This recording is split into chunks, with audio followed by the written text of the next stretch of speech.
Chapter 2548. Inside the room. The manager closed the door and looked at the young man in black with a gloomy expression. Who are you to Rin Xiaolan? You don't have to know who I am to her. As the manager of the Treasure Pavilion, how can you be so narrow-minded? What right does someone like you have to be in charge of the Treasure Pavilion? The young man in black sat on the chair and looked at the manager with a mocking expression. Don't be presumptuous. Rin Xiaolan was expelled from the Treasure Pavilion because she stole from the Treasure Pavilion. Speaking of which, she should be thanking me. That's because our Treasure Pavilion can't tolerate embezzlement. If I hadn't shown mercy, do you think she would have just been expelled from the Treasure Pavilion? Let me tell you, according to the Treasure Pavilion's rules, she should be executed on the spot. The manager sneered. The young man in black laughed and said, You keep saying that she stole from the Treasure Pavilion. Then let me ask you, did you find any stolen goods on her? Would you keep the stolen goods with you after stealing? If it were anyone else, they would have moved the stolen goods away immediately. Rin Xiaolan has already gotten a great deal this time. Not only did she keep her life, but she also swallowed a legendary artifact. Go back and tell her not to be greedy. Otherwise, the Treasure Pavilion won't let her off so easily. The manager said. You can still be so righteous after framing someone. I really admire you. The young man in black laughed. Framing someone? You need evidence to say that. Also, I have reason to suspect that you are her accomplice. You were the one who moved the lost legendary artifact away. The manager looked at the young man in black coldly. The young man in black was stunned. Not only did he frame Rin Xiaolan, but he also framed him. How could there be such a shameless person in the world? How could the chief pavilion master let such a person manage the Treasure Pavilion without worry? Wasn't he afraid that the Treasure Pavilion would be dragged into the fire pit by this person? I'll let bygones be bygones, but if you dare to continue looking for trouble, then don't blame the Treasure Pavilion for being rude. Please. The manager of the Treasure Pavilion said expressionlessly as he pointed at the door. You're still letting bygones be bygones? The black-clothed youth was truly speechless. He had finally seen what a truly despicable person was. A wisp of killing intent flashed in the manager's eyes when he saw the black-clothed young man sitting there motionlessly. He shouted, Do you want me to make a move? Do it. The black-robed youth muttered as he sized up the manager of the Treasure Pavilion. This person's cultivation was not weak. Half-step imperishable realm. After all, it was the Holy Dragon City's Treasure Pavilion. The Holy Dragon City was one of the 3 most powerful cities in the north. If one's cultivation was weak, how could they solve their daily problems? Therefore, they definitely needed a powerhouse to oversee the situation. But if he thought that a half-step imperishable could be arrogant in front of him, then he was gravely mistaken. The Treasure Pavilion has lost a legendary divine artifact. This is definitely true. But Rin Xiaolan didn't take it, so who has this artifact? Damn fat pig, are you interested in my analysis? The black-clothed youth looked at the manager of the Treasure Pavilion mockingly. You're courting death. The manager of the Treasure Pavilion didn't hide the killing intent in his eyes. A wisp of pressure spread out. The black-clothed youth lay on the chair and tapped his fingers on the armrest. He smiled and said, I advise you to keep your arrogance to yourself. Impudent. The manager of the Treasure Pavilion was furious. Who's the impudent one? The black-clothed youth's eyes turned cold. He suddenly stood up and a terrifying aura exploded. The entire Treasure Pavilion began to shake violently. What's going on? This aura, it seems to be an ultimate powerhouse. The people outside immediately panicked and looked at the closed door. The aura came from inside the room. Could it be that arrogant black-clothed youth from before? At this moment. The manager of the Treasure Pavilion also stared at the black-clothed youth in shock and disbelief. This seemingly unremarkable youth was actually an initial-stage imperishable realm cultivator. How was this possible? Rin Xiaolan was just an ordinary person. How could she know such a terrifying ultimate powerhouse? Answer me, who's the impudent one? The black-clothed youth stared at the manager of the treasure pavilion, his eyes cold. Sorry. The manager of the treasure pavilion trembled and hurriedly spoke. He couldn't even speak clearly. The black-clothed youth said, "Can you listen to my analysis quietly now?" Yes. The manager of the treasure pavilion nodded repeatedly. The black-clothed youth smiled in satisfaction and retracted his aura. He returned to his chair and said with a smile, "According to my investigation, Ren Xiaolan was framed by you, Dong." But at this moment, there was a knock on the door. "Lord Steward, are you all right?" A few guards stood outside the door, their faces filled with anxiety. The black-clothed youth immediately raised his eyebrows and walked toward the door unkindly. "I'm fine. Go to your own thing." Seeing this, the manager hurriedly shouted at the guards outside the door. The guards looked at each other suspiciously. Then, they respectfully responded and turned to leave. The black-clothed youth's expression eased. He looked at the manager and continued, "If Ren Xiaolan was really framed by you, then this lost legendary artifact must be in your hands." The manager's pupils shrank, and he said angrily, "Don't slander me." "Whether it's slander or not, we'll know later. If it was Ren Xiaolan who did it, then as you said, she would have moved this artifact away at the first opportunity. Because she has no status and no strength, she can't resist a body search. But you're different. As the manager of the treasure pavilion in Holy Dragon City, your status and power far surpass Ren Xiaolan. Other than the chief pavilion master, no one has the right and no one dares to search you. Moreover, because you're the manager of the treasure pavilion, even if the staff suspect you, they won't dare to tell the chief pavilion master. After all, they're all afraid of your revenge. Moreover, they're just ordinary staff and can't contact the chief pavilion master directly. So you don't have to worry about being exposed at all. Taking a step back, even if someone finds the chief pavilion master to report you, you have plenty of reasons to clear your name. Therefore, I'm guessing that this lost legendary artifact should still be with you." The black-clothed youth laughed. That sounds reasonable. Unfortunately, this is only your side of the story." The manager of the treasure pavilion sneered. The black-clothed youth asked, "Then do you dare to give me your interspatial ring?" "Why wouldn't I dare?"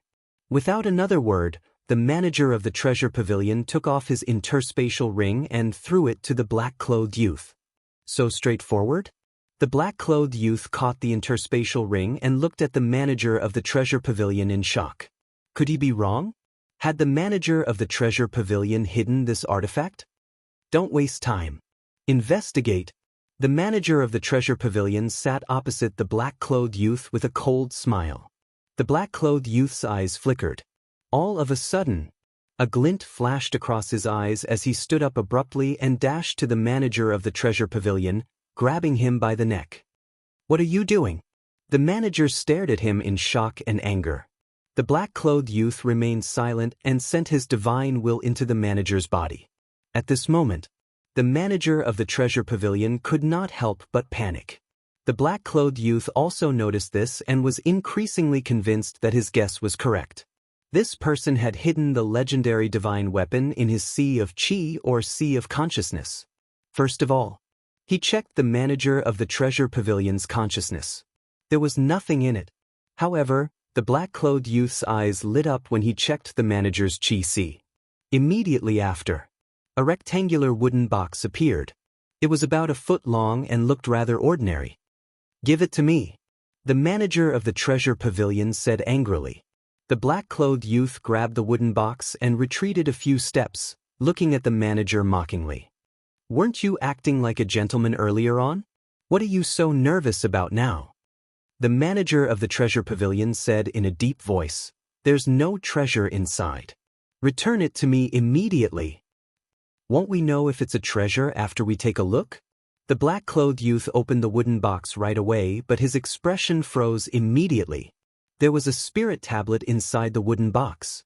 It was the type of spirit tablet used to consecrate the dead. There were a few words engraved on it. Deceased Father Yongji Memorial Tablet. Why was it a spirit tablet? The black-clothed youth did not expect that to happen. The manager of the treasure pavilion seized the opportunity to snatch the wooden box and spirit tablet from the black-clothed youth and said angrily, "You're disrespecting the dead." The black-clothed youth had an awkward expression.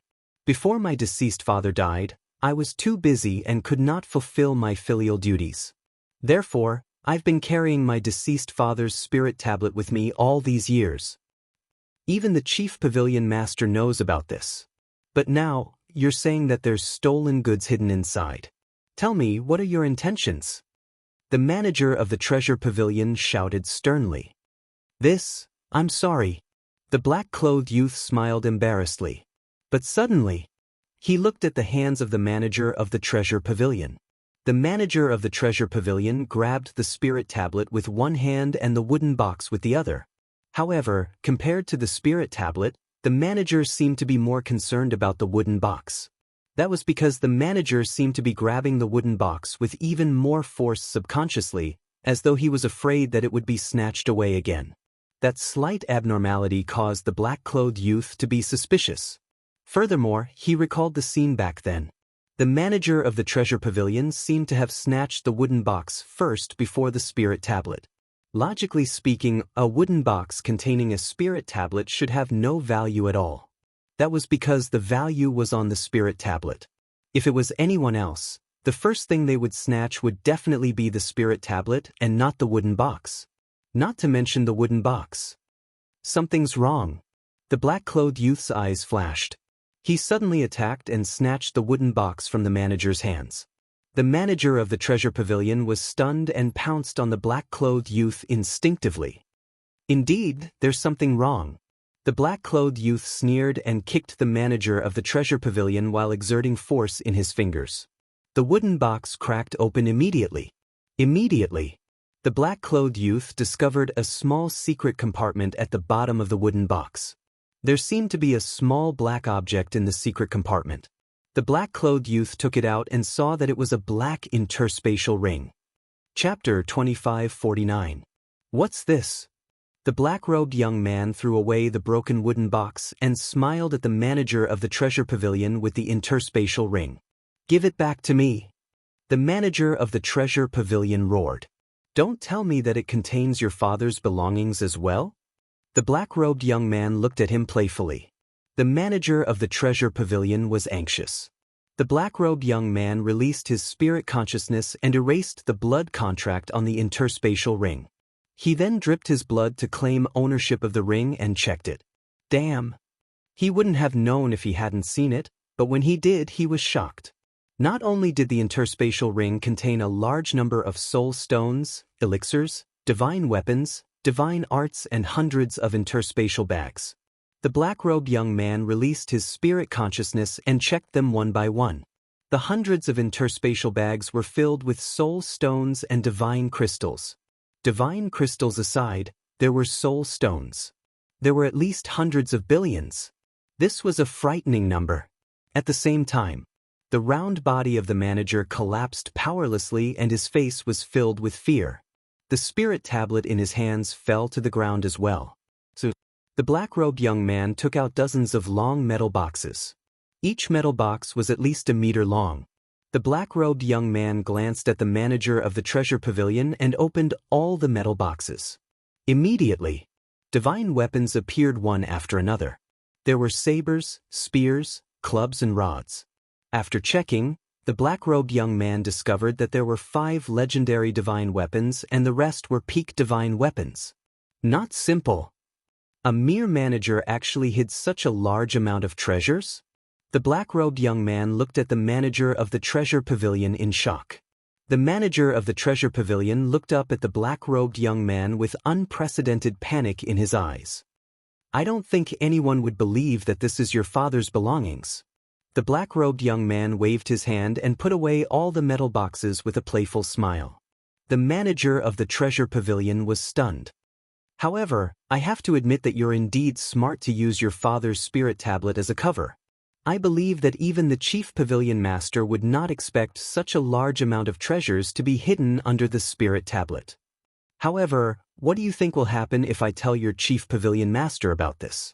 The black-robed young man chuckled. "Sir, please have mercy. Please, I'll do whatever you want me to do. The manager of the treasure pavilion shuddered and hurriedly knelt in front of the black-clothed young man and begged. Are you admitting it? The black-clothed youth said with a smile. I framed Ren Xiaolan. The lost legendary artifact is one of the 5 legendary artifacts.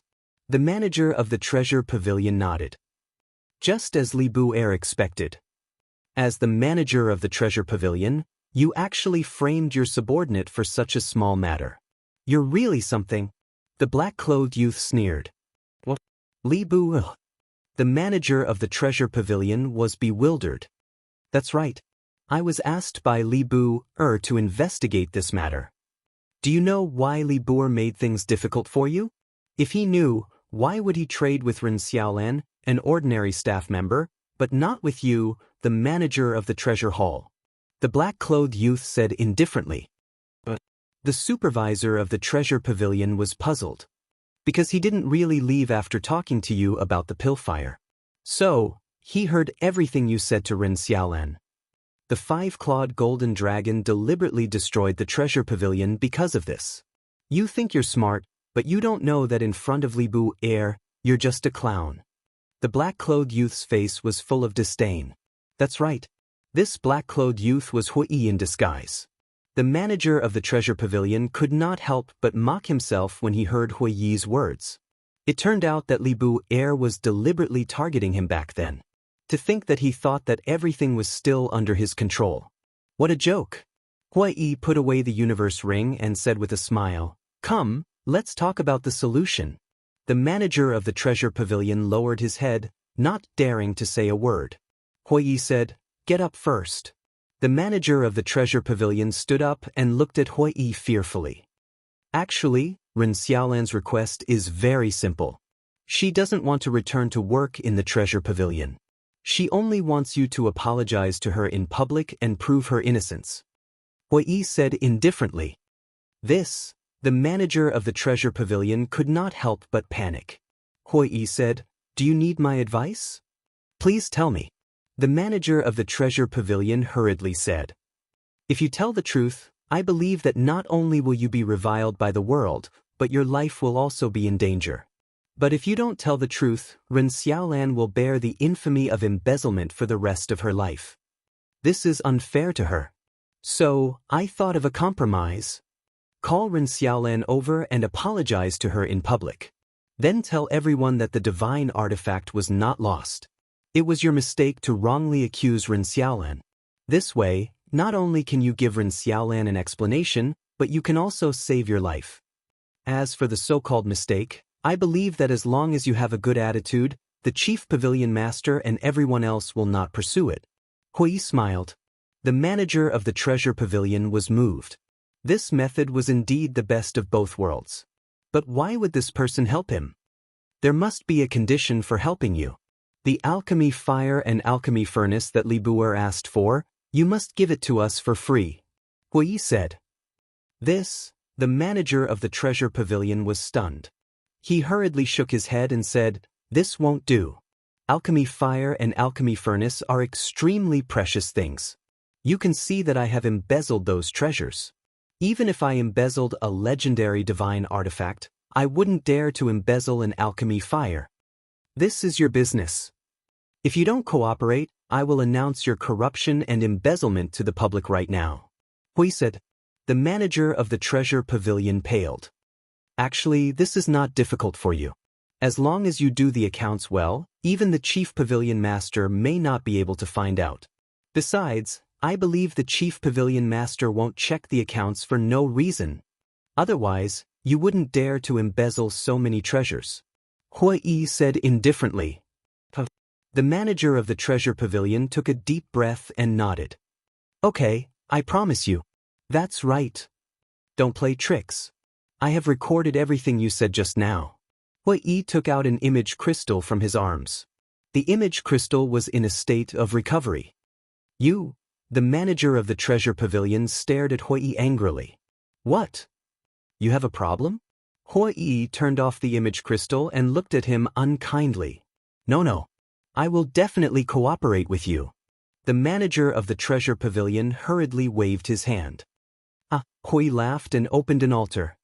He jumped up and said, "In 3 days I will let Li Bu come to you personally to get the alchemy fire and alchemy furnace."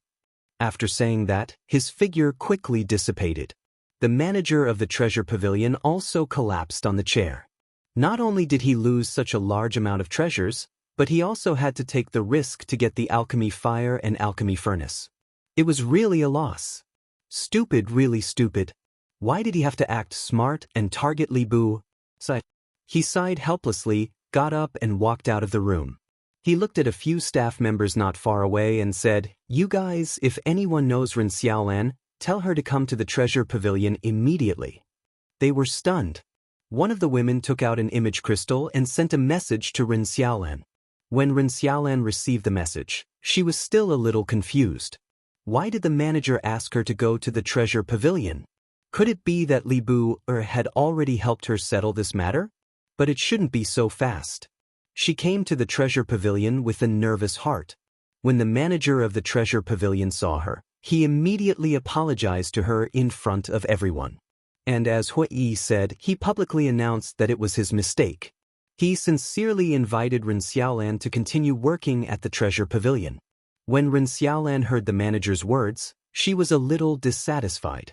He was obviously deliberately framing her, but in the end he said it was a mistake. However, she was also a smart person. If the manager of the treasure pavilion said so, it must have something to do with Qin Feiyang. And it was already very good that Qin Feiyang could help her to this extent. One must know how to be tactful. If she took an inch and wanted a mile, she was afraid that it would arouse the other party's disgust. In short, since her innocence had been cleared, there was no need to delve into the secrets hidden in it. This was not something that a small person like her should care about. At the same time, Hui and Qin Feiyang were also using the image crystal to communicate. But at this moment, Qin Feiyang was extremely embarrassed. His body was covered with wounds and dripping with blood. Fire Lotus was also standing beside Qin Feiyang with a smile on her face. Qin Feiyang's injuries were naturally caused by Fire Lotus. Of course, this was also Qin Feiyang's own fault. This was because he had asked Huolian not to hold back when she was sparring with him. Hui looked at Qin Feiyang at this moment and couldn't help but find it funny. He asked, "Is it okay for me to deal with it like this? You've already dealt with it, why are you still asking me?" Qin Feiyang was speechless. "I want to hear your opinion," Hui said. "You want to hear the truth?" Qin Feiyang thought for a moment and asked. "Nonsense." Hui rolled his eyes at him. This way, Qin Feiyang pretended to ponder for a while and said with a smile, "It's perfect." Hui immediately laughed proudly. "You don't say, this steward is really brave. He actually coveted so much." Qin Feiyang even admired this person's courage. "Yes. I was shocked as well." Hui nodded and asked, "Then what should we do with these treasures?" "Soul stones, divine crystals, pills, the Black Tortoise realm doesn't lack them. Just give them to Fan Yunzhang. Let him distribute them to everyone. As for the divine artifacts and divine arts, you keep them first. When the time comes, give them to Fire Lotus and put them in the divine treasury." Qin Feiyang thought for a moment and said, "You're willing to part with hundreds of billions of soul stones?" Hui was speechless. Qin Feiyang smiled faintly and said, "For the current us, hundreds of billions of soul stones is just a number. This is really different from when we were in the northern region. Rich and overbearing. I'll go find Fan Yunzhang now. I'll also go to Blackrock City to have fun. 3 days later, don't forget to get the pill fire and furnace." Hui said. Qin Feiyang nodded. Hui's gaze turned and looked at Fire Lotus next to Qin Feiyang and said with a smile, "Continue to beat him up. Beat him up ruthlessly. Don't be polite. He's asking for it anyway."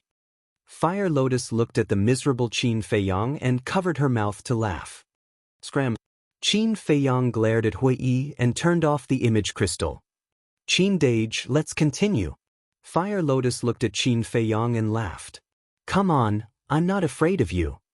Qin Feiyang put away the image crystal and attacked Fire Lotus with all his might. Fire Lotus was really merciless.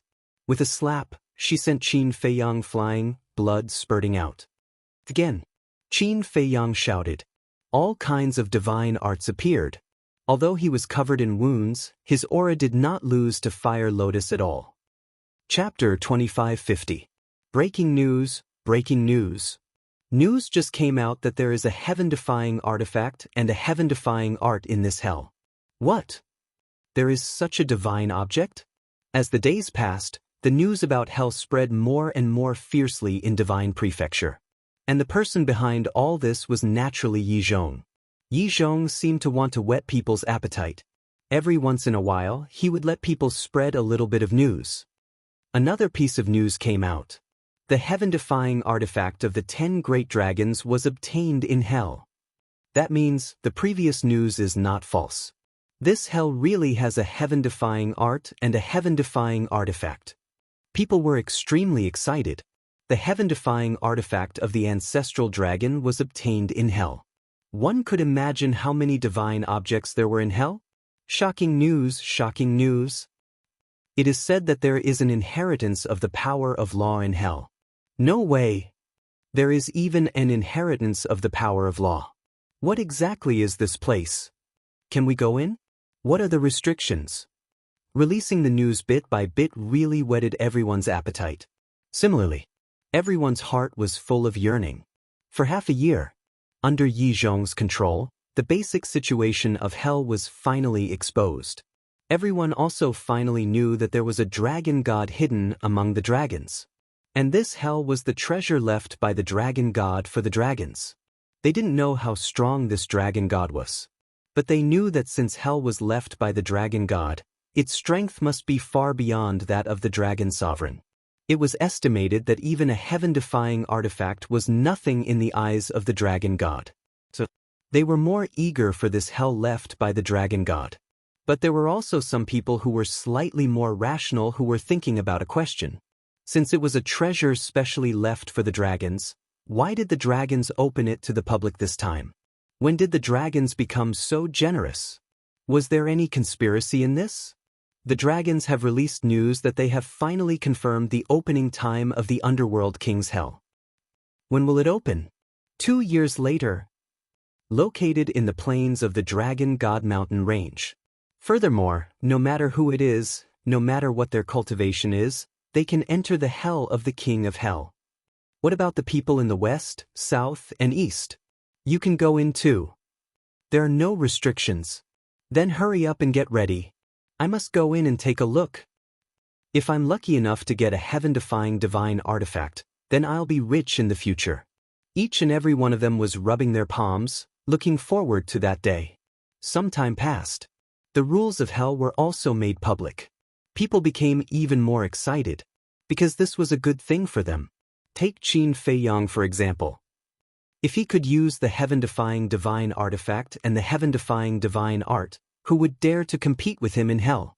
But things were different now. In the hell of the underworld, it was forbidden to use these powerful divine objects. One could only rely on one's own cultivation and ability. This way, when facing Qin Feiyang, they would have a certain degree of ability to counterattack.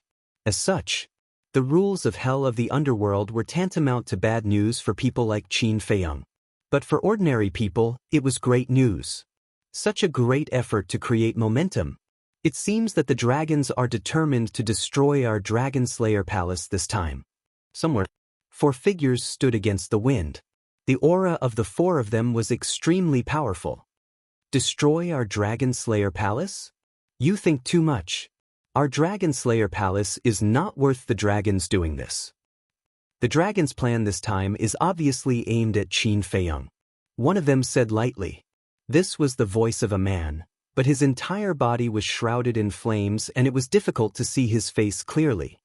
Qin Feiyang, this kid is indeed powerful. The dragons have suffered great losses in his hands over the years. But he is just a kid after all. Is it worth it for the dragons to do this? Also, from what you said, why do I feel that this Qin Feiyang is more powerful than our Dragon Slayer Palace? This time, it was a woman who spoke. She was also surrounded by a layer of mist, and her entire person seemed a little hazy. Supreme Cloud, although you don't want to accept it, this is the truth. For the dragons, Qin Feiyong's threat has far surpassed our Dragon Slayer Palace. You should also stop looking at Qin Feiyong with that sort of disdainful gaze. Although he is just a junior, the foundation he has now is not much worse than ours. The Sunset Divine Bow and the other 10 heaven-defying treasures are the best proof. The man who was surrounded by flames said. The Sunset Divine Bow. The woman called Supreme Cloud muttered to herself.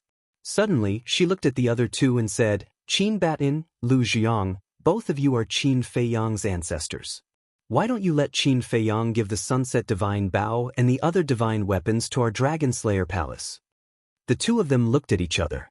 Qin Badian said, Supreme Cloud, please answer me first. Why should we do this? Because Qin Feiyong is also a member of our Dragon Slayer Palace. He has an obligation to give the 10 heaven-defying treasures to us. Supreme Cloud said, I don't agree with that. First of all, he obtained the 10 heaven-defying treasures with his own ability and risked his life. We ignored it and forced him to hand them over. Secondly, although he has been conferred the title of Young Supreme Lord, he is still not a member of our Dragon Slayer Palace. Because he hasn't officially joined the Dragon Slayer Palace. Qin Badian said. Supreme Cloud immediately said angrily, You are obviously siding with him. Siding with him? That's a little funny. Did you help Qin Feiyong when he was fighting for the 10 heaven-defying treasures? As for the obligation you mentioned, that's even more ridiculous. He obtained the heaven-defying treasures with his own ability. What obligation does he have to give them to you? If you want to talk about siding with him, it's you guys. Wu Baichuan and Du Yuntian crossed the border to the north and tried to harm Qin Feiyong. Why didn't you guys say anything about this? Just pretend you don't know. What's the point of this? Lu Xingyang said coldly. Aren't you guys just thinking about yourselves after saying so much? Qin Feiyong is your descendant.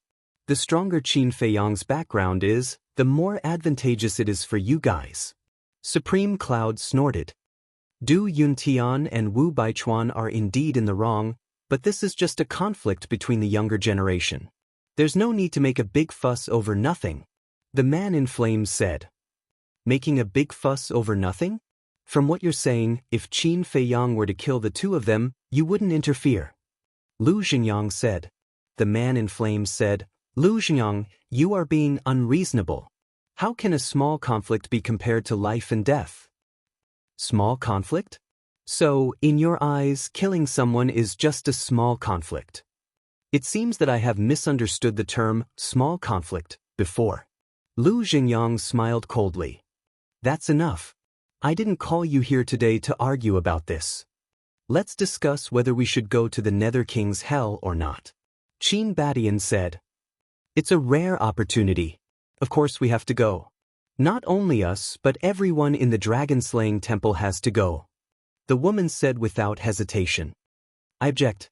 Although the dragons are targeting Qin Feiyong this time, they won't miss the chance to get rid of us if they can. Lu Xingyang said. The woman said, So, according to you, we just watch? Watch. While strengthening our strength, we wait for Qin Feiyong to rise. Lu Xingyang nodded. Ha, I didn't expect that you, Lu Xingyang, would pin your hopes on a junior. What a joke. The woman laughed unscrupulously. Then take it as a joke. After Lu Xingyang finished speaking, he fell silent. The man in flames pondered for a while and said, Actually, I think we should go, but not all of us, because Lu Xingyang's concerns are not wrong. After the man in flames finished speaking, he looked at Qin Feiyong and said, What do you think? Qin Badian said, I agree with Lu Xingyang. The woman said in an overbearing manner, Then why did you call us here? I don't have the final say in the dragon-slaying temple. I have to discuss it with you. Qin Badian said. Who doesn't know that you are in cahoots with Lu Xingyang? Do you still need to discuss it with us? The woman sneered. Then we might as well do this. Then we will do as we have decided. If you want to go, we won't stop you. If we don't want to go, don't force us. Don't quarrel. It's troublesome. Lu Xingyang said lightly. All right. The woman nodded. Lu Xingyang looked at the man in flames and asked, What about you? Since Supreme Cloud has agreed, I won't waste any more time. All right, let's do our own thing. The man in flames nodded. Qin Badian looked at the three of them and said, I don't object, but there is one thing I want to make clear. Although we do our own thing, we must not harm the interests of the dragon-slaying temple. Otherwise, don't blame me, Qin Badian, for being ruthless. Afraid of you? The woman sneered and turned to leave. Qin Badian, in terms of seniority, you are still the junior of Supreme Cloud and I. Don't be too arrogant. The man in flames looked at Qin Badian and said. Then, he turned and flew into the sky. Lu Xingyang retracted his gaze and looked at Qin Badian. He sighed and said, Badian, these two people are getting more and more prejudiced against us. It's all because of Qin Feiyang. The Sunset Divine Bow and other divine artifacts have fallen into the hands of this kid, and the resources he looted from the major cities in the north, especially the power of the kill tactic. How can they not be jealous? Qin Badian smiled bitterly. Lu Xingyang's eyelids twitched. He said in surprise, Then will they? Don't worry about that. Although they are jealous, they don't dare to deal with Qin Feiyang personally. They will only ask their subordinates to make things difficult for him. But do you believe that their subordinates can pose a threat to this kid? Qin Badian said with a smile. Lu Xingyang laughed. I'm just worried that this kid won't listen to our advice and sneak into the Nether King's hell. Qin Badian sighed. There's nothing we can do about it, is there? Lu Xingyang smiled. Sigh. Why is he so worrisome? Qin Badian shook his head and sighed. Why don't you talk to him personally? You can also meet him. After all, the two of you haven't really met. All right. I'll try. Lu Xingyang pondered for a moment and nodded with a smile. Chapter 2551. 3 days later. The Black Tortoise Realm. The Devil's Land at the top of the clouds. Qin Feiyang was covered in blood, but his eyes were extremely cold. With a thought, the 3 moves of the Dragon God art, the 4 moves of the Fire Phoenix art, the Bright King Golden Body, the Soul Extinguishing art, the Fire Thunder Divine art, and the Divine Armor all appeared. Streaks of destructive aura surged out like a volcanic eruption. These auras had surpassed the legendary deity arts. Opposite, Fire Lotus was also aggressive. But at this moment, there was a smile on her face. A total of half a year and 3 days had passed since Qin Feiyang came to the Black Tortoise Realm. A day outside was 100 years in the Black Tortoise Realm. In other words, 18,300 years had passed in the Black Tortoise Realm. For an entire 18,300 years, it was as if Qin Feiyang had been possessed by the devil. Every day, he would drag her to spar with him, and he would bleed almost every moment. Although he paid a lot, the harvest was also very amazing. Just like now, these 6 deity arts had all been upgraded to the supreme deity arts. Girl, take this. Qin Feiyang roared. The 6 deity arts shook the sky and attacked Fire Lotus. If you were a half-step invincible realm expert like me, I might not be your opponent. But now, Huolien's red lips curled up slightly. She pointed a finger in the air and the 6 supreme-grade divine arts all disintegrated. Qin Feiyang's mouth was full of blood, and he looked helpless. The gap in cultivation was indeed impossible to make up. How is it? Huolien giggled. Don't be too proud. If you have the ability, then suppress your cultivation to the same level as mine. Qin Feiyang pursed his lips.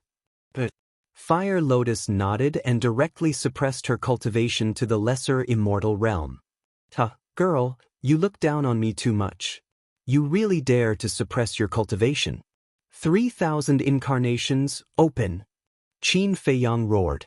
In an instant, 3,000 incarnations appeared behind him. That's right. Now, even the 3,000 incarnations had been upgraded to perfection, and he could summon 3,000 incarnations.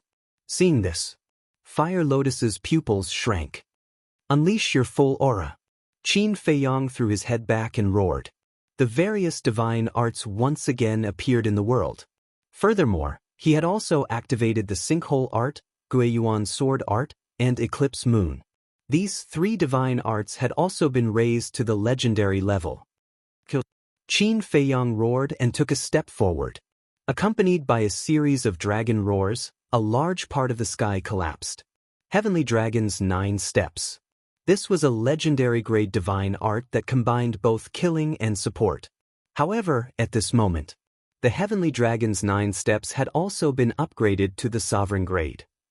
Divine Dragon Technique, Fire Phoenix Technique, Soul Extinguishing Technique, Bright King's Golden Body, Fire Lightning Divine Technique, Divine Armor, and Heavenly Dragon's 9 steps. In other words, Qin Feiyang now possessed 8 supreme-level divine arts. There was also the Qilin art. The Qilin art itself was a paragon-level deity art. In other words, currently he had mastered a total of 9 supreme-level divine arts. Qin Dage, you're cheating. Fire Lotus decisively released the suppression of her cultivation, and her divine power surged out. Boom. Crack. Accompanied by a series of earth-shaking sounds, all of Qin Feiyang's divine arts were instantly annihilated. And at the same time, Qin Feiyang was sent flying, blood spurting out non-stop. Qin Feiyang stabilized his body, his face pale. He looked at Fire Lotus helplessly and said, "You're the one who's cheating. There's nothing I can do about it. Who asked you to activate 3,000 incarnations?" Fire Lotus giggled. Qin Feiyang was speechless and shouted, "Again!" Thot. Fire Lotus hurriedly waved her hand. What? Qin Feiyang looked at her suspiciously. "I've trained with you for 18,300 years. You're not tired, but I'm tired. We'll talk about it later. It's been so long, why haven't you gone to the treasure pavilion?" Fire Lotus said. "Yeah. Hui asked me to go to the treasure pavilion to get the pill fire and pill furnace, I forgot." Qin Feiyang slapped his head. The divine dragon art and other divine arts have all been upgraded to supreme level. Even the return to ruins art, eclipse moon, and Guiyuan sword art have all been upgraded to legendary level. That's about it. You should also go into seclusion to cultivate and improve your cultivation. Fire Lotus said. "It's all because of you, Master. You taught me well." Qin Feiyang smiled. "How would I dare to be your master?" Fire Lotus shook her head. 18,000 years was a long time, but if it was someone else, they probably wouldn't even be able to upgrade 1 supreme-level divine art. Yet, this person had managed to raise 7 deity incantations to the utmost exalted level. Such talent was no longer as simple as opening the door of potential. It was probably because he was born with extraordinary talent. Qin Feiyang said, "Then I'll go wash up. You also go and have a good rest." Fire Lotus nodded. Qin Feiyang put away his 3,000 incarnations and landed in the courtyard in a flash. Treasure Pavilion. A young man in a black robe with a bruised face walked into the treasure pavilion. "Young Masterly?" Ren Xiaolan went up to greet him. When she saw the young man, she was stunned. That's right. This person was Qin Feiyang. As for his bruised face, it was naturally beaten up by Fire Lotus. Although the blood on his body had been washed clean, the bruises and scars would not disappear for a while. "Long time no see." Qin Feiyang smiled faintly. "Not long, just half a year." Ren Xiaolan smiled and asked suspiciously, "What's wrong with you?"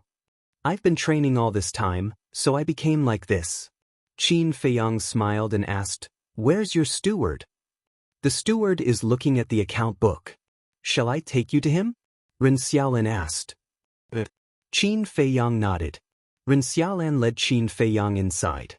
When they walked in front of a door, Ren Xiaolan turned to Qin Feiyang and whispered, "Young master, I haven't thanked you in person." "It's a small matter." Qin Feiyang waved his hand. "It's a small matter to you, but to me, it's a lifetime of innocence." Ren Xiaolan said. Qin Feiyang smiled and asked, "Is the steward making things difficult for you now?"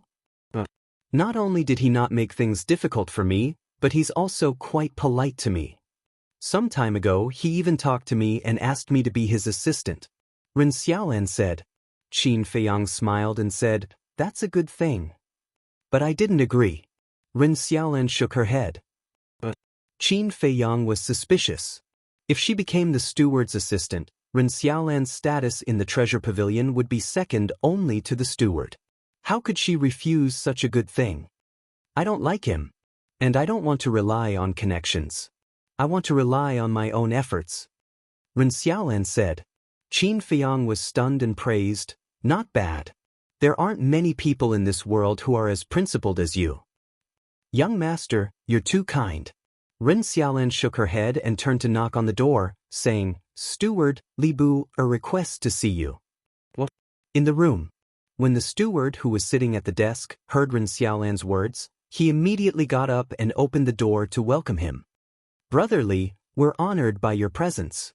Please forgive me for not going out to meet you. Please come in. That warmth was as if he had seen his ancestor. Qin Feiyang smiled faintly and walked into the room. The steward looked at Qin Feiyang's back and smiled at Ren Xiaolan. Xiaolan, go to your work. Yes. Ren Xiaolan nodded and turned to leave. The steward closed the door and said with a smile, Brother Li, please take a seat. The two walked to the tea table and sat opposite each other. The steward made tea and said with a smile, We haven't seen each other for more than half a year. Brother Li, you're still so energetic. Qin Feiyang's mouth twitched and said, You don't want to see me, do you? The steward's expression froze and he quickly waved his hand, saying, No, I've been looking forward to your arrival every day. But he was muttering in his heart. Did this person have discerning eyes? He could even see that. Qin Feiyang chuckled and asked, Half a year ago, my friend asked you to prepare the alchemy fire and alchemy furnace. How's the preparation going? What should come will come in the end. The treasure hall steward sighed secretly and said with a flattering smile, It's been prepared long ago, but I don't understand. Your friend said that he would come to pick it up in 3 days. Why did you only come after half a year? I was delayed by something. Give it to me. Qin Feiyang smiled. The treasure hall steward nodded and took out a long wooden box from his qi. He then took out a spirit tablet with a secret compartment hidden at the bottom. Inside the secret compartment was an interspatial ring. This is the box you hid your things in? Qin Feiyang looked at the wooden box curiously. Hui had told him about it at the time, and he found it hard to believe. In this world, how could someone use their late father's spirit tablet as a cover? But he didn't expect it to be true. The steward smiled and took out the interspatial ring from the secret compartment. Then he took out 6 square iron boxes and a cauldron-shaped alchemy furnace from the interspatial ring.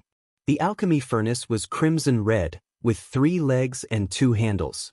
It was engraved with fiery clouds, shining brightly in all directions. The steward smiled and said, This is a 6th grade divine alchemy furnace, the fire cloud furnace. Qin Feiyang looked carefully and nodded in satisfaction. It was indeed a 6th grade divine alchemy furnace. The steward pointed to the 6 iron boxes and said, Inside these iron boxes are 3 4th grade divine alchemy fires and 3 5th grade divine alchemy fires. Qin Feiyang opened them one by one, and after confirming that there were no mistakes, he put them away. The steward smiled and said, Brother Li, are you satisfied? Not bad. Qin Feiyang nodded and asked suspiciously, But why aren't there any 6th grade divine alchemy fires? The steward's expression stiffened and he sighed. To tell you the truth, even in the treasure hall, 6th grade divine alchemy fires are few and far between. Moreover, the chief pavilion master knows all of these alchemy fires, so I really didn't dare to take the risk and steal them. Please forgive me. Actually, a 6th grade divine alchemy furnace is the same. The chief pavilion master knows all of them. So this fire cloud furnace doesn't belong to the treasure hall. I went out to buy it some time ago. The steward added. I see. Qin Feiyang nodded and smiled. Then I'll have to trouble you. It's no trouble at all. As long as you're satisfied. The steward hurriedly waved his hand. Qin Feiyang smiled faintly and got up. All right then, I'll take my leave first. Wait. The steward hurriedly reached out to stop Qin Feiyang. What's wrong? Qin Feiyang looked at him suspiciously. Brother Li, look, I've given you the alchemy fire and furnace for free. Then, can you destroy the video recorded by your friend? The steward looked at Qin Feiyong flatteringly. Destroy? That won't do. What if you bite me again after destroying the evidence? It's all in the past. Even if what I say is true, no one will believe me. Qin Feiyong said. How is that possible? Even if I have 100 guts, I won't dare to provoke you again. Brotherly, don't worry. I've really turned over a new leaf. The steward was burning with anxiety and looked at Qin Feiyong pitifully. Chapter 25:52. Qin Feiyong shook his head. I won't do anything risky before I gain your trust, so there's no room for discussion. The Treasure Pavilion manager slumped on the chair, his heart full of bitterness. You have no reason to blame me for this because you caused it. Think about it, how polite was I to you when we first met? But what about you? You played me like a fool. My life motto is that you have to pay the price for doing wrong. Qin Feiyong said indifferently. The Treasure Pavilion manager lowered his head and said, I'm sorry. In his heart, it was too late for regrets. Why did he think he was smart and self-righteous? Qin Feiyong glanced at the manager, pondered for a moment, and said, Wait for me. After that, he disappeared without a trace. The manager looked up at the place where Qin Feiyong disappeared, then lowered his head again, his fat face full of regret.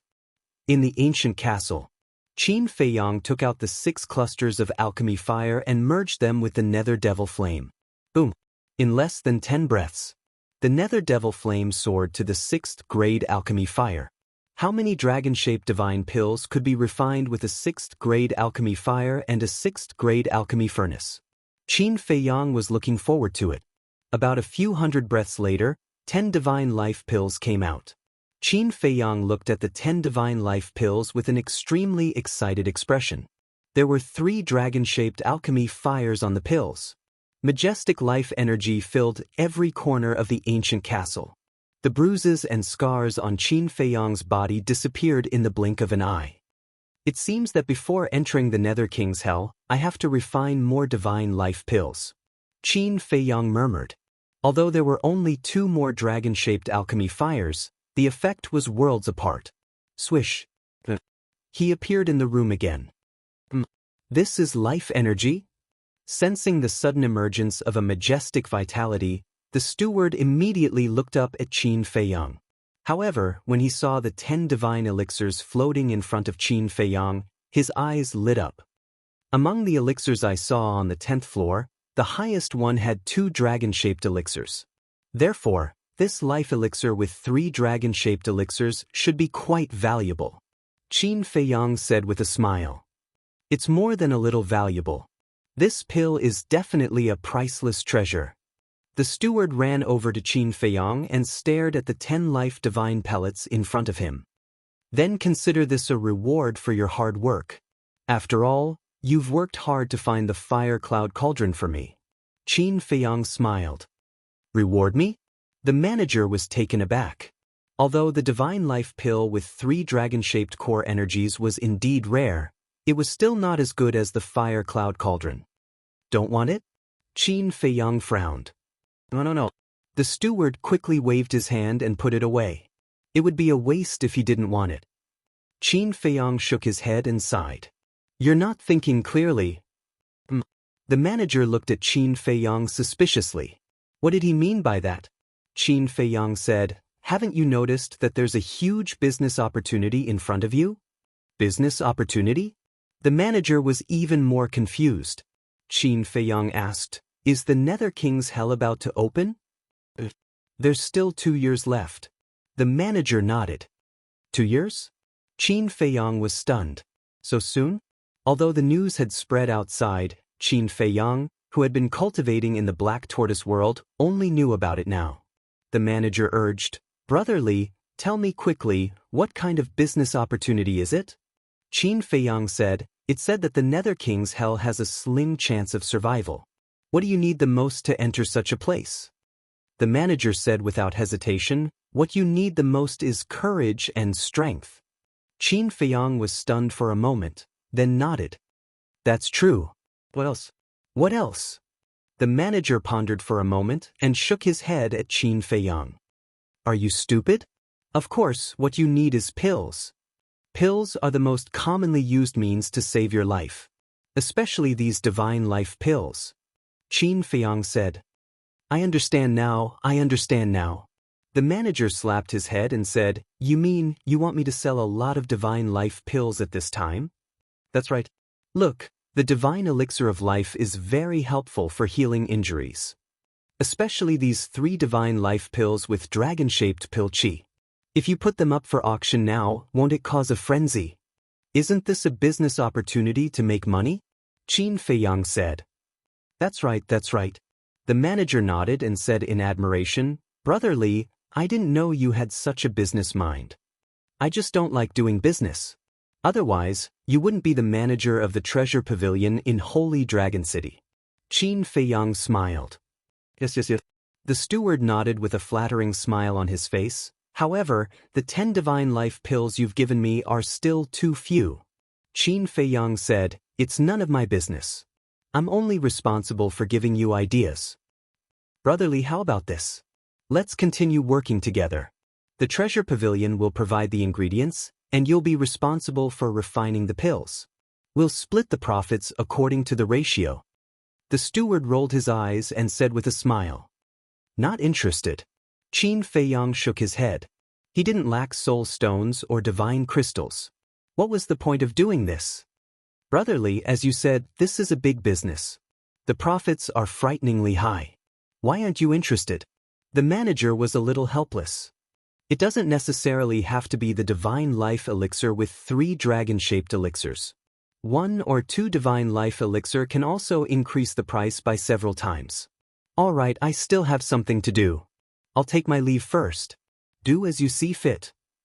After saying that, Qin Feiyang opened an altar and left. How can 1 or 2 divine life pills compare to 3 divine life pills with dragon core chi? The manager rubbed his forehead. Wait, could it be that opening an altar and leaving was just a pretense like the last time? The manager hurriedly released his divine will and didn't find any spatial divine items in the room. He was relieved. Then, he sat by the tea table and pondered. How could he persuade this person to cooperate with the treasure pavilion? If he could do this and bring great benefits to the treasure pavilion, the chief pavilion lord would definitely look at him in a new light. In the future, his status in the treasure school would also instantly rise. Right? Didn't he want the alchemy fire and cauldron? Then I'll give them to him. Okay, it's decided. I'll ask the chief pavilion lord first. The manager immediately took out an image crystal and sent a message to the chief pavilion lord. Back to Qin Feiyang. At this moment, he landed at the bottom of the stone stairs outside the Dragon God Palace and scanned the surroundings. In the past, every time he went in and out, he would meet many disciples of the Dragon God Palace here. They were either there to train or to eat, drink, and have fun. But this time, there was no one here. It seemed that everyone was preparing to enter the Nether King's hell. There are only 2 years left. I have to hurry up and cultivate. Qin Feiyang whispered and was about to call Frenzy out. But suddenly, a deadly sense of danger came from behind him. Qin Feiyang shuddered and turned around abruptly. He saw a beam of divine light shooting out from the distant mountains and charging towards him at lightning speed. Who is it? Qin Feiyang shouted. The aura of this divine light didn't seem very strong. He blasted it, and the divine light was immediately shattered. However, he was also forced back a few steps. And from this, he could tell that the person who ambushed him was at least a greater god. Swish! Qin Feiyang rushed into the sky and looked toward the mountains. He immediately saw a figure fleeing into the distance. You want to leave after ambushing me? Qin Feiyang smiled sinisterly. Using the walk formula, he chased after him like a flash of lightning. That person's speed seemed to be slower than Qin Feiyang's. The distance between the two kept getting closer. From the back, it was a middle-aged man about 1.8 meters tall. He was thin and wore a snow-white robe. The aura he exuded was indeed that of a greater god. The two of them rushed into the depths of the Dragon God Mountain range one after another. Why did you ambush me? Qin Feiyang shouted. Dozens of sword shadows appeared out of nowhere, and the sharpness was earth-shattering as they slashed toward the middle-aged man. The Guiyuan sword technique. The Guiyuan sword technique was now a legendary divine technique, and its power was several times stronger than before. The void collapsed one after another. The earth was also shaking. A legendary divine technique? The middle-aged man was stunned. Then he slapped out with his palm. A fiery red divine power appeared and turned into a huge flaming sword. It slashed toward the Guiyuan sword technique as if it could split heaven and earth. There was a loud rumble. Under Qin Feiyang's incredulous gaze, the dozens of sword shadows formed by the Guiyuan sword technique shattered like withered wood. It was a complete suppression. The flaming sword didn't stop at all. It carried a destructive aura as it slashed toward Qin Feiyang. Qin Feiyang snorted coldly. He took a step forward, and a monstrous aura erupted from the bottom of his feet. The second step was even stronger. He took 9 steps in a row. Accompanied by a loud dragon's roar, a 10,000-meter-long heavenly dragon roared out. Heavenly dragon 9 steps. With the 9th step, he could summon a heavenly dragon. The heavenly dragon roared in the sky and rushed toward the flaming sword. The two immediately dissipated in the void. The destructive aura surged in all directions. So strong. Qin Feiyang was shocked. This flaming sword was definitely formed by a divine technique, and it was at least a legendary divine technique. At the same time, the middle-aged man waved his hand, and the crazy battle fluctuations instantly calmed down. Then he slowly turned around and looked at Qin Feiyang. Qin Feiyang was stunned. This person's face was actually wearing a mask. But inexplicably, this person gave him a sense of familiarity. The middle-aged man smiled and said, "Not bad, you actually mastered a supreme divine technique." "Who exactly are you?"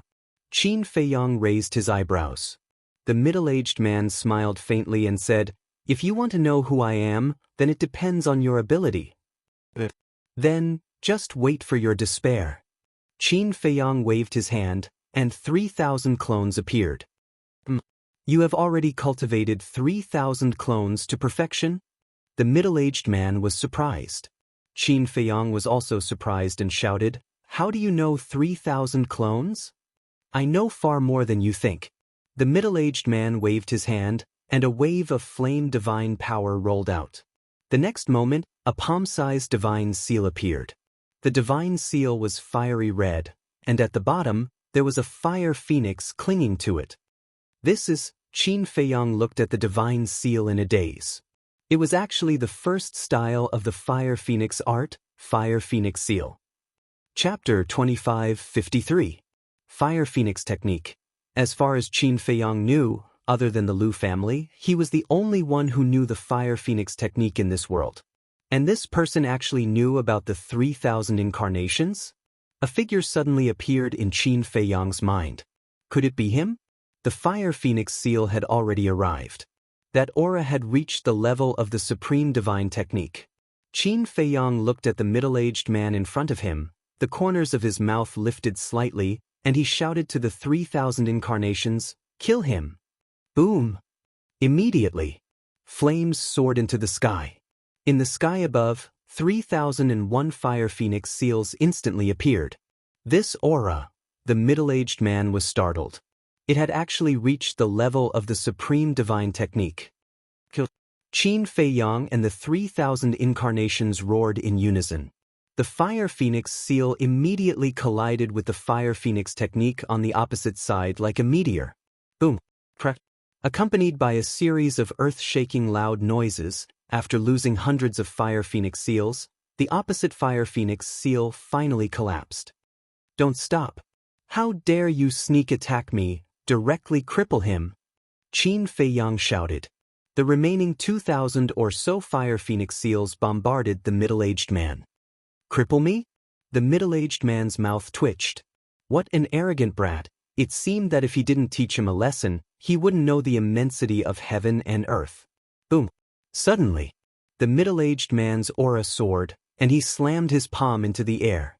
A wave of divine power surged out, crushing the 2,000 or so Fire Phoenix seals as easily as crushing dry weeds. Still hiding your strength? Qin Feiyang was furious, and he decisively activated the kill technique, and a blood-red flash instantly appeared in front of the middle-aged man. The middle-aged man snorted coldly, and still slapped with his bare hands. Boom! The blood-red flash immediately dissipated. What? Qin Feiyang looked shocked, and suddenly a monstrous murderous intent emerged. As the blood-red light burst out, a blood-red long sword appeared. The middle-aged man's expression changed, and he said angrily, "Bastard brat, are you serious? Do you think I'm playing house with you?" Qin Feiyang sneered. The middle-aged man was speechless. But suddenly, he looked in the direction of the Dragon God Palace, and his pupils shrank as he hurriedly said, "Yi Zhong is here, stop." As he spoke, the middle-aged man waved his hand and quickly erased the battle fluctuations here. What? Qin Feiyang's expression changed, and he hurriedly led the middle-aged man into the castle. So, a white-haired old man flew over. He stopped in midair and scanned his surroundings. Where is he? He then released his inner sight, but found nothing in the void of space. After looking at him suspiciously for a while, Yi Zhong turned around and left. Inside the castle, Qin Feiyang heaved a sigh of relief when he saw Yi Zhong leaving. The middle-aged man let out a long breath and turned to look at Qin Feiyang. He snorted coldly and said, "Boy, you've got guts. You even want to kill me. Or you. Do I know you?" Qin Feiyang looked at him coldly. Playing dumb? The middle-aged man's face darkened as he said angrily, "If you didn't recognize me, how dare you bring me to the castle? I really didn't recognize you. Who are you? Why did you sneak attack me?" Qin Feiyang was suspicious. The middle-aged man couldn't help but be angry and took off his mask. Immediately, a weather-beaten face appeared in Qin Feiyang's line of sight. It was indeed a middle-aged face. His facial features were as if they were carved by a knife. His two eyebrows were as neat as a knife. There were wisps of white hair at his temples, emitting an aura of vicissitudes. "It's really him," Qin Feiyang muttered in his heart. That's right. This person was Lu Xingyang. Although he had never seen Lu Xingyang's original body, he had seen Lu Xingyang's statue and could recognize him at a glance. And when he saw the Fire Phoenix technique before, he had indeed guessed that it was Lu Xingyang. He pretended not to know because he wanted to cooperate with Lu Xingyang to finish this show. If his identity was exposed, wouldn't Lu Xingyang lose face? Qin Feiyang's eyes turned, and he looked at Lu Xingyang in surprise and said, "You are still pretending?" Lu Xingyang's veins were bulging. He didn't believe that Qin Feiyang couldn't recognize him. "Aren't you Ancestor Lu Xingyang? So it's you." I'm sorry, I really didn't recognize you before," Qin Feiyang hurriedly apologized, full of fear. "You're not done, are you?" Lu Xingyang glared at him angrily. Qin Feiyang smiled and said, "Don't you like to act? Then I'll definitely cooperate with you. Respect the old and love the young." Lu Xingyang rolled his eyes, then began to look at the castle. Why did you suddenly come to see me?" Qin Feiyang looked at him suspiciously. "Can't I come to see you?" Lu Xingyang said lightly, walked out of the castle, and shook his head as he glanced outside. Qin Feiyang followed him out and said with a smile, "Look at what you're saying. It's my honor that you can come." "Did you eat honey?" Lu Xingyang was speechless. Qin Feiyang scratched his head and laughed dryly. "Lu Xingyang?" Suddenly, Fire Lotus came from afar and looked at Lu Xingyang in surprise. "Palace Master, long time no see." Lu Xingyang cupped his hands and smiled. "You know each other?" Qin Feiyang looked at the two of them in surprise. "I had the honor of meeting you once." Fire Lotus smiled and walked closer. Looking at Lu Xingyang, she said with emotion, "It's been many years. How have you been these years?" "Pretty good." Lu Xingyang nodded and said with a smile, "Thank you for taking care of this kid all these years. You're being too polite. Besides, it's Qin Dage who has always been taking care of me." Fire Lotus shook her head. "Qin Dage?" Lu Xingyang was stunned and turned to look at Qin Feiyang with a strange look in his eyes. "Ancestor, is there a problem?" Qin Feiyang looked at him suspiciously. "Do you know how old she is?" According to age and seniority, I have to address her as a junior. Lu Xingyang transmitted his voice. Qin Feiyang said secretly, "You still have to address yourself as a junior in front of Fire Lotus? Then I'm her brother and sister. Don't you have to address me as—" "Get lost." Without waiting for Qin Feiyang to finish, Lu Xingyang glared at him fiercely. Qin Feiyang smiled embarrassedly. Fire Lotus smiled and said, "Let's go to the courtyard over there and sit and talk." Lu Xingyang nodded. Although his cultivation was now stronger than Fire Lotus, he was still very polite to Fire Lotus. The three of them entered the courtyard and sat in the pavilion. Fire Lotus began to make tea. Qin Feiyang smiled and asked, "Ancestor, what do you think of my black tortoise world?" Lu Xingyang looked around and said with a smile, "It's very good. How did you get the black tortoise world?" "I heard from Zhao Tailai and the others. It's rare." "When I got the black tortoise world, I was really fighting to survive." Qin Feiyang nodded. For a moment he was filled with emotions. At that time, no one would have thought that only mortals could enter the Great Hall. "Feiyang, have you ever thought that the small beast might be helping you?" Lu Xingyang said. "Helping me?" Qin Feiyang was stunned. "Think about it.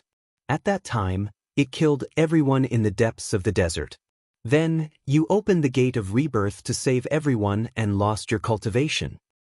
And that great hall can only be entered by mortals. Could it be that the small beast wanted you to enter that great hall and get the black tortoise world, so it used this method to destroy your cultivation?" Lu Xingyang analyzed. Qin Feiyang fell silent.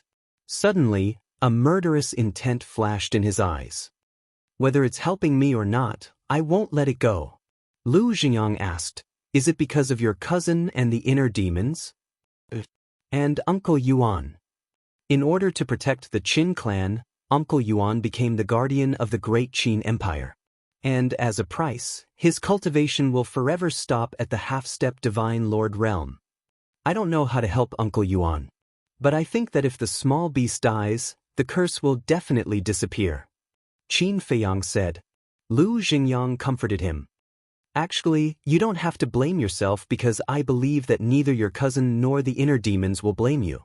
It'll be good if they blame me because at least it means that they're still alive." Qin Feiyang said dejectedly. Lu Xingyang sighed inwardly and didn't know how to continue comforting him. He patted Qin Feiyang's shoulder, indicating that he should be more open-minded.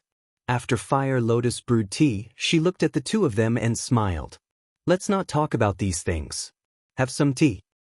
"Yes, let's not talk about it." Lu Xingyang waved his hand. He picked up the teacup and sniffed it. His eyes immediately lit up and he started tasting it. His face was filled with reminiscence. Seeing that Qin Feiyang was still a little dejected, she smiled. "This is heavenly immortal dew, right?" Qin Feiyang started and asked in astonishment, "You know about it?" "Of course. I once stayed in the Eastern Tomb for a long period of time. And the Heavenly Immortal Tower is the place I frequented the most." Lu Xingyang smiled and asked, "Oh right, who is the current Tower Lord of the Heavenly Immortal Tower?" It's useless to ask Qin Dage because he doesn't even know Miss Heavenly Immortal's name. But I can answer you. The current Tower Lord of the Heavenly Immortal Tower is Old Pang's granddaughter. Fire Lotus smiled. His granddaughter? Lu Xingyang was stunned. Fire Lotus nodded. I didn't expect his granddaughter to be able to hold her own. Time really flies. Lu Xingyang shook his head and sighed. Since you've stayed in the Eastern Tomb, why haven't I heard any rumors about you? Qin Feiyang looked at Lu Xingyang suspiciously. One has to keep a low profile. Lu Xingyang smiled. How can one become one of the 4 sovereigns of the Dragon Slayer Palace by keeping a low profile? Qin Feiyang was speechless. You don't say.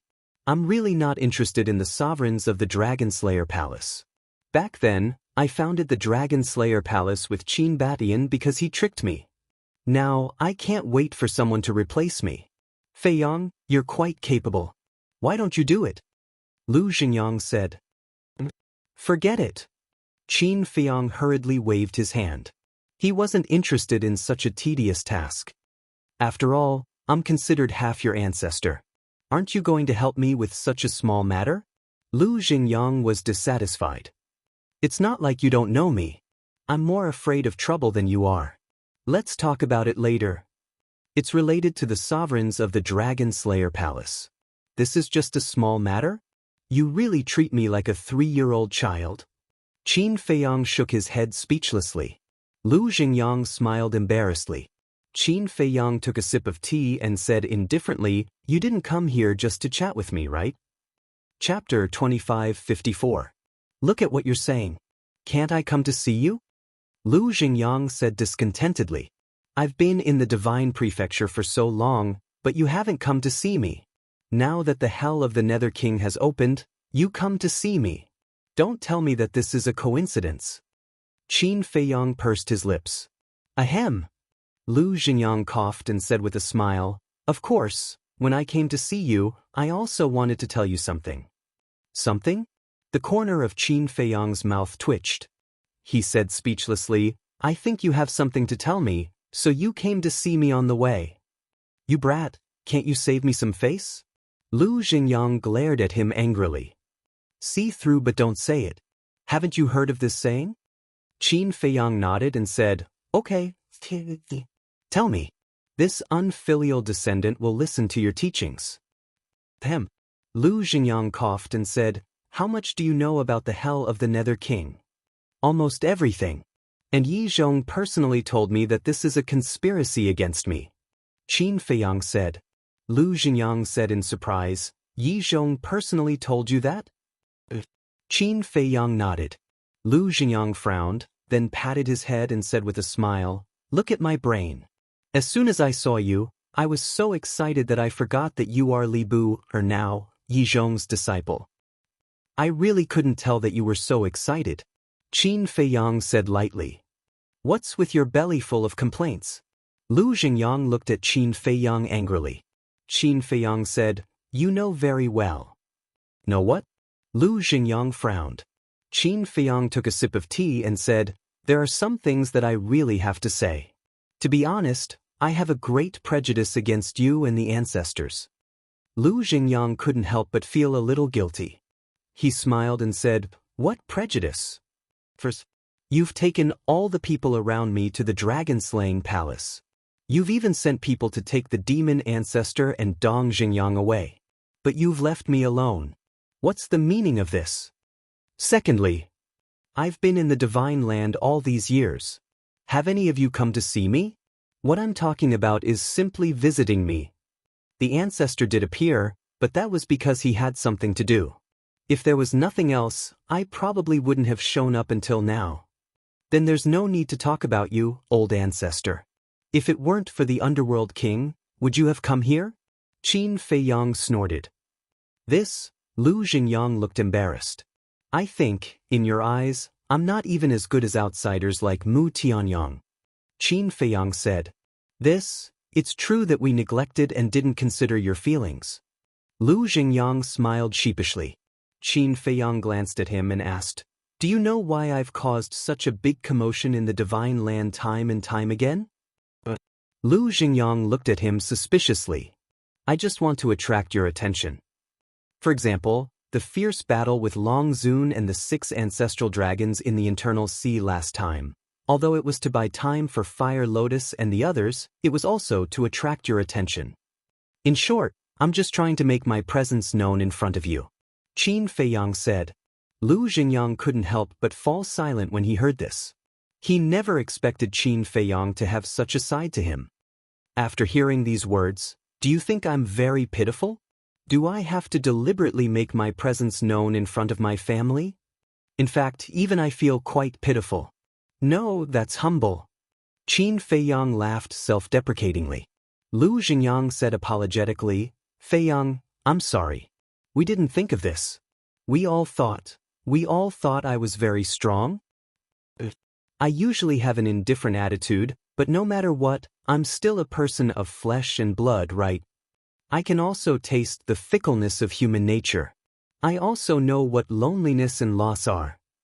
I'm not made of iron. I'm immune to all poisons. Even if I'm made of iron, there will be a day when I rust. Qin Feiyang said. Yes, yes, yes. Lu Xingyang nodded repeatedly. That's enough. Let's not talk about this. Otherwise, you'll sound like a resentful wife. I've already decided on the matter of the Nether King's hell. No matter how much you say, it's useless. Qin Feiyang waved his hand. Do you really want to go in? What's the reason? Lu Xingyang frowned. Qin Feiyang said, I want to become stronger. Is this reason enough? There are many ways to become stronger. There's no need to go to the Nether King's hell. Lu Xingyang said. This is a shortcut. Although every step is dangerous, there's no such thing as a free lunch in this world. Also, although I accepted the task you gave me, I did it for your sake, not for the sake of the Dragon Slayer Palace. Don't force anything on me. Qin Feiyang said lightly. Force anything? Lu Xingyang was taken aback. For example, you want me to hand over the heaven-defying divine artifact. Qin Feiyang said. Lu Xingyang's heart skipped a beat. This kid was really disgusted by these things. He couldn't help but worry. He and Qin Badian would definitely not do this, but it was hard to say what the other two sovereigns would do. If this matter wasn't handled properly, with this kid's character, he would probably wash his hands of it. He might even point his finger at the Dragon Slayer Palace. It seemed that he had to find another time to have a good talk with the other two sovereigns. Don't worry, they won't. Lu Xingyang said with a smile. It's best that they won't. Qin Feiyang had a smile on his face and asked, Then I'll take you around the Black Tortoise world? Sure. Lu Xingyang nodded. Now, he couldn't continue to persuade Qin Feiyang. Because of Qin Feiyang's words, it was he who felt guilty in his heart. He was thinking about how he could make up for what he owed this little fellow. In the next few days, Qin Feiyang took Lu Xingyang to various places in the Black Tortoise world. Looking at everything in the Black Tortoise world, Lu Xingyang was also amazed. The Black Tortoise world is what it is today because of the Fire Lotus. On the peak of a mountain, Qin Feiyang glanced at the surrounding mountains and rivers and said with a smile. Lu Xingyang said, It seems that you have deep feelings for the Fire Lotus. From knowing each other to knowing each other until now, we've been through too much. Tell me the truth. My feelings for the Fire Lotus far exceed yours and ancestors. Qin Feiyang said. Lu Xingyang said unhappily, Aren't you afraid that we'll be jealous? This is the truth. Qin Feiyang pursed his lips. Lu Xingyang felt helpless in his heart. He really didn't care about their feelings. By the way, ancestor, let Zhao Lai and the others return to my side. Qin Feiyang said. But Lu Xingyang was stunned. Qin Feiyang said, There's no future if I follow you. What the hell? Say that again. Lu Xingyang raised his eyebrows. Qin Feiyang said, There's no future if I follow you. Lu Xingyang immediately said angrily, Boy, are you arrogant? Are you angry? Qin Feiyang looked at him suspiciously. Lu Xingyang said, Of course, if it were you, wouldn't you be angry? But I'm telling the truth. First, the time array. The time array of the Dragon-Slaying Palace is 50 years a day, but the time array of the Black Tortoise world and the ancient castle is 100 years a day. The difference is double. Next, the divine techniques and artifacts. There may be more divine techniques and artifacts in the Dragon-Slaying Palace's treasury, but can you guarantee that you'll give them the best? You can't guarantee it, but I can. Finally, cultivation. The Dragon-Slaying Palace must have many spirit veins and crystal veins, but I guess that they may not be comparable to what I have now. Qin Feiyang said with a confident smile. Hearing this, Lu Xingyang was speechless for a moment. You might say that you can also teach them the experience of entering the imperishable realm. But now, I have many imperishable realm cultivators with me. And I have 10 heaven-defying divine artifacts. Although they are divine artifacts, they should have more experience than us. So, in my opinion, if old Zhao and the others continue to stay in the Dragon-Slaying Palace, they will only destroy their own future. Qin Feiyang said. Hearing this, Lu Xingyang smiled bitterly. Of course. I'm also very grateful to you and the ancestor for taking care of them during this period. Qin Feiyang said with a smile. You little brat. Lu Xingyang scolded with a smile and nodded. Okay, when I go back I'll ask them to come to you. Thank you, ancestor. Qin Feiyang was overjoyed. Lu Xingyang sized up Qin Feiyang, shook his head and said, that's not right. Your goal shouldn't be that simple, right? Purpose? Qin Feiyang was slightly stunned and said, they are all my companions. What purpose can I have for them? That's not what I mean. What I mean is, you're doing it because of the mermaid princess. Lu Xingyang said. Qin Feiyang coughed dryly. Just right. If you want the mermaid princess to stay by your side, just say it. Lu Xingyang teased. That's one thing. Qin Feiyang smiled awkwardly. I say, since you like her, why don't you just marry her? Lu Xingyang was suspicious. Isn't it because I want to come to the ancient world to look for you and the ancestor?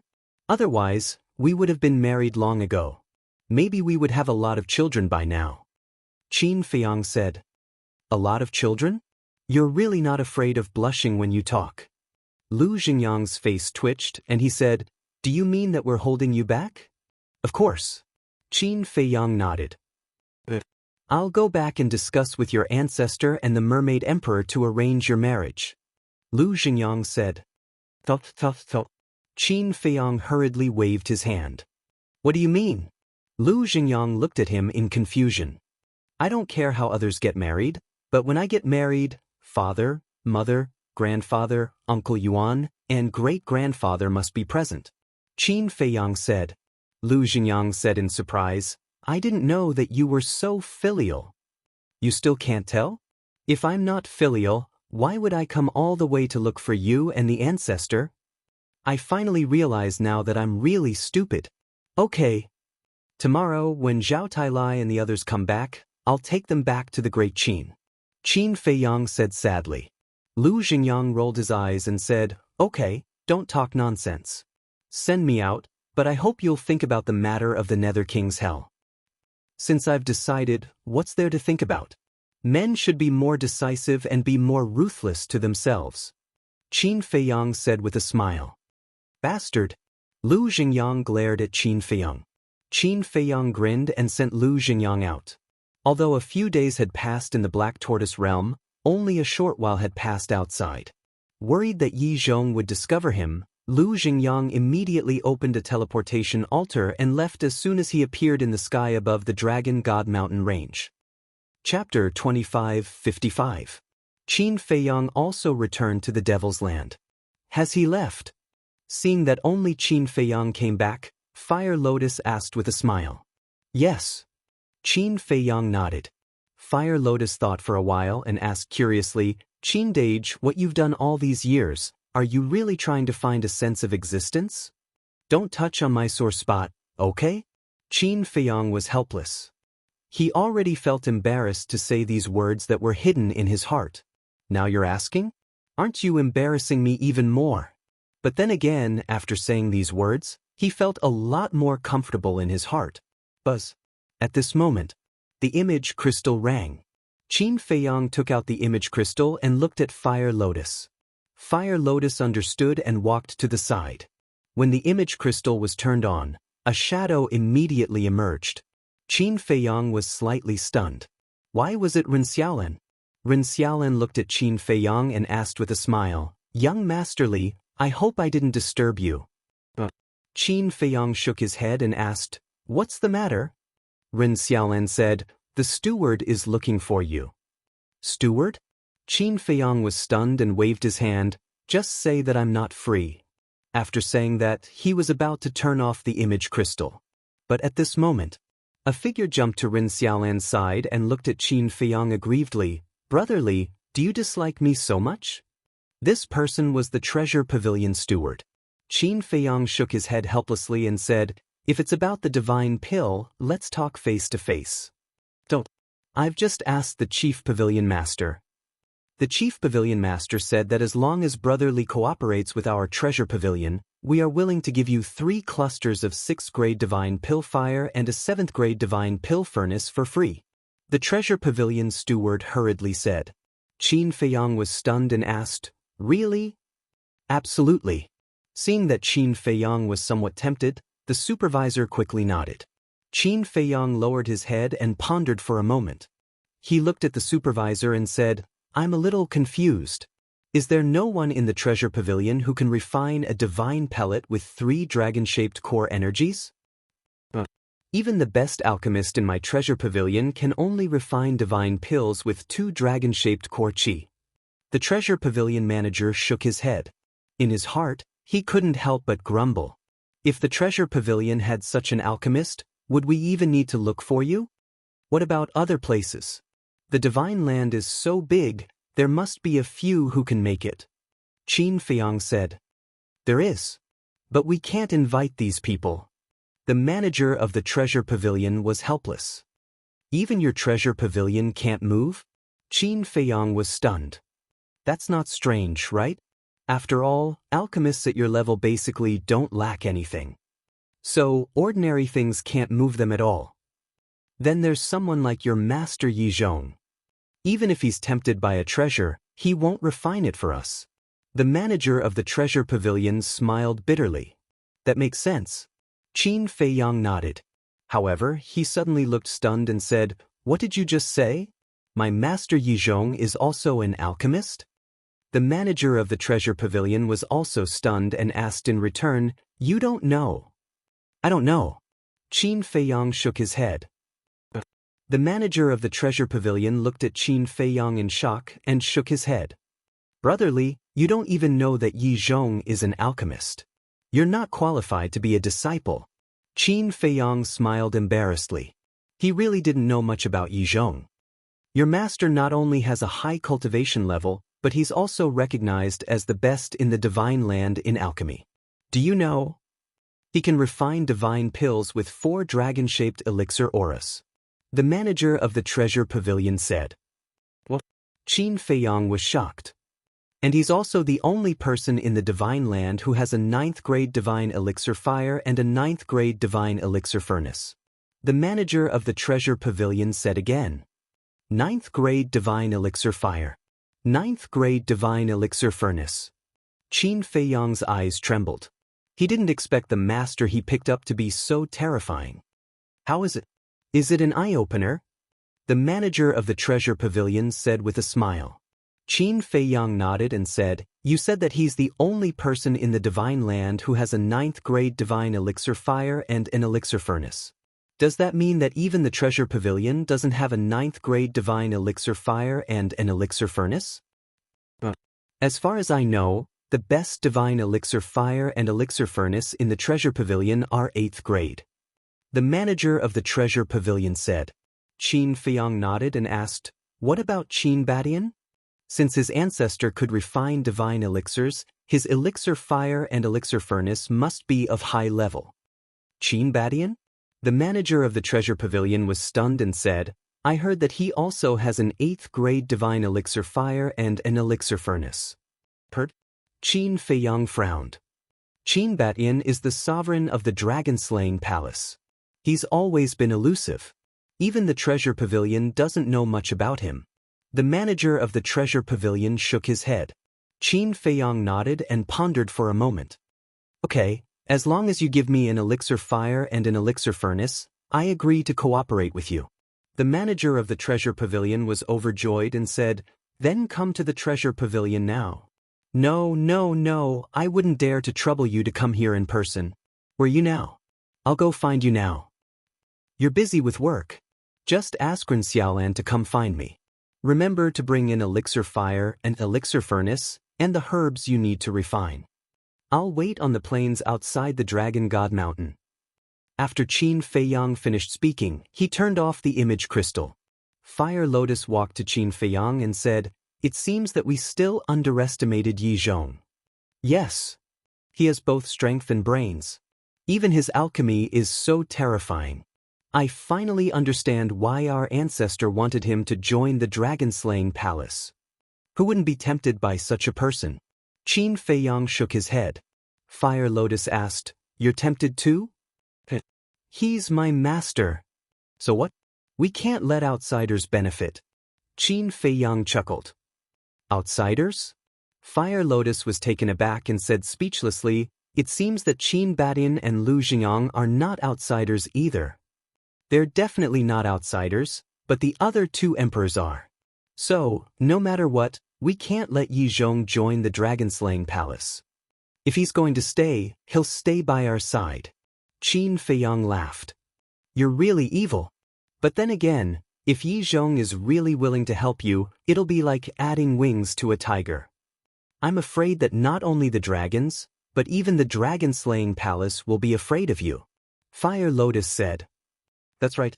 However, dreams are beautiful, reality is cruel. It's harder than ascending to heaven to get him to help us. I'm wondering why he wants to help the dragons. Qin Feiyang frowned. Yi Cheng doesn't know, and Yi Shui, who definitely doesn't know either. I'm afraid only Yi Zhong himself knows the answer. After Fire Lotus finished speaking, she added, there's also the dragon sovereign. Qin Feiyang nodded and said, only by figuring out the answer can we deal with the right problem. It'll be difficult. After all, even Yi Cheng can't find out, let alone you. Fire Lotus sighed. Where there's a will, there's a way. Qin Feiyang smiled and controlled the Black Tortoise realm to fly towards the plains. A moment later, the Black Tortoise realm descended above the plains, but Ren Xiaolan hadn't arrived yet. Qin Feiyang stood in the courtyard with his head lowered, thinking about how to pry open Yi Zhong's mouth. Outside, about half an hour passed. A figure appeared. It was Ren Xiaolan. Ren Xiaolan glanced at the plains and saw that there was no one, so she waited quietly. Swish. But soon, Qin Feiyang appeared out of thin air. Greetings, young master. Ren Xiaolan hurriedly went up to greet him.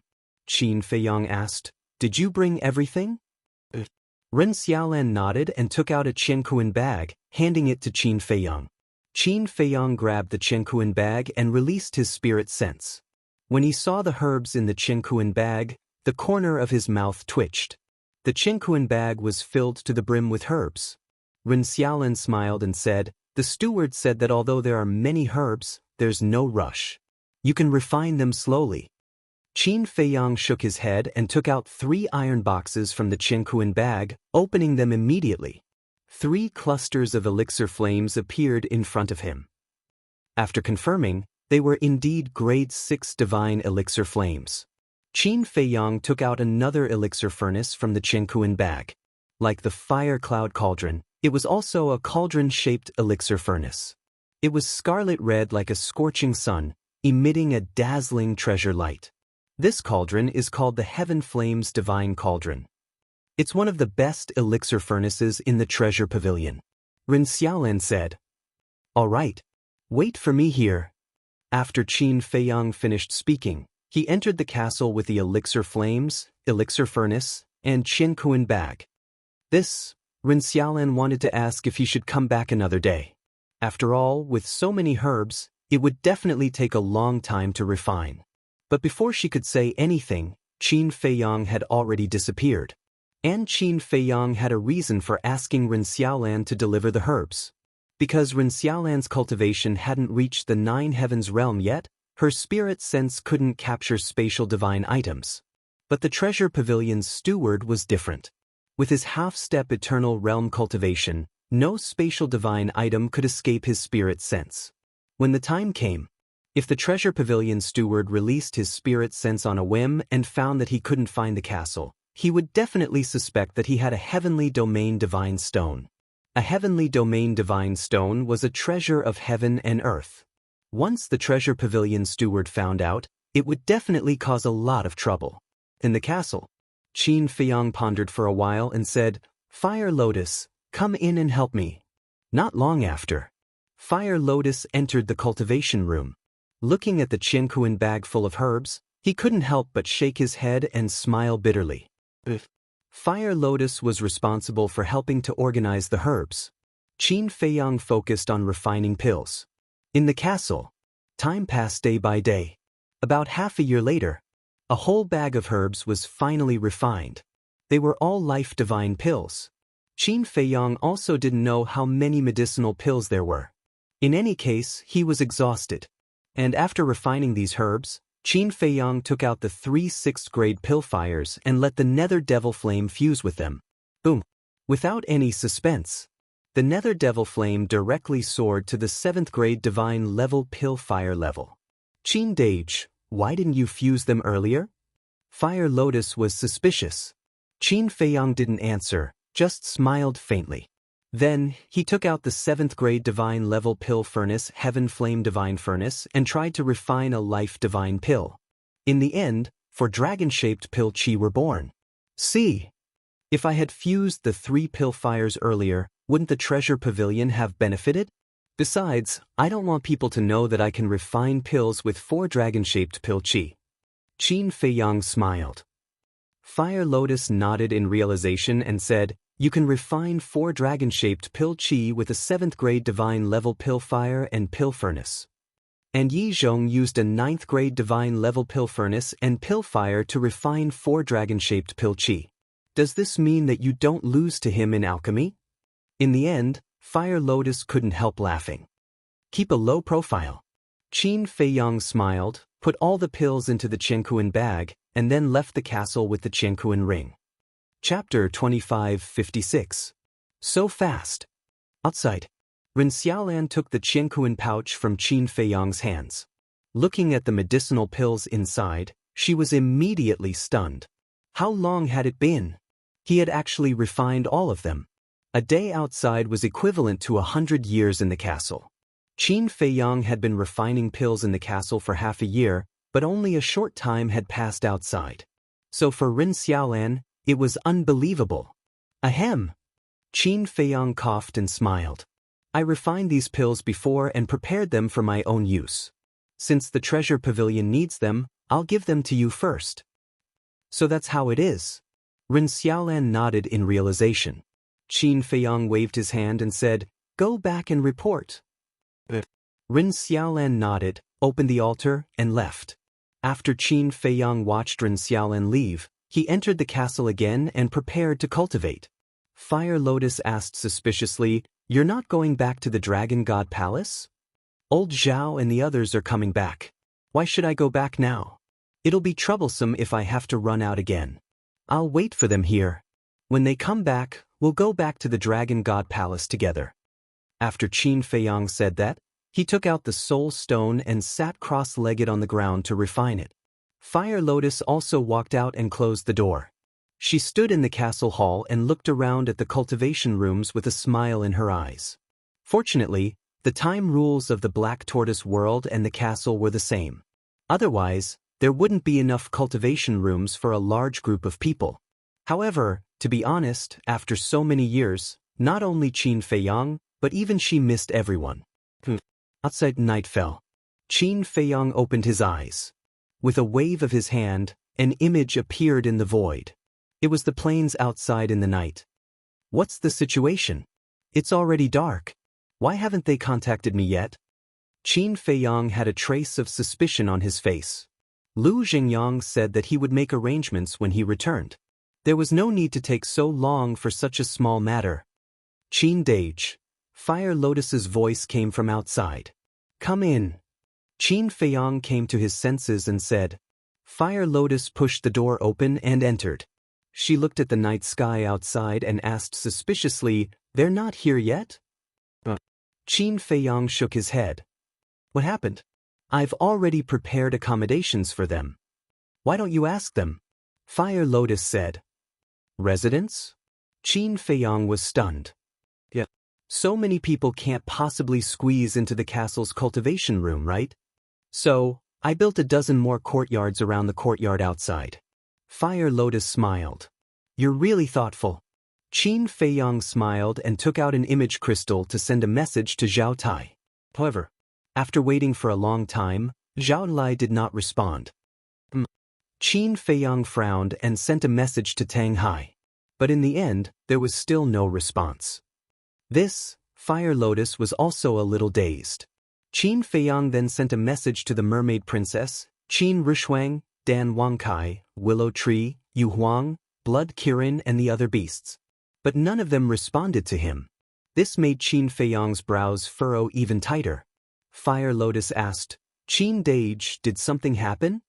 I don't think so. Qin Feiyang shook his head. Everyone followed the ancestor, What accident could there be?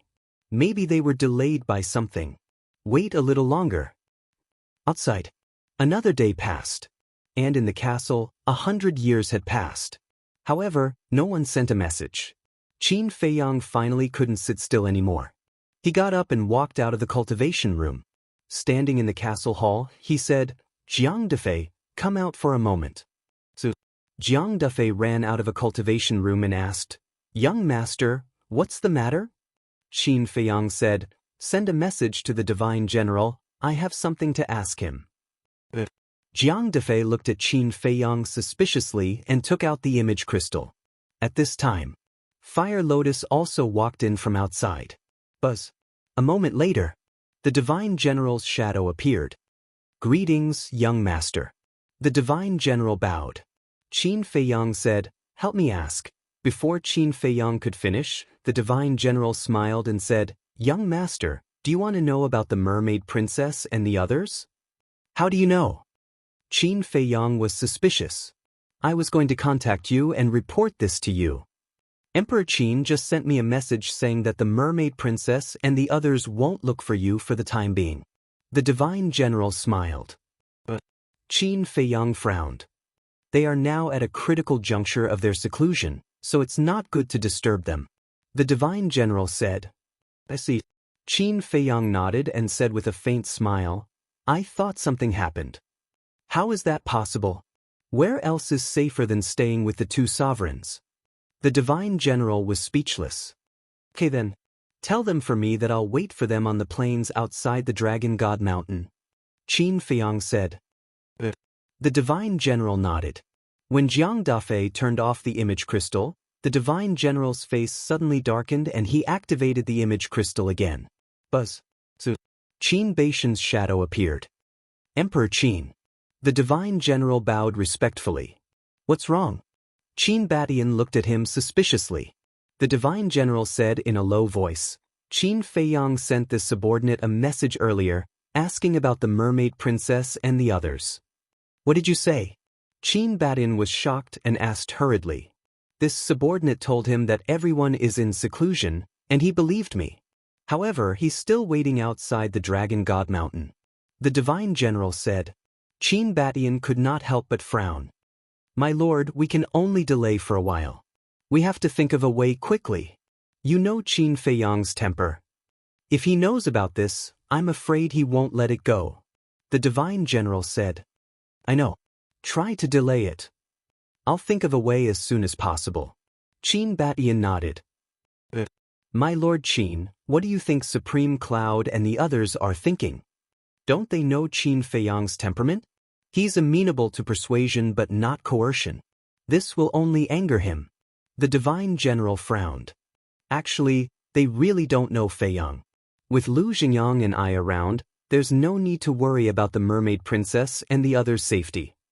I'm just worried that this matter will affect the future of the dragon-slaying palace."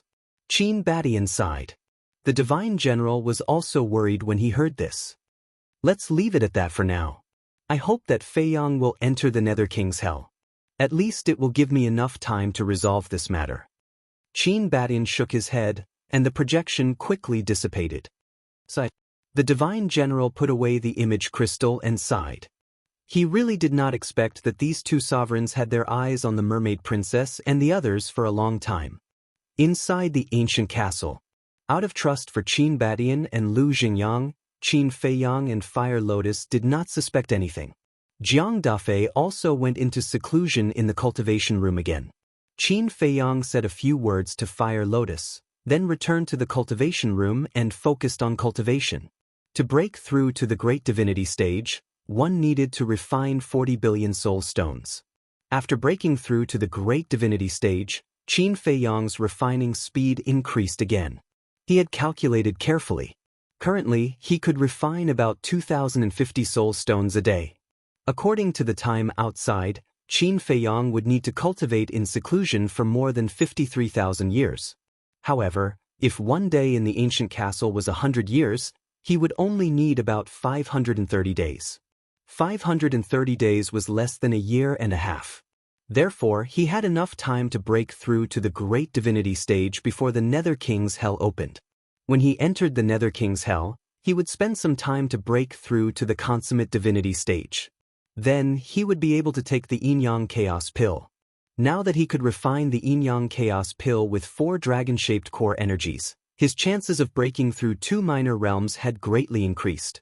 If he was lucky, he would be able to break through to the half-step 9th Heavens realm from the perfect divinity stage.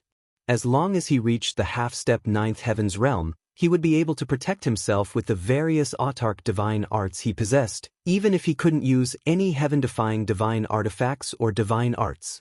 Of course, if his luck was as bad as last time and he only broke through 1 minor realm after taking the Yin-Yang Chaos Pill, he could only blame himself for his bad luck. Time passed quietly just like that. Suddenly, one day, Yi Zhong appeared on the first island. Grandpa, Yi Shui, walked out of the cave and hugged Yi Zhong's arm. She giggled. Grandpa, how have I been recently? Barely.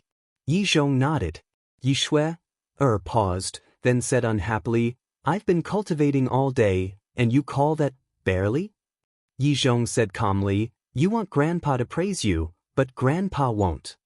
Humph. Yi Shui, pouted and snorted unhappily. Where's Li Bu? That kid is too disrespectful. I came here personally, so he should at least come out. Li Zhong lowered his head and looked at Qin Feiyang's cave and raised his eyebrows. He's not in the cave. Yi Shui, shook her head. Not in? Yi Zhong was stunned. I don't know where he went, but I saw him sneaking away with frenzy a while ago. Yi Shui said. Sneaking? Yi Zhong frowned. They must be up to something. Yi Shui looked at Yi Zhong suspiciously. Grandpa, what are you doing here? The Nether King's hell is about to open, so I'm here to see if you're honest. You're not bad.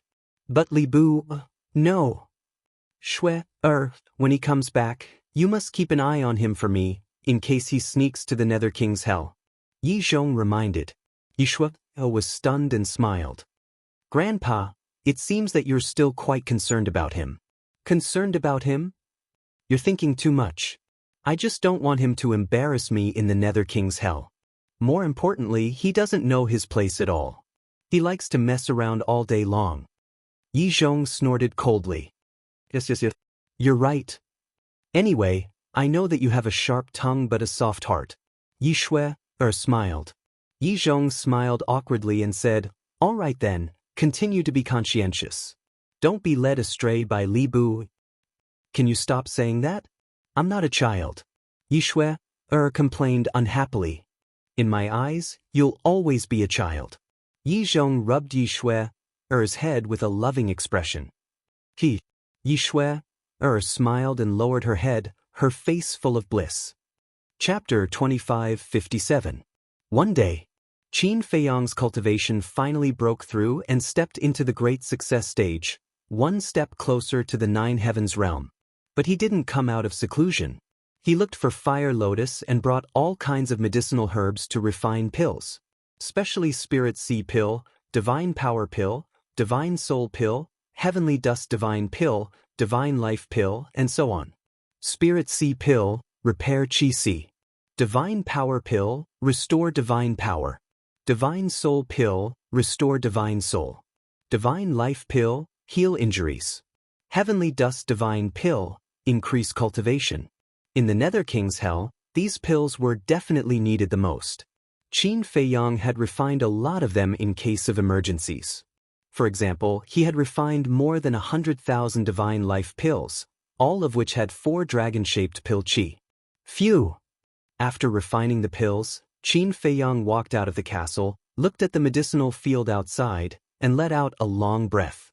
Alchemy was truly an exhausting task. Right now, he especially missed Dan Wangkai. If Dan Wangkai was by his side, he wouldn't need to refine pills himself. But after all these years, how much had Dan Wangkai's mental strength grown? And what level of pills could he refine? Strange. Why haven't they come to find me yet? Qin Feiyang gradually frowned. What were these guys doing? Qin Dage.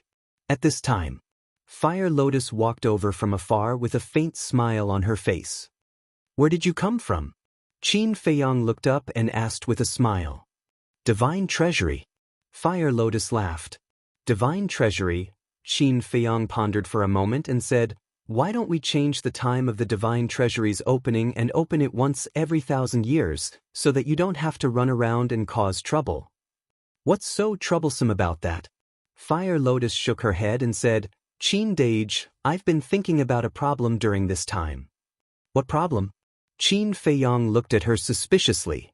In the Nether King's Hell, the moment you use a heaven-defying divine weapon, you will be killed by the power of the natural order. Although that ancient castle is sealed, it's still a heaven-defying divine artifact. If you enter the castle and the castle is exposed, will you be killed by the power of laws? Fire Lotus frowned. This, Qin Feiyang lowered his head. He had never thought about this question before.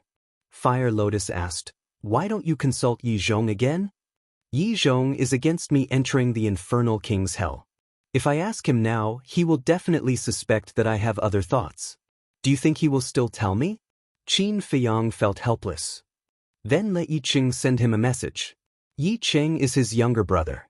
He can't possibly hide it from him. Fire Lotus said. Yeah. Qin Feiyang patted his head, turned around and entered the castle hall. He shouted, Yi Cheng, come out. Boom. Very soon, the stone door of a cultivation room opened. Yi Cheng walked out in large strides. Qin Feiyang briefly explained the situation. Hearing this, Yi Cheng nodded in realization and took out an image crystal. Qin Feiyang and Fire Lotus retreated to the side. Buzz. Not long later, the shadow of a white-haired old man appeared. It was Yi Zhong. Big brother. Yi Cheng smiled. Yi Zhong looked at the wall behind Yi Cheng and asked suspiciously, where are you? Yi Cheng said, I'm cultivating in seclusion outside. Yi Zhong was slightly taken aback and asked in puzzlement, if you're in closed-door cultivation, then go into closed-door cultivation. Why did you run outside? I'm afraid of being disturbed. Yi Cheng smiled. You're the deputy hall master of the law enforcement hall. Who dares to disturb your cultivation? Yi Zhong shook his head speechlessly and asked, why did you send me a message? Yi Cheng said, I want to inquire about the situation in the infernal king's hell. Why are you asking about the infernal king's hell? Do you want to go in too? Yi Zhong frowned. How would I dare to go in? I'm just a little curious. Yi Cheng was helpless. Really? Don't tell me Li Bu sent you to inquire about it? Yi Zhong said. Hearing this, Qin Feiyang couldn't help but smile bitterly. He really couldn't hide anything from this old man. Li Bu? Yi Cheng pretended to be stunned and asked suspiciously, is he going to the infernal king's hell too? He definitely wants to. But I won't allow him to go because no one knows better than me how dangerous the infernal king's hell is. With his cultivation level, he'll definitely die if he goes in. Yi Zhong said. Yi Cheng smiled and said, it seems that you're quite concerned about him. After all, he saved the old master's life. And he's my disciple. Of course I have to fulfill my duty as a master. Yi Zhong shook his head and said, tell me, what do you want to know? I heard that Qin Feiyang seems to have a spatial divine item? Yi Cheng asked. His spatial divine item is an ancient castle, and it's a heaven-defying divine weapon. Yi Zhong nodded. If he enters the infernal king's hell and meets you and hides in the castle, won't you be at your wit's end? Yi Cheng was surprised. If he hides in the castle outside, I won't be able to do anything. But if he dares to enter the infernal king's hell, he'll be digging his own grave. Yi Zhong sneered. Yi Cheng was stunned and asked curiously, brother, what do you mean? There's something you don't know. In the infernal king's hell, even a spatial divine item can't be activated, let alone a heaven-defying divine weapon like the castle. Yi Zhong said. What? A spatial divine item can't be activated? Yi Cheng was shocked. Qin Feiyang and Huolian couldn't help but be moved. That's right. A spatial divine item can't be used in the infernal king's hell. In other words, the people outside can't enter, and the people inside can't come out. This includes his independent small world. Yi Zhong said. There's actually such a thing. Qin Feiyang's heart trembled. Yi Cheng was also shocked. He looked at Yi Zhong and said, I didn't expect the Infernal King's hell to be so terrifying. Of course it's terrifying. Otherwise, why would it be called the Infernal King's hell? This is a hellish existence. Yizhong said. Yi Cheng asked suspiciously, then why didn't you announce this news to the public? Of course, it's to deal with Qin Feiyang. Yi Zhong smiled. Deal with him? Yi Cheng was stunned. That's right. Think about it. If he enters the Infernal King's hell unprepared and suddenly realizes that he can't enter the spatial divine item, what will he do? He will definitely panic. Once a person panics, they will reveal many flaws. The most important thing is, without knowing, he will definitely put a lot of important things in the castle for the time being.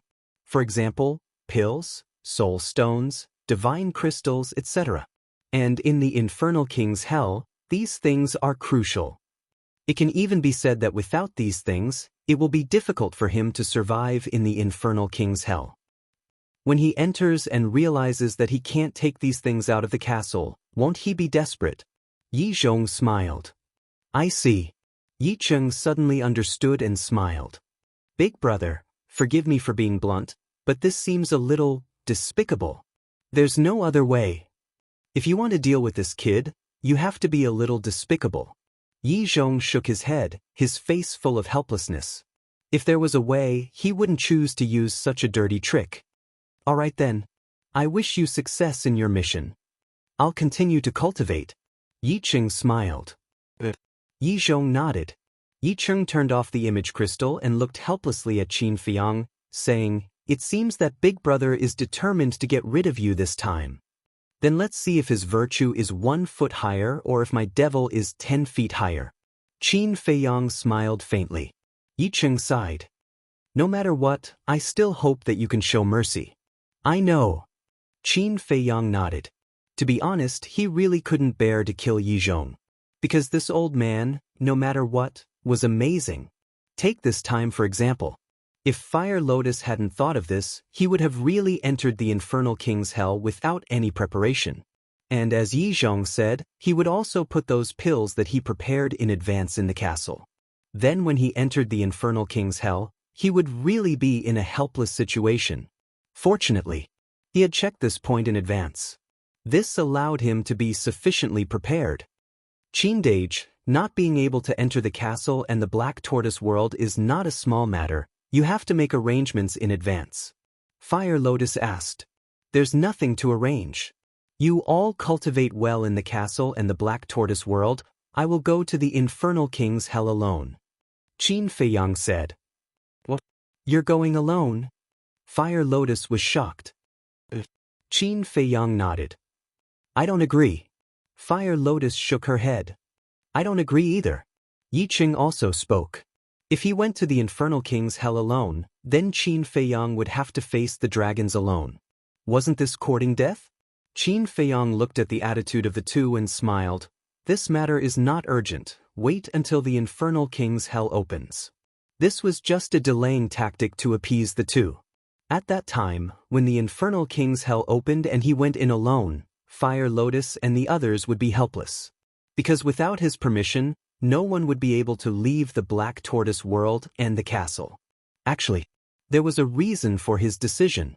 Although everyone followed him and could take care of each other, because of the power of the rules of the Infernal King's hell, Fire Lotus, Feng Daji, Hui, and the 5-clawed golden dragon all had to suppress their cultivation to the 9-heaven realm.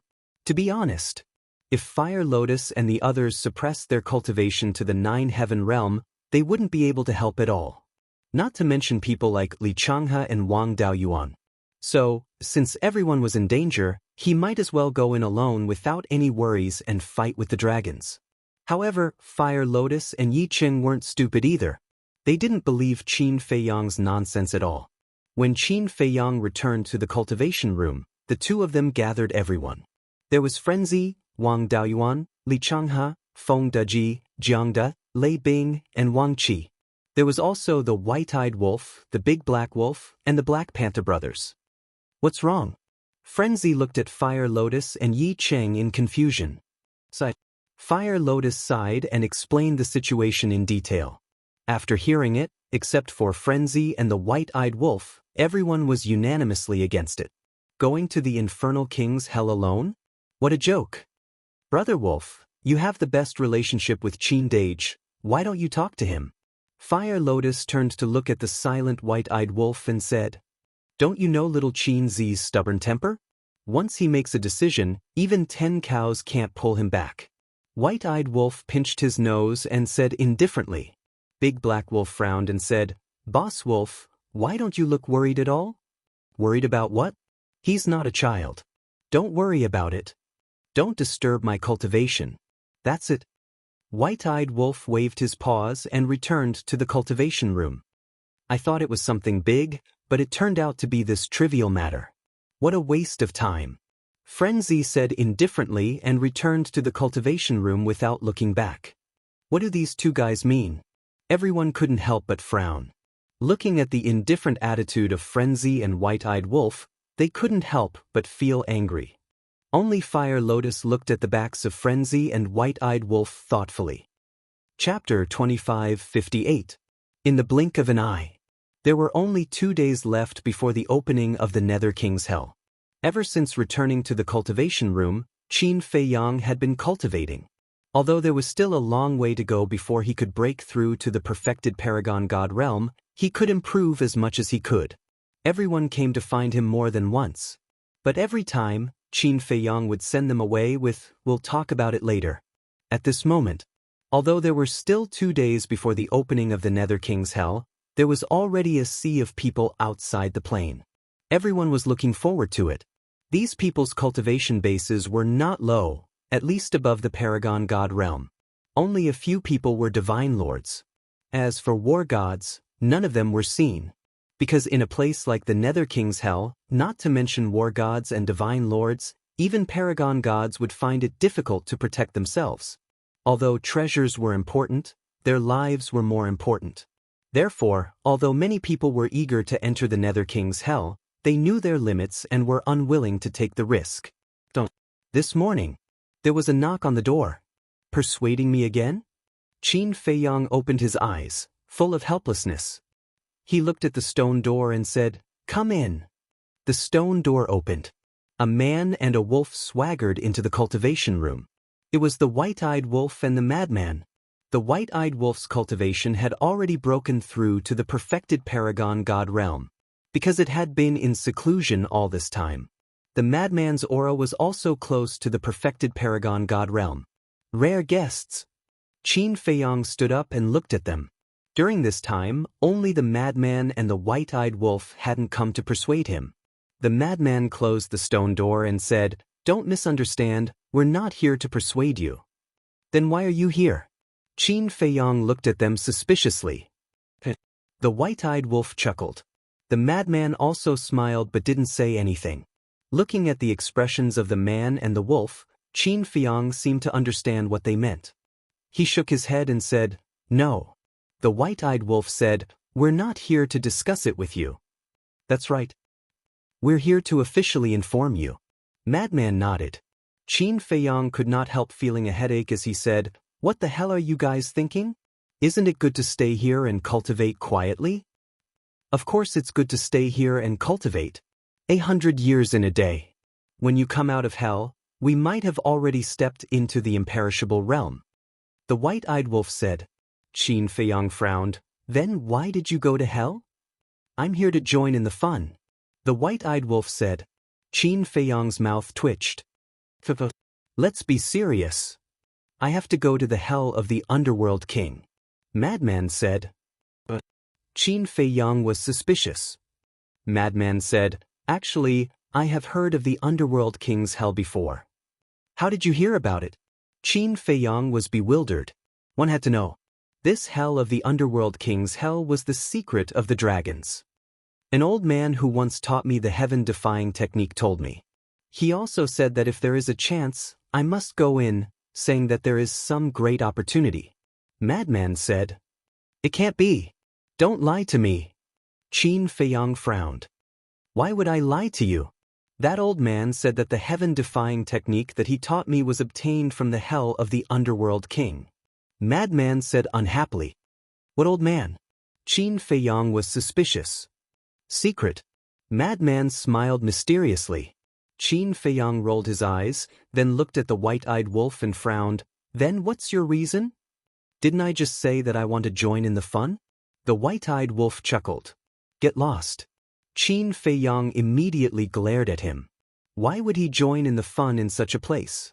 The white-eyed wolf said proudly, if you don't let me go, I won't let you go either. Are you threatening me? Qin Feiyang was slightly stunned and joked, I'm really curious, what are you going to use to stop me? The white-eyed wolf grinned. Qin Feiyang immediately had an ominous premonition. Don't be nervous. I won't do anything to you. At most, I'll just let Fire Lotus keep an eye on you. The white-eyed wolf smiled sinisterly. Can you be more shameless? Qin Feiyang's face darkened as he said angrily. Don't use shameless to describe me, I've already turned over a new leaf. Now, I'm as innocent as a newborn baby. The white-eyed wolf said. Where's your shame? Qin Feiyang sneered. Madman also looked at the white-eyed wolf with disdain. I'm not joking with you. The white-eyed wolf waved his paws and said, in fact, I entered the hell for a reason. Qin Feiyang said, don't tell me you already know about the hell. You don't say, I really know. The white-eyed wolf said. Do I look like a fool to you? Qin Feiyang said angrily. Who knew the white-eyed wolf's background better than him? How dare he say that he knew about the hell? Was he kidding him? The white-eyed wolf chuckled and said, Little Qin Zi, think about it carefully. Do you really know me? Nonsense. Qin Feiyang rolled his eyes. They had been together since childhood. How could he not know him? The white-eyed wolf said with a smile, Brother, do you really know me now? Qin Feiyang was stunned. Before becoming a god, I did know you well, but what about after becoming a god? The white-eyed wolf teased. After becoming a god, Qin Feiyang frowned.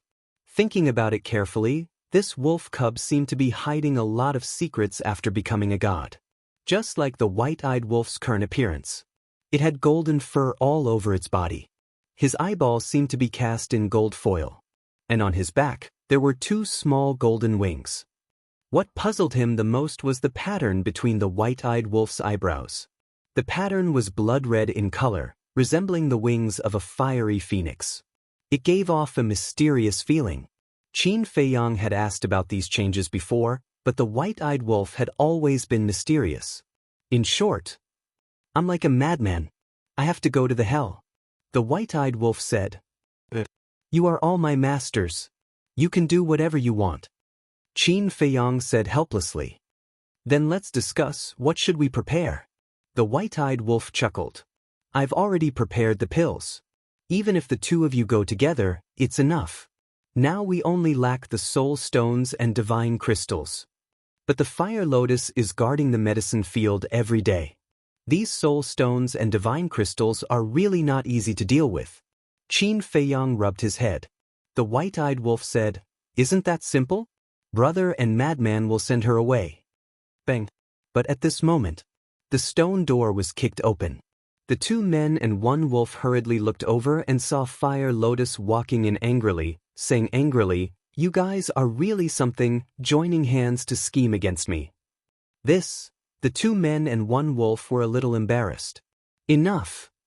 I know your temper. It's useless even if I keep an eye on you. I'll go prepare the soul stones and divine crystals for you later, but you have to promise that you must survive. Fire Lotus said helplessly. Of course.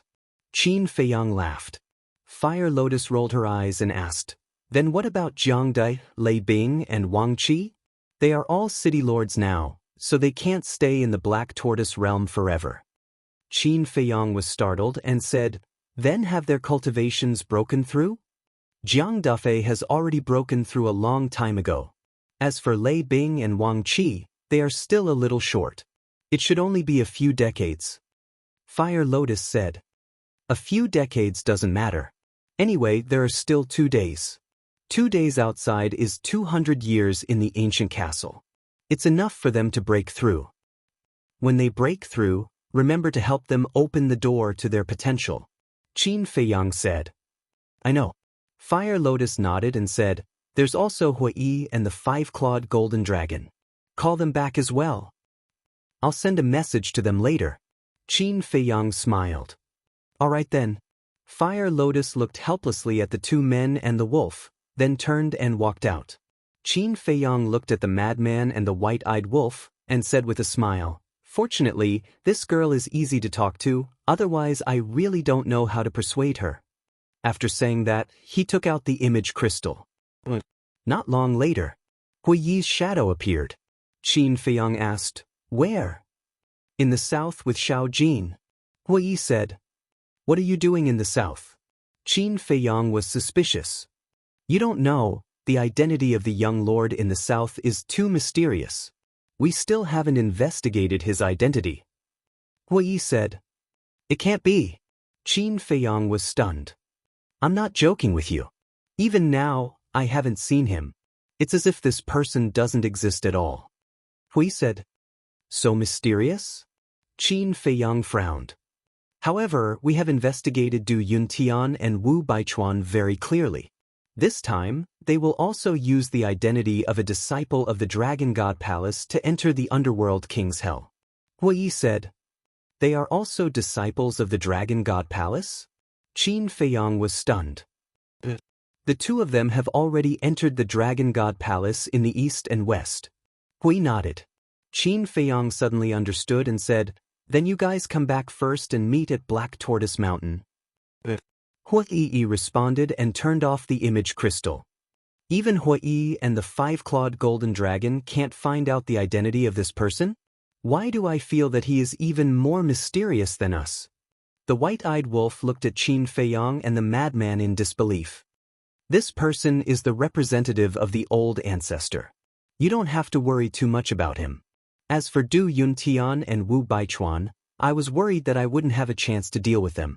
I didn't expect that they would take the initiative to come to me." Qin Feiyang sneered. "Ha, at that time, you don't even need to do anything. This brother will help you deal with them." The white-eyed wolf laughed wildly. Qin Feiyang shook his head. "What? Looking down on this brother? Let me tell you, little Qin Zi. If I don't open the slaughter domain, you may not be my opponent." The white-eyed wolf said proudly. "Really?" Qin Feiyang was surprised. "Nonsense. When has this brother ever lied to you?" The white-eyed wolf glared at him. Qin Feiyang looked at the white-eyed wolf with a face full of surprise. With such confidence, it seemed that when this fellow became a god, he might have really obtained some kind of great fortune. The white-eyed wolf urged, "Hurry up, refine a yin and yang chaos pill. This brother wants to break through to the half-step 9th heaven realm." Break through to the half-step 9th heaven realm? Qin Feiyang was stunned, but then he thought of the white-eyed wolf's current cultivation and understood. This fellow had already broken through to the perfection stage, and could indeed break through to the half-step 9th heaven realm. However, whether or not he could successfully break through to the half-step 9th heaven realm would depend on his luck. "Don't worry. Brother's luck is definitely not a problem." The white-eyed wolf clamored. "Arrogant? If you don't succeed later, I'll see how you cry." Qin Feiyang snorted coldly, then left the castle and entered the medicinal field. Chapter 2559. After finding a set of herbs for the yin-yang chaos pill, Qin Feiyang prepared to return to the castle. But he suddenly stopped. After entering the Nether King's Hell, he could no longer enter the castle and the Black Tortoise world. Then he and Frenzied would have to prepare the yin-yang chaos pill and supreme nirvana pill in advance. Thinking of this, Qin Feiyang entered the medicinal field again and found a dozen sets of herbs before returning to the castle. He and Frenzied naturally didn't need so much. But it was better to be prepared. A moment later, a yin-yang chaos pill was produced. The white-eyed wolf anxiously ran up, grabbed the pill and stuffed it into his mouth. Qin Feiyang retreated to the side and glanced at Frenzied. "Do you think it will be as lucky as last time?" "Last time?" Frenzied was taken aback and rolled his eyes at Qin Feiyang. "I wasn't there last time, okay? But I heard Big Black Wolf and the others talk about that matter. Maybe the white-eyed wolf's character is really better than yours." "Not necessarily," Qin Feiyang said. "Besides, there are 4 dragon-shaped core chi now. With a 40% success rate, as long as it isn't too unlucky, it shouldn't be a problem. Frenzied said. Boom. While they were talking, the white-eyed wolf's aura soared. In less than 10 breaths, it forcefully broke through to the perfection paragon. But it didn't stop. Its aura was still soaring. Boom. Suddenly, a muffled sound exploded in the white-eyed wolf's body. The corner of Qin Feiyang's mouth twitched. This guy was really lucky, successfully breaking through 2 small realms again. Sometimes, you really have to believe in a person's character. The white-eyed wolf withdrew his aura. He looked at Qin Feiyang and laughed complacently. Then, he rushed out of the cultivation room like a wisp of smoke and shouted, Huolian, quickly come and help this brother open the door of potential. Not bad. Before entering the Nether King's Hell, break through to the half-step 9th heaven realm. In the future, we have to curry favor with it, lest it abandons us in the Nether King's Hell. Frenzied said. Qin Feiyang shook his head and smiled bitterly. Indeed. If the Nether King's Hell couldn't activate the heaven-defying divine arts, then the heaven-defying divine arts he and the mad scientist had were useless. Even a half-step 9 heavens realm cultivator was enough to take their lives. Therefore, the fact that the white-eyed wolf had broken through to the half-step 9th heavens realm was a timely help to them. However, with the white-eyed wolf's shameless personality, he would definitely torment them on purpose once they entered Hades' Hell. While there's still time, I'll go into seclusion and cultivate for a while. Remember to call me when the time comes. Madman said. All right. Qin Feiyang nodded. After the madman left, Qin Feiyang waved his hand and an image appeared in the air. The screen showed the scene of the plains outside. Looking at the endless sea of people, Qin Feiyang couldn't help but shake his head. So many people rushed in one after another, but in the end, how many people would be able to come out alive? After dispelling the image, Qin Feiyang drove the ancient castle away from the plains and appeared in a secluded place. He then activated the altar and rushed towards Black Tortoise Mountain. Black Tortoise Mountain. It was incomparably quiet. When Qin Feiyang rushed over, Hui and the 5-clawed golden dragon were already waiting. Hui asked, Are you really going to Hades' Hell? Qin Feiyang nodded and laughed. You guys don't have to join in the fun. I hope that when I come out of Hades' Hell, you guys will have already broken through to the small success stage of the immortal realm. What do you mean? Hui was suspicious. To tell you the truth, after entering Hades' Hell, I won't be able to enter the ancient castle and Black Tortoise world, and you guys won't be able to come out of the ancient castle and Black Tortoise world. Qin Feiyang said. So it's like that. Hui nodded in realization, and then hurriedly said, Wait, then aren't you alone? Qin Feiyang laughed. I'm not alone, there's still the madman and the white-eyed wolf. Madman, Hui muttered and sent a sound transmission. Madman can indeed make a trip to Hades' Hell. This child's talent is extraordinary. If he is tempered, he will definitely become a great person. Qin Feiyang nodded. When the 5-clawed golden dragon heard this, he gave Hui a look and said, Then let's not go to Black Tortoise World and the ancient castle. Hui was slightly stunned, but he immediately understood and nodded with a smile. Yes, yes, yes, it's boring to cultivate all day that. Qin Feiyang, lend us your space-time gate. Before Qin Feiyang looked at the two of them suspiciously. Don't worry about it. Hui said. Are you sure you don't want to go to Black Tortoise World and the ancient castle? You have to know that Feng Daji and Fire Lotus will be staying there. When they come out of Hades' Hell, their cultivation will definitely surpass yours. Qin Feiyang said. When the two of them heard this, they began to hesitate. Qin Feiyang looked at the two of them and asked tentatively, Do you want to go to Eastern Tomb's Heaven Immortal Tower? Cough cough. The two of them immediately coughed, and their expressions were a little awkward. You guys. Qin Feiyang shook his head speechlessly, took out the space-time gate, and said, Take it, but you have to come back after midnight. I don't object to drinking, but you can't neglect your cultivation. All right. The 5-clawed golden dragon nodded repeatedly. Hui also chuckled, grabbed the space-time gate, and quickly opened it, then ran in with the 5-clawed golden dragon. Qin Feiyang shook his head and laughed. These two fellows were really a match made in heaven. Qin Feiyang also entered the ancient castle and continued to cultivate. But suddenly, he frowned. What was going on with Zhao Tailai and the others? Why hadn't they come looking for him yet? He took out the image crystal again and sent a message to everyone. But just like last time, it was like a stone sinking into the sea. Qin Feiyang was not in the mood to cultivate for a moment. Sitting in front of the desk, he couldn't help but feel upset. Qin Dage, these are the soul stones and divine crystals I prepared for you. There are tens of trillions of soul stones. As for divine crystals, I have also prepared trillions. It should be enough for you. After a while, Fire Lotus came in with dozens of interspatial rings. Qin Feiyang nodded. Seeing that Qin Feiyang was absent-minded, Fire Lotus put the interspatial rings on the table and asked suspiciously, "What's the matter? What do you think is going on with old Zhao and the others? Even if they are in closed-door cultivation, it shouldn't take so long, right? Let's talk about it later." With so many people, it's impossible that they are all at the critical moment of closed-door cultivation. Qin Feiyang frowned. Fire Lotus was stunned and nodded. After hearing what you said, it's a little strange.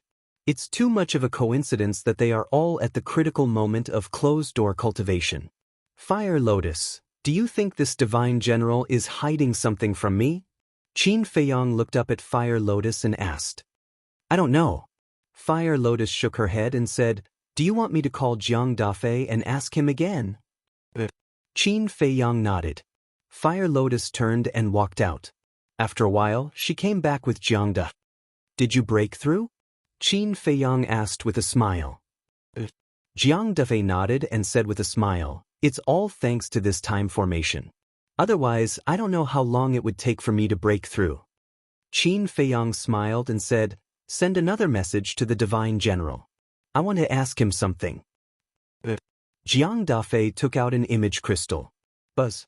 The Divine General's image soon appeared and said with a smile, "Young Lord, what can I do for you? Don't play dumb with me. Mermaid Princess and the others are still in closed-door cultivation?" Qin Feiyang asked. "Why are you in such a hurry? They will come to you when they are out." The Divine General said. Qin Feiyang stared at the Divine General and asked, "Are you sure you have nothing to hide from me?" The Divine General panicked, but he immediately calmed down and said with a wry smile, "If it were someone else, I might have the guts, but I don't dare to do that to you, young lord. You better not. Otherwise, you know the consequences. Help me hurry them up. The Hell of the Underworld King is about to open. They have to come here before the Hell of the Underworld King opens." Qin Feiyang said. The Divine General's expression stiffened and he said with a smile, "Young lord, forgive me for being blunt. If you are determined to go to the Nether King's Hell, I personally think that the Mermaid Princess and the others should stay in the Dragon Slayer Palace for the time being." But Qin Feiyang frowned. "Because it's safe. If you go to the Nether King's Hell, what if something happens to you? Won't they be implicated?" The Divine General said. Qin Feiyang was stunned. He looked at Fire Lotus and said, "That makes sense." Fire Lotus nodded. "Don't worry. They will stay in the Dragon Slayer Palace with the protection of 2 sovereigns. It's safer than anywhere else." The Divine General smiled. "All right then." Qin Feiyang nodded. The Divine General said, "I still have something to do. That's all for now?" Qin Feiyang said. After the Divine General turned off the image crystal, he couldn't help but heave a long sigh of relief. He had finally fooled them. However, this wasn't a long-term solution, because paper couldn't be kept secret. Sooner or later, Qin Feiyang would find out. In the ancient castle. Ancestor definitely wouldn't lie to me. Jiang Dafei, continue to cultivate. When the Nether King's Hell opens, you, Lei Bing, and Wang Qi will return to your posts. During my absence, you must control the situation in the north. Qin Feiyang instructed. Understood. Jiang Dafei replied respectfully. Oh right. There's one more thing. Du Yuntian and Wu Baichuan will also enter the Nether King's Hell. At that time, you should secretly contact the people from the east and west regions. I want all of these people to be my subordinates. Qin Feiyang said. What? Jiang Dafei was shocked and hurriedly said, Young master, you're crossing the line. The first ones to cross the line are Du Yuntian and Wu Baichuan. As for the list of people from the east and west regions, you should go to the divine general. Qin Feiyang said. Jiang Dafei couldn't help but smile bitterly.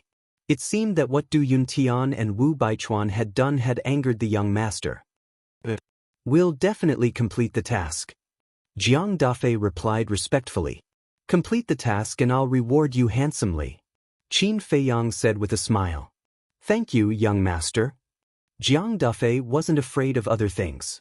He was only afraid that this would anger the sovereigns behind Du Yuntian and Wu Baichuan. The anger of two sovereigns was no joke. However, the young master didn't seem to care. Go! Qin Feiyang waved his hand. This subordinate will take his leave. Jiang Dafei bowed respectfully and turned to leave.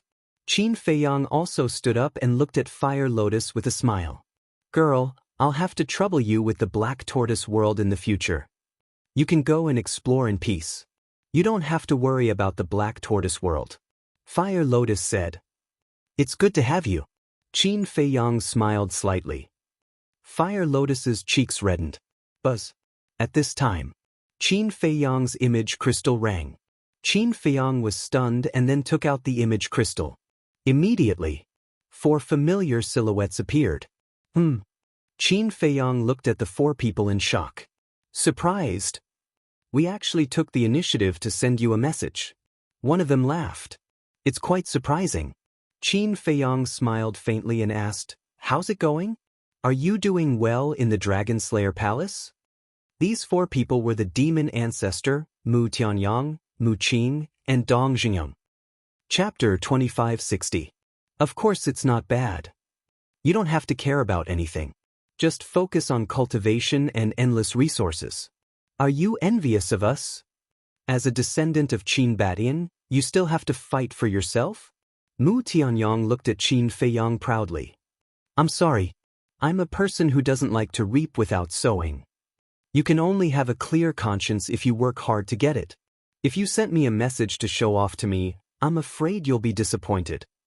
Qin Feiyang said lightly. Ha, Mu Tianyang laughed and said, After so many years, you're still so arrogant. After so many years, aren't you still the same? Qin Feiyang said with a faint smile. Do you have to be stubborn to the end? Mu Tianyang's face darkened. Am I?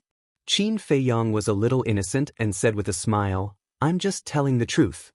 Mu Tianyang rolled his eyes. The demon ancestor looked at the 2 of them and said helplessly, After so many years, can't you 2 talk calmly? Is there any meaning in this? Not interested. Qin Feiyang shook his head. I'm not interested either. Mu Tianyang pursed his lips and said with a teasing smile, But there's something you'll definitely be interested in. Is that so? Qin Feiyang didn't think much of it. The demon ancestor said, On this matter, Mu Tianyang really didn't lie to you. Qin Feiyang was stunned and said with a frown, Don't tell me you guys want to go to hell too? No. We're not interested in hell. Dong Xingyang waved his hand. Then what is it? Qin Feiyang was suspicious. It's about the mermaid princess and the others' current situation. The demon ancestor said. Qin Feiyang was bewildered. Qin Batian and Lu Zhiyang told us not to tell you about this matter. But we thought about it and felt that it was unfair to you, so we decided to send you a message. Said the fiend ancestor. What's going on? Qin Feiyang's face darkened. He didn't expect that the ancestors and old ancestor were really hiding something from him. The last time Lu Xingyang came to see you, didn't you agree to let the mermaid princess and the others return to your side? Ancestor fiend asked. That's right. I believe that all of you should already know that the Black Tortoise world and the ancient castle's current time rules. Staying in the dragon-slaying palace will only delay their future. Qin Feiyang said. 100 years in a day. We really want to go too. How about it? Can you give us a chance? Mu Tianyang smiled. Qin Feiyang coldly looked at him. He continued to look at Demon Alpha. This matter started from the time when it happened in the plains. At that time, the dragon's princess and the black dragons pretended to be Linny and her disciple to lure you there. But in the end, they suffered a great loss in the hands of Yu and Hui. Not only were the bodies of the black dragons and the other 3 destroyed, but even the sunset divine Bao and the other 4 heaven-defying divine artifacts fell into your hands. This is naturally a great joy for Qin Batian and Lu Xingyang. But for the other 2 sovereigns, this is undoubtedly a wake-up call. Your rise can no longer be stopped. You should already know the situation of the dragon-slaying palace.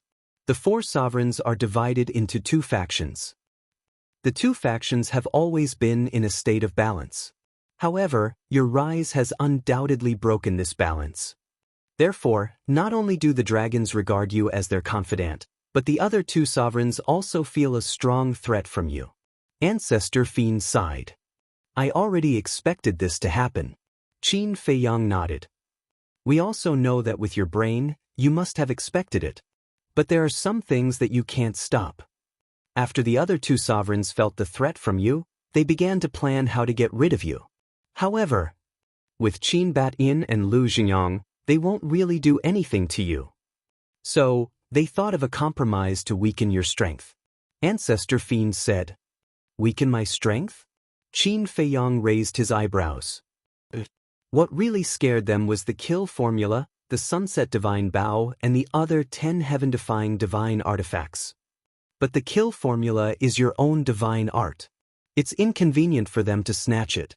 So, they targeted the sunset divine Bao and the other 10 heaven-defying divine artifacts. As long as they can get these 10 heaven-defying divine artifacts from you, your strength will be greatly weakened. Ancestor Fiend said. Hearing this, Qin Feiyang vaguely had an answer in his heart. He said, they want to use the mermaid princess and the others to get me to hand over the 10 heaven-defying divine artifacts? That's right. They had this plan a long time ago, so they have been secretly monitoring the mermaid princess and the others. Because they all know that you care about them. Only they can make you hesitate, so the 2 sovereigns will definitely not let them return to you easily. Just when Lu Xingyang returned to the dragon-slaying palace and found them, these people finally took action. Ancestor Fiend sighed. Qin Feiyang clenched his hands and asked, what happened to them? Don't worry about that. With Qin Batian and Lu Xingyang, even if they took action, they wouldn't dare to really hurt the mermaid princess and the others. They just imprisoned them and negotiated with Qin Batian and Lu Xingyang. Give them the 10 heaven-defying divine artifacts in exchange for the freedom of the mermaid princess and the others. Otherwise, they will be imprisoned forever. Qin Batian and Lu Xingyang have been negotiating with the other 2 sovereigns for the past 2 years. But these 2 sovereigns have never relented. It seems that they are determined to drag this out with us. Ancestor Fiend said. These damn things. Qin Feiyang clenched his hands tightly, a cold light flashing in his eyes. Don't blame Qin Batian and Lu Xingyang for this. They only knew about it when the 2 sovereigns took action. You know Qin Batian's character. He always looks at the big picture, so he didn't tell you. And he also knows your temper.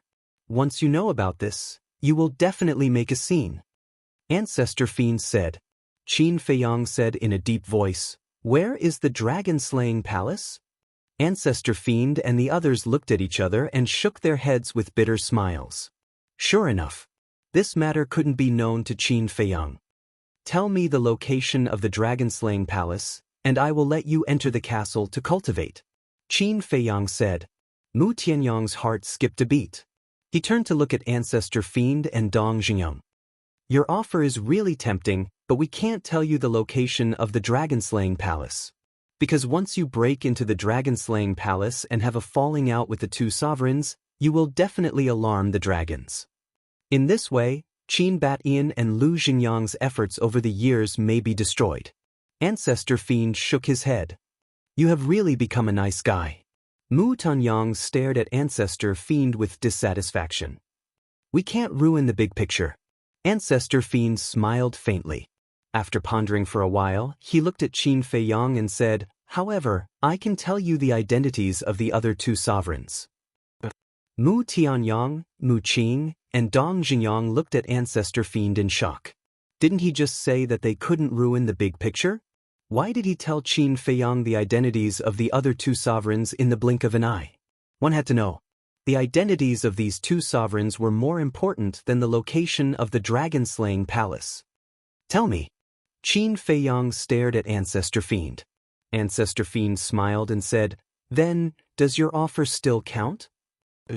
As long as you tell me, I will immediately give you my current coordinates." Qin Feiyang nodded.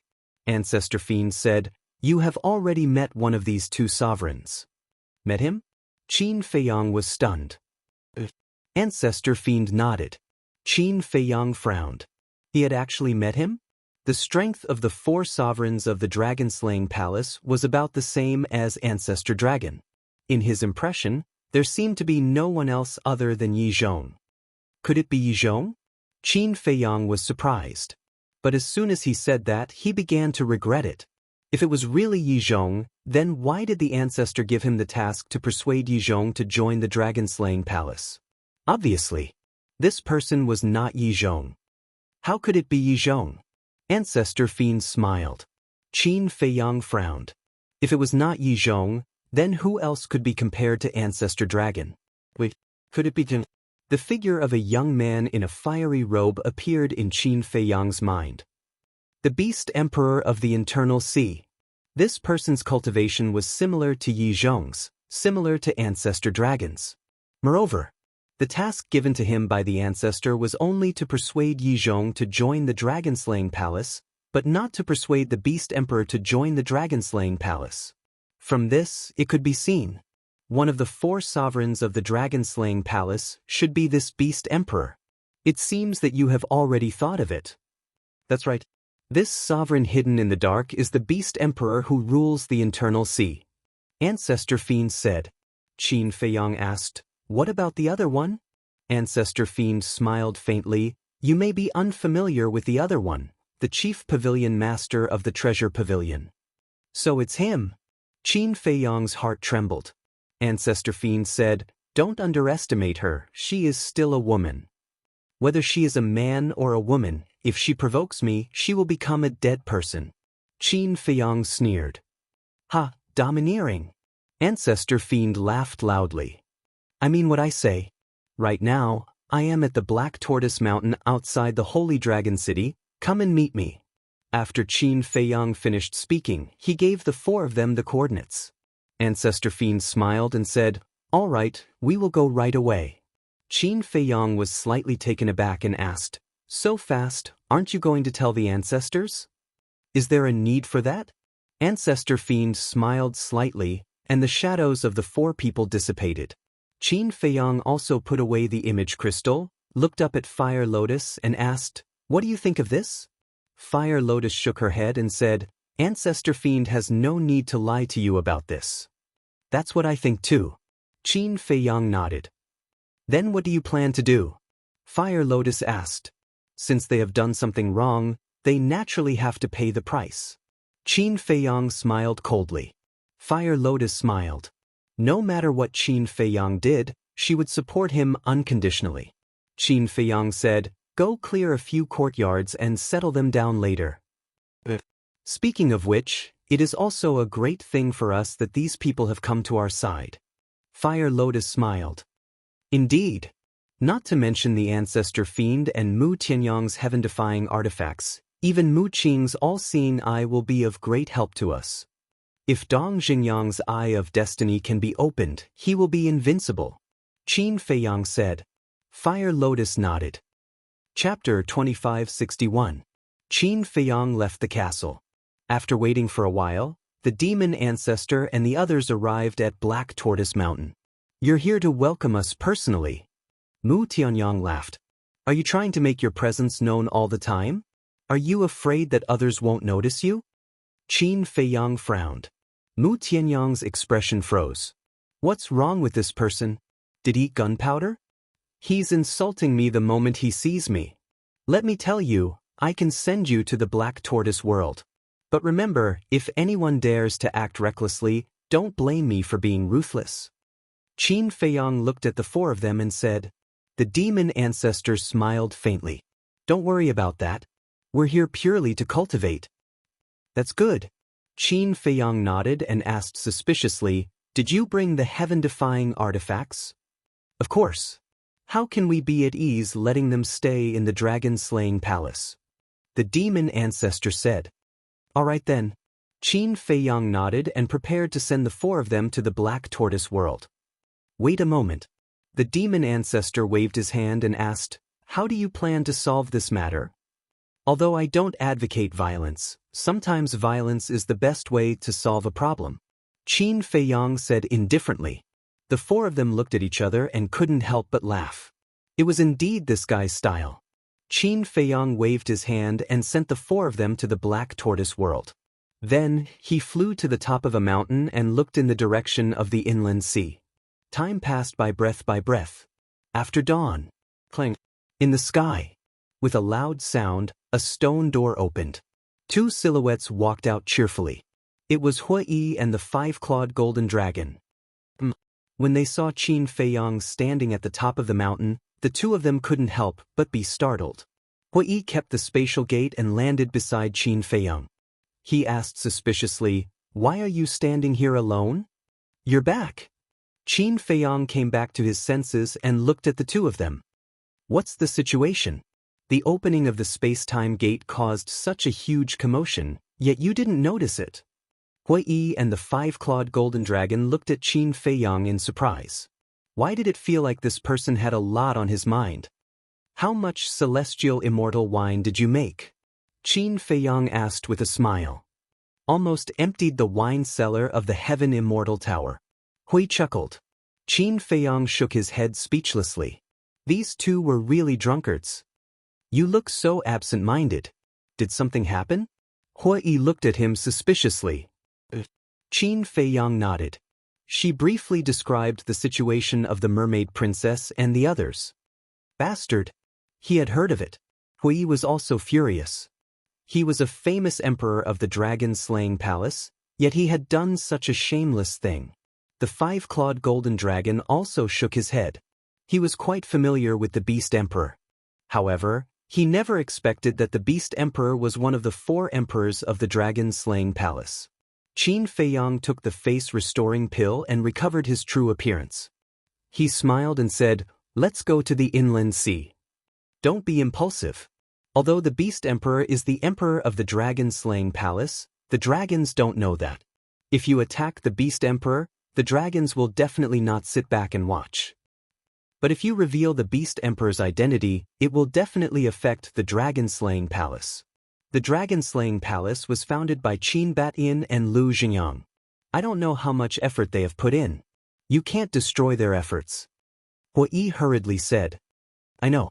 But if I don't vent my anger, I will feel uncomfortable. Qin Feiyang clenched his hands, opened an altar, and directly stepped on it. Hui smiled helplessly and recovered his true appearance. As for the 5-clawed golden dragon, he changed his appearance slightly and put on a mask. The inland sea. In the battle back then, the inland sea was destroyed. Not even a drop of seawater was left. But now, the dry inland sea was filled with seawater again. There were also countless sea beasts. These seawater and sea beasts were all transferred from the North Sea and the other 4 seas. The sovereign divine realm had also disappeared. Qin Feiyang and the other 2 stood on the shore.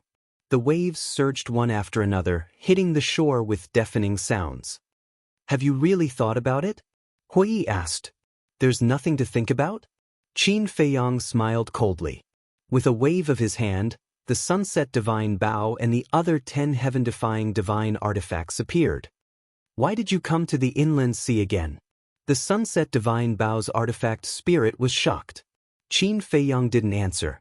Instead, he asked, are there any restrictions when the sovereign divine realm opens? There are restrictions. It can only be opened once every 10 years. Each time, it can last for half a year. The artifact spirit said. It hasn't been 10 years since the last time.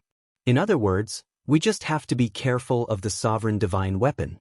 Qin Feiyang whispered. What are you trying to do?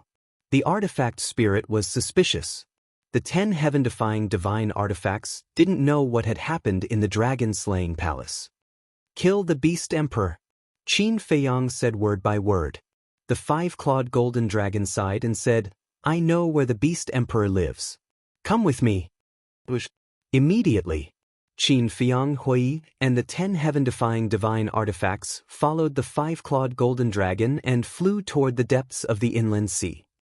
It's Qin Feiyang Hui and the 10 heaven-defying divine artifacts. What are they doing in the inland sea? When the sea beasts in the inland sea saw Qin Feiyang and the others, their expressions changed drastically. Although they had migrated here from the four seas, they had long been aware of everything that had happened in the inland sea. These people were demons that couldn't be provoked. The Beast Emperor is not far from the Divine Dragon Island. We have to end this quickly. The five-clawed golden dragon warned. About half an hour later, a palace surrounded by flames was suspended in the air above the sea. One could feel a terrifying divine power from afar. That palace was a legendary divine artifact. That's the Beast Emperor's palace. The five-clawed golden dragon pointed at the palace and said, Qin Feiyang's eyes were filled with murderous intent as he shouted, Sunset Divine Bow, destroy it. Boom. The Sunset Divine Bow immediately released a world-destroying aura, followed by the appearance of an arrow, which rushed madly toward the palace. Inside the palace, a young man in a fiery robe was sitting on a chair with his eyes closed to recuperate. Just as the Sunset Divine Bow was released, the young man in a fiery robe suddenly opened his eyes and rushed out of the palace without hesitation. Boom! Just as the young man in a fiery robe left, the arrow bombarded the palace. Accompanied by an earth-shaking explosion, the palace was reduced to ashes on the spot. The young man in a fiery robe looked at the shattered palace and his face sank. He then looked at Qin Feiyang and the others and frowned. What are you doing? Don't you know what I want to do? Before the dragons come, I'll kindly advise you to keep a low profile and don't do anything that brings about your own destruction. Kill him, Qin Feiyang shouted. The young man in a fiery robe's pupils contracted. What did that mean? Could it be that this kid already knew his identity? But he didn't have time to think about it. The Sunset Divine Bow and the other divine artifacts were already rushing toward him. The young man in a fiery robe looked rather flustered. You have to know, these were the 10 great divine artifacts. Even with his cultivation, he would only lose his life. Stop it for this sovereign. But suddenly, a cold shout sounded. A terrifying dragon aura surged toward them. Qin Feiyang raised his head to look and saw a hazy silhouette flying towards him at lightning speed. It was none other than Long Zun. But Qin Feiyang didn't stop him. The 10 great divine artifacts didn't stop and attacked the young man in a fiery robe. With a painful scream, the body of the young man in a fiery robe was immediately shattered in the void. Even his divine soul had been torn apart. That divine soul turned out to be a Qilin. In other words, the true body of the young man in a fiery robe was a fire Qilin. And next to the divine soul, there was a black ancient mirror suspended in the air. Fire Qilin, Hui was stunned.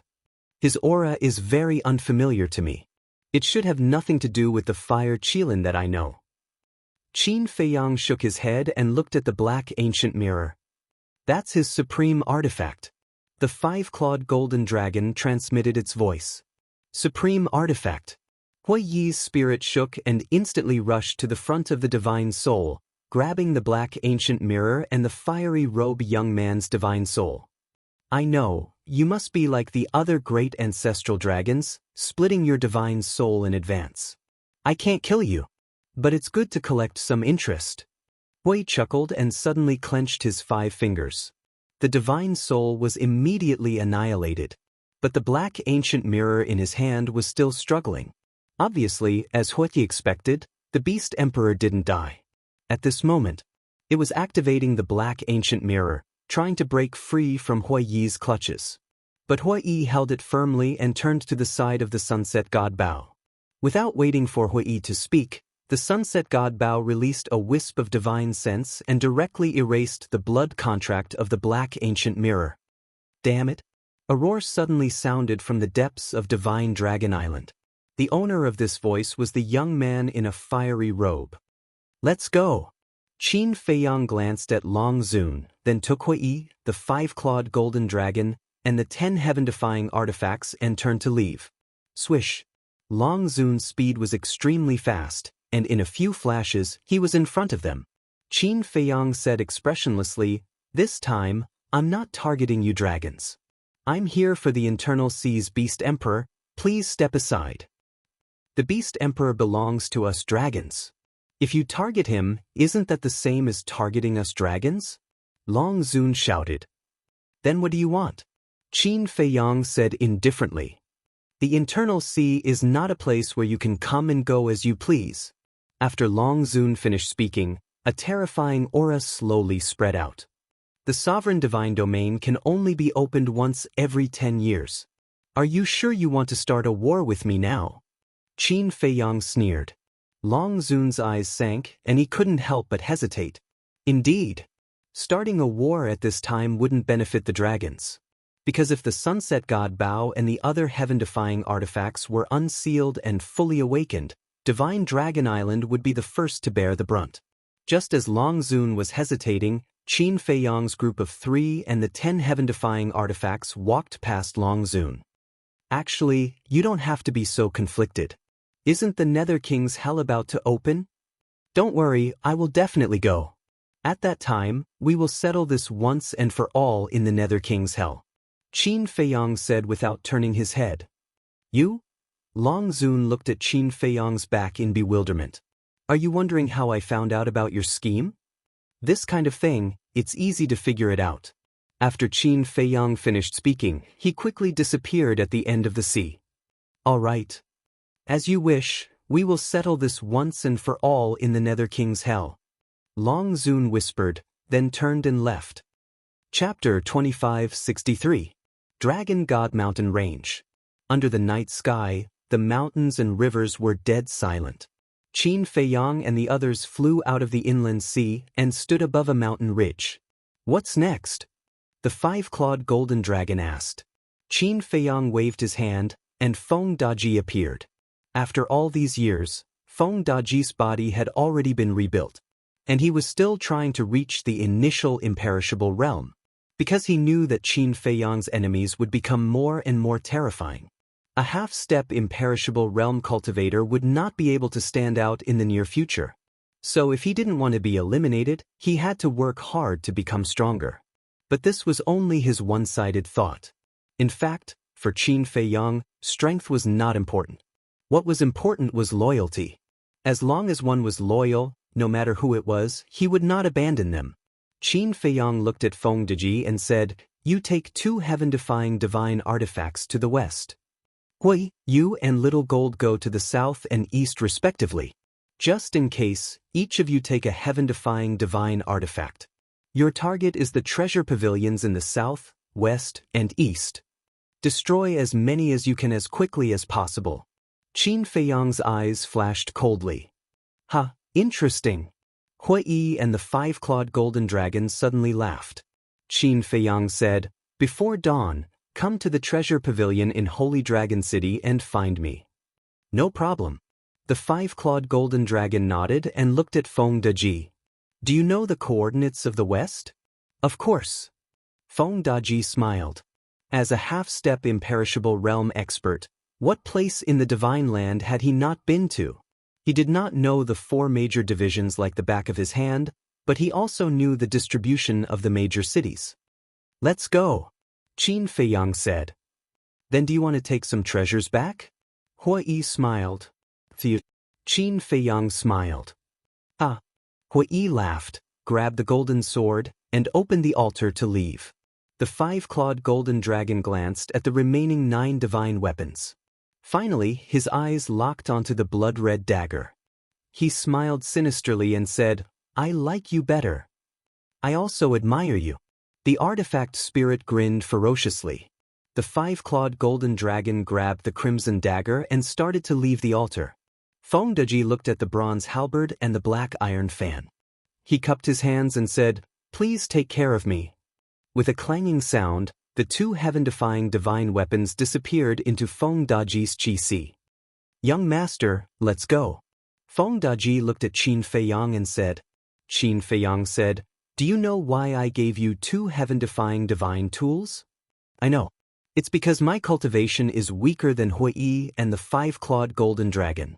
Feng Daji said. Not bad. So you have to be careful. It's best if the treasure pavilion can be destroyed, but if not, don't force it. Your own life is the most important thing.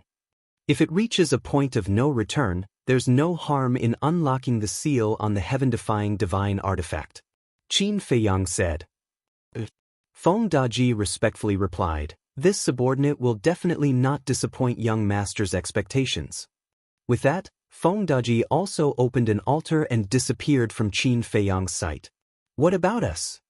The Sunset Divine Bow's artifact spirit asked. Don't be idle. Go to the treasure pavilions of the major cities in the north. As for me, I'll go to the treasure pavilion of the Holy Dragon City and have some tea. Qin Feiyang smiled. Understood. The Sunset Divine Bow's artifact spirit smiled and said, brothers, let's go. Clang. The 6 divine artifacts immediately turned into streams of light and disappeared into the horizon. Beast Emperor, Chief Pavilion Master, although I can't expose your identities, I have 10,000 ways to make you regret it. Qin Feiyang smiled coldly, opened an altar, and disappeared without a trace. Divine Dragon Island.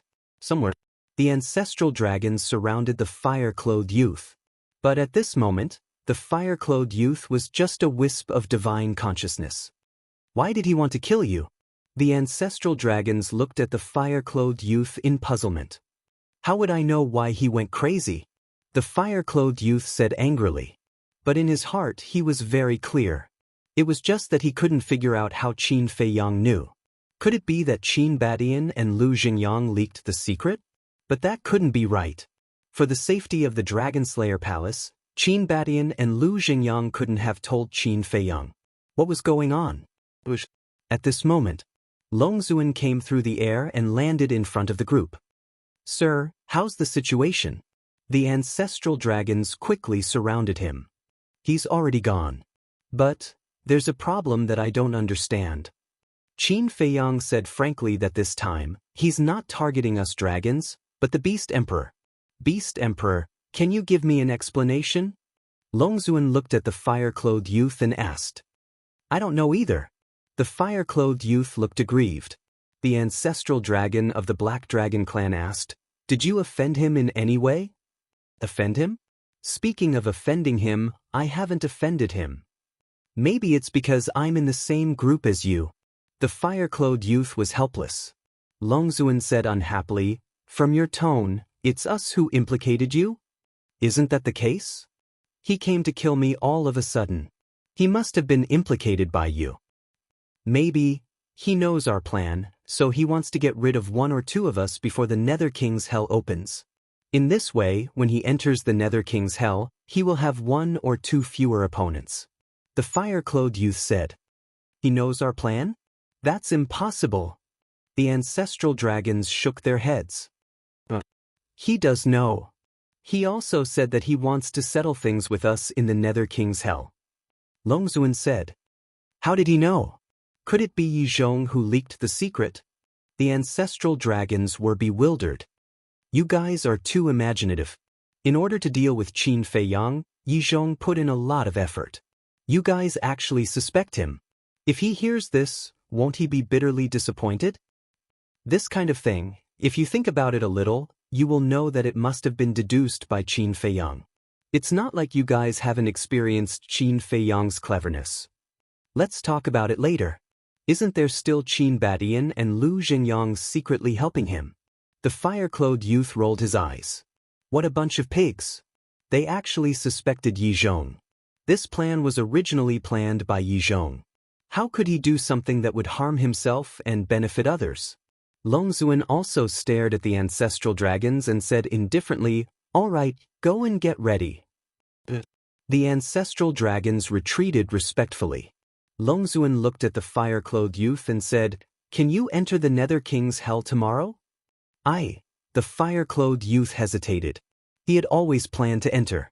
But now, his physical body was destroyed, and only a wisp of his divine soul was left. With his cultivation, it would be difficult to condense a complete divine soul without tens of thousands of years. Not to mention, it would take a long time to reconstruct his physical body. In his current state, if he entered the Nether King's hell, he would simply be courting death.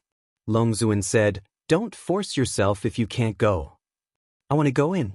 This Qin Feiyang, I must kill him," the fire-clothed youth said in a deep voice. "But you?" Longzuan frowned. If he could use a spatial divine item, the fire-clothed youth could still go into seclusion to reconstruct his divine soul and physical body. But there were rules in the Nether King's hell, and there was no way to use spatial divine items. When the fire-clothed youth's divine soul entered the Nether King's hell, not to mention killing Qin Feiyang, he would not even be able to protect himself. "I have an idea," the fire-clothed youth said. "What idea?" Longzuan was suspicious. The fire-clothed youth moved closer to Longzuan's ear and whispered a few words. When Longzuan heard this, he said in surprise, "This is too risky." "It's a little risky. But as long as I can kill Qin Feiyang, it's worth it. Besides, don't I have you guys to protect me? It's not a big problem." The fire-clothed youth waved his hand. "I won't go." Longzuan shook his head. "You won't go?" The fire-clothed youth was stunned. "Someone has to guard the divine land. What if we all go to the Nether King's hell and Qin Badian and the others take the opportunity to stir up trouble?" Longzuan was worried. The fire-clothed youth frowned and said, "Qin Badian and the others might also enter the Nether King's hell."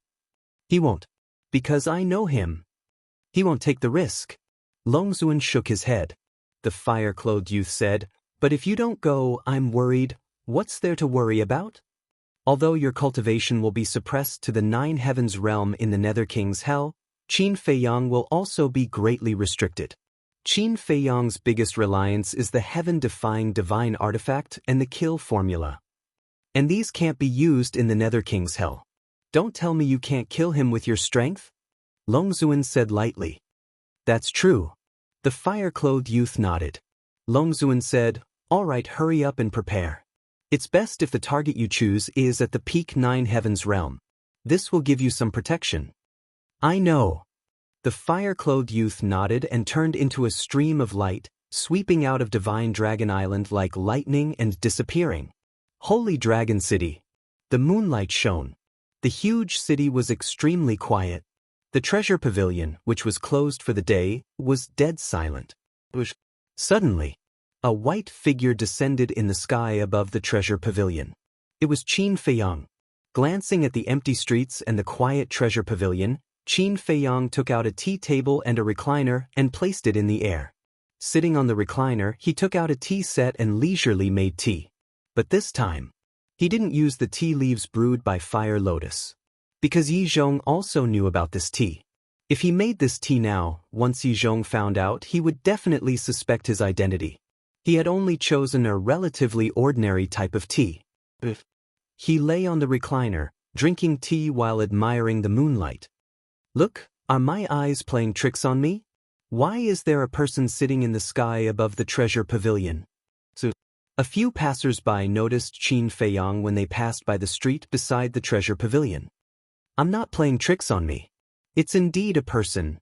What is he doing? He's actually drinking tea in the sky above the treasure pavilion? Why do I feel that he looks familiar? It's Qin Feiyang." A few people stopped on the street with a suspicious look and looked up. When they saw Qin Feiyang's face, they couldn't help but change their expressions. "That's right. It's him. Qin Feiyang, who snatched the 10 heaven-defying divine artifacts of the dragons, severely injured the ancestral dragons, and was not even afraid of Longzuan." Chapter 2564. I heard that he is the young lord of the Dragon Slayer Palace. Why is he sitting here so brazenly? What does he want to do? Isn't he afraid that the dragons will find trouble with him? The few of them were bewildered. Qin Feiyang lowered his head and looked at them. He smiled and said, "Do you want to come up? I'll treat you to some tea." "No need, no need." The few of them hurriedly waved their hands, and like frightened rabbits, They ran away like a wisp of smoke. Am I that scary? Qin Feiyang felt very helpless. Compared to the dragons, he was much kinder. What? Qin Feiyang has appeared. Where is he? It can't be. Has he eaten the guts of a leopard? He is actually sitting above the treasure pavilion and drinking tea openly? Hell is about to open. There must be something fishy about him appearing at this time. Let's go and take a look. Very soon, the quiet holy dragon city was in an uproar. Everyone walked out one after another, their hearts filled with curiosity as they rushed towards the treasure pavilion. In less than an hour, the streets near the treasure pavilion were crowded with people. The surrounding void was also packed with people, making it extremely crowded. It's really him. People mumbled. They could not help but admire him. In terms of courage, this man was really unparalleled in the world. This was because since ancient times, no one had dared to appear openly after offending the dragons. Not to mention sitting there and drinking tea leisurely. After the people arrived, no one left. This was because they wanted to know what Qin Feiyang wanted to do. Sitting above the treasure pavilion, could it be that his target this time was the treasure pavilion? This lawless guy, it was not enough that he had looted the city lords' mansions of the major cities. He also wanted to target the treasure pavilion? Suddenly, a white-haired old man descended above the treasure pavilion. It's him. Yi Zhong. He came really quickly. Everyone's pupils constricted. Qin Feiyang also sat up straight and turned to look at Yi Zhong with a faint smile on his face. Not long ago, you barged into the inner sea and destroyed the Beast Emperor's body and soul. Now, you're brazenly coming to the treasure pavilion to sit here and drink tea. You've got guts. Yi Zhong said angrily. What? Not long ago, he broke into the inland sea again. He even destroyed the Beast Emperor's body and divine soul? Oh my God, what is he trying to do? Everyone was shocked to the extreme. Qin Feiyang smiled faintly and said, Yi Zhong, Grand Hall Master of the Dragon God Palace, I've heard a lot about you. Boom. Yi Zhong directly released his aura. Qin Feiyang picked up the teacup and took a sip. He smiled and said, Chief Palace Master Yi, are you sure you want to make a move? There are a lot of people here right now. He's indeed a madman. He's facing Yi Zhong, Grand Hall Master, without batting an eyelid. People murmured. Yi Zhong raised his eyebrows. I've never had a chat with Grand Hall Master over tea. Why don't we sit down and chat for a while? Qin Feiyang waved his hand and another recliner appeared. Yi Zhong looked at the recliner and frowned. What's this kid up to? Don't worry. The purpose of my appearance this time has nothing to do with the Dragon God Palace and the dragons. I'm not here to fight with you either. I'm just here to drink tea and enjoy the moonlight. Well, the moonlight in the Divine Land is pretty good. Qin Feiyang said with a smile. Yi Zhong was silent, as if he wanted to see through Qin Feiyang. However, in his eyes, Qin Feiyang was always covered with a veil, appearing mysterious and unfathomable. All right then. Grand Hall Master, you can just stand there. However, you have to stand steadily. After all, you're already so old. Don't sprain your back. Qin Feiyang smiled faintly, took out a teacup, brewed tea, and placed it opposite him. He had to be polite to others. As for Yi Zhong, it was Yi Zhong's business whether he wanted to sit down and drink this cup of tea. I'm not so old that I'll sprain my back. However, this old man really wants to see what kind of tricks you can play. Yi Zhong snorted coldly, restrained his aura, took a step forward, sat opposite Qin Feiyang, picked up the teacup and took a sip. How's this tea? Qin Feiyang asked with a smile. Low-grade tea is not qualified for me to judge. Yi Zhong said lightly. In that case, Grand Hall Master, you have good tea? Why don't you let me try it? Qin Feiyang was curious. You're not qualified. Yi Zhong smiled proudly. Qin Feiyang couldn't help but laugh and said lightly, I think it's Grand Hall Master who can't afford it. What a joke. All right, since you insist on humiliating yourself, I'll fulfill your wish and let you see what a real top-grade tea is. Yi Zhong took out a teapot. As soon as he opened it, a strong tea fragrance immediately wafted out. Qin Feiyang was stunned. Wasn't this the tea that he gave to Yi Shui's great-grandfather? Why would it be with Yi Zhong? Wait a minute. He looked at the tea leaves in the teapot. It turned out that there was only a small pot. Obviously, this was what Yi Zhong had received from the old man. He didn't expect that Yi Zhong was also a tea lover. How is it? Yi Zhong personally brewed a pot of tea and looked at Qin Feiyang proudly. Qin Feiyang picked up the teacup, tasted it gently, and said with a smile, "Not bad, not bad. It's indeed a top-grade tea. This kid is really good at pretending." Yi Zhong is the Grand Hall Master of the Dragon God Palace. His status is comparable to the various ancestral dragons. How can someone with such a status not have good tea on him? Everyone shook their heads. However, they didn't know that although Yi Zhong's tea was good, it was also a gift from Qin Feiyang. Yi Zhong said, "If you like it, I'll definitely give you some." "That's not necessary. Anyway, drinking tea is just a hobby. I don't like it that much." Qin Feiyang shook his head. "Indeed. In terms of tea, you're too far behind my disciple," Yi Zhong said proudly. "Your disciple?" Qin Feiyang was stunned. Suddenly, he patted his head and said, "Are you talking about Li Bu? You know him too?" Yi Zhong was surprised. "Of course I know him. This disciple of yours is quite famous in the Divine Land. Speaking of which, I kind of admire him, because he's the only person I've seen in the Dragon God Palace who dares to challenge the dragons. I think it's a waste for someone like him to stay in the Dragon God Palace," Qin Feiyang said with a smile. Yi Zhong's pupils shrank and he said, "Let me give you a piece of advice. Don't think about him." Qin Feiyang was stunned and said with a smile, "I didn't expect the Grand Hall Master to care so much about Li Bu. It seems that this is a good breakthrough." "Breakthrough?" Yi Zhong's eyes darkened and he said, "What do you want to do?" Qin Feiyang took a sip of tea and said with a smile, "To tell you the truth, I'm very interested in you." "What do you mean?" Yi Zhong frowned. Qin Feiyang said to himself, "I mean, I want you to betray the dragons and come to my side." "Ha!" Yi Zhong suddenly looked up and laughed as if he had heard the funniest joke in the world. "What are they talking about?" The crowd looked at Yi Zhong, who suddenly laughed, and their faces were full of suspicion. Qin Feiyang said with a faint smile, "Does the Grand Hall Master think it's funny?" "It's more than funny. It's a joke. Let's not talk about my status in the Divine Land. Let's talk about my cultivation. Great achievement, immortality. I've even comprehended the power of law." This old man is really puzzled. "Where did you find the courage to say such words that overestimate yourself?" Yi Zhong's face was full of sarcasm. "It's precisely because your cultivation is strong that I'm interested in you. If it were a peerless god or a ninth heaven realm cultivator, do you think I would take a second look at him?" Qin Feiyang laughed secretly. Yi Zhong didn't say anything and sneered.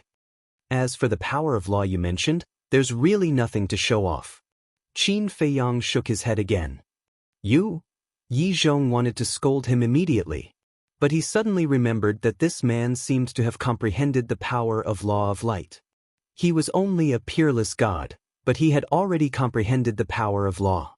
Thinking about it, he really had nothing to show off. "You've been with the dragons for so many years.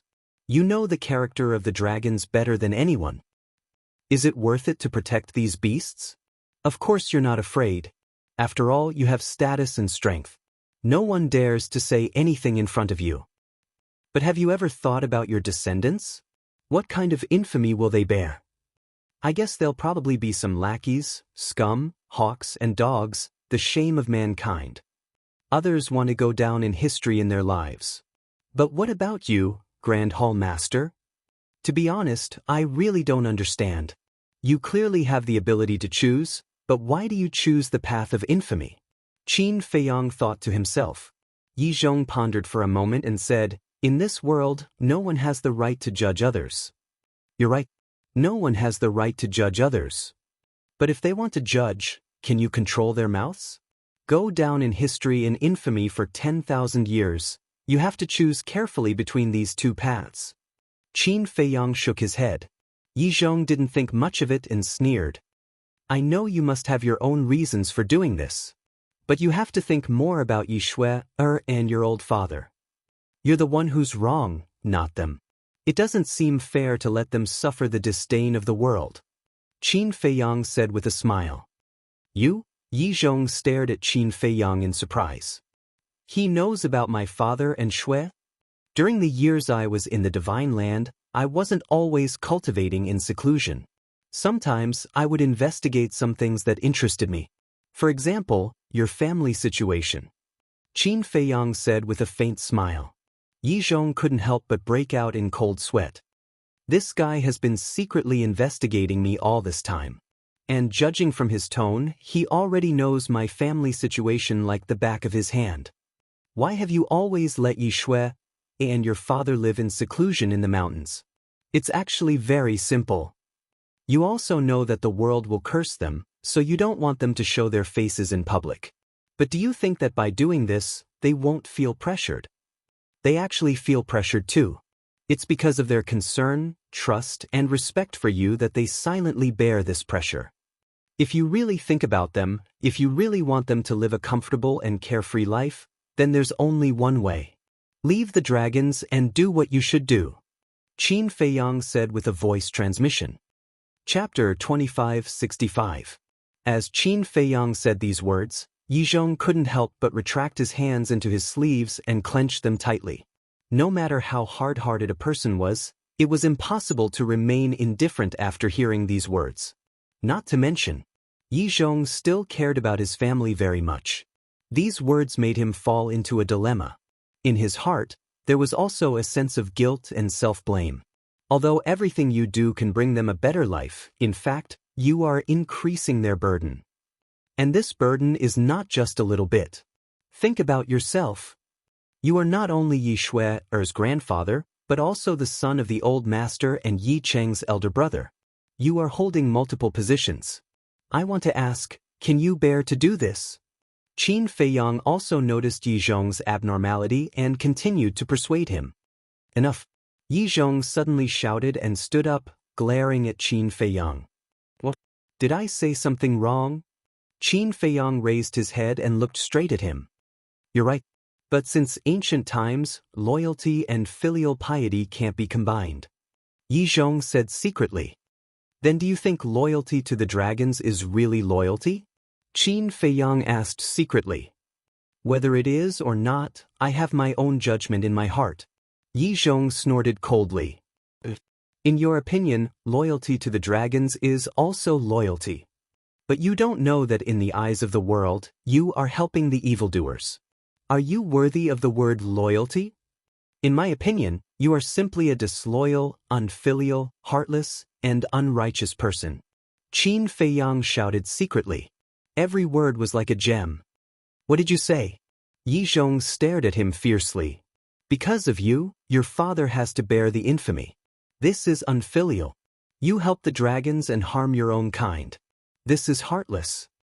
You don't care about Yi Cheng and let him become the dragon's lackey with you. This is unrighteous. You have the power to save the world, but you don't know how to repent. You insist on being an accomplice to a villain. This is disloyalty. So disloyal, unfilial, heartless, and unjust. How can you still have the face to say that loyalty and filial piety cannot be fulfilled at the same time since ancient times? Have you asked your family if they really need the superior life that you've exchanged for with your pride and dignity?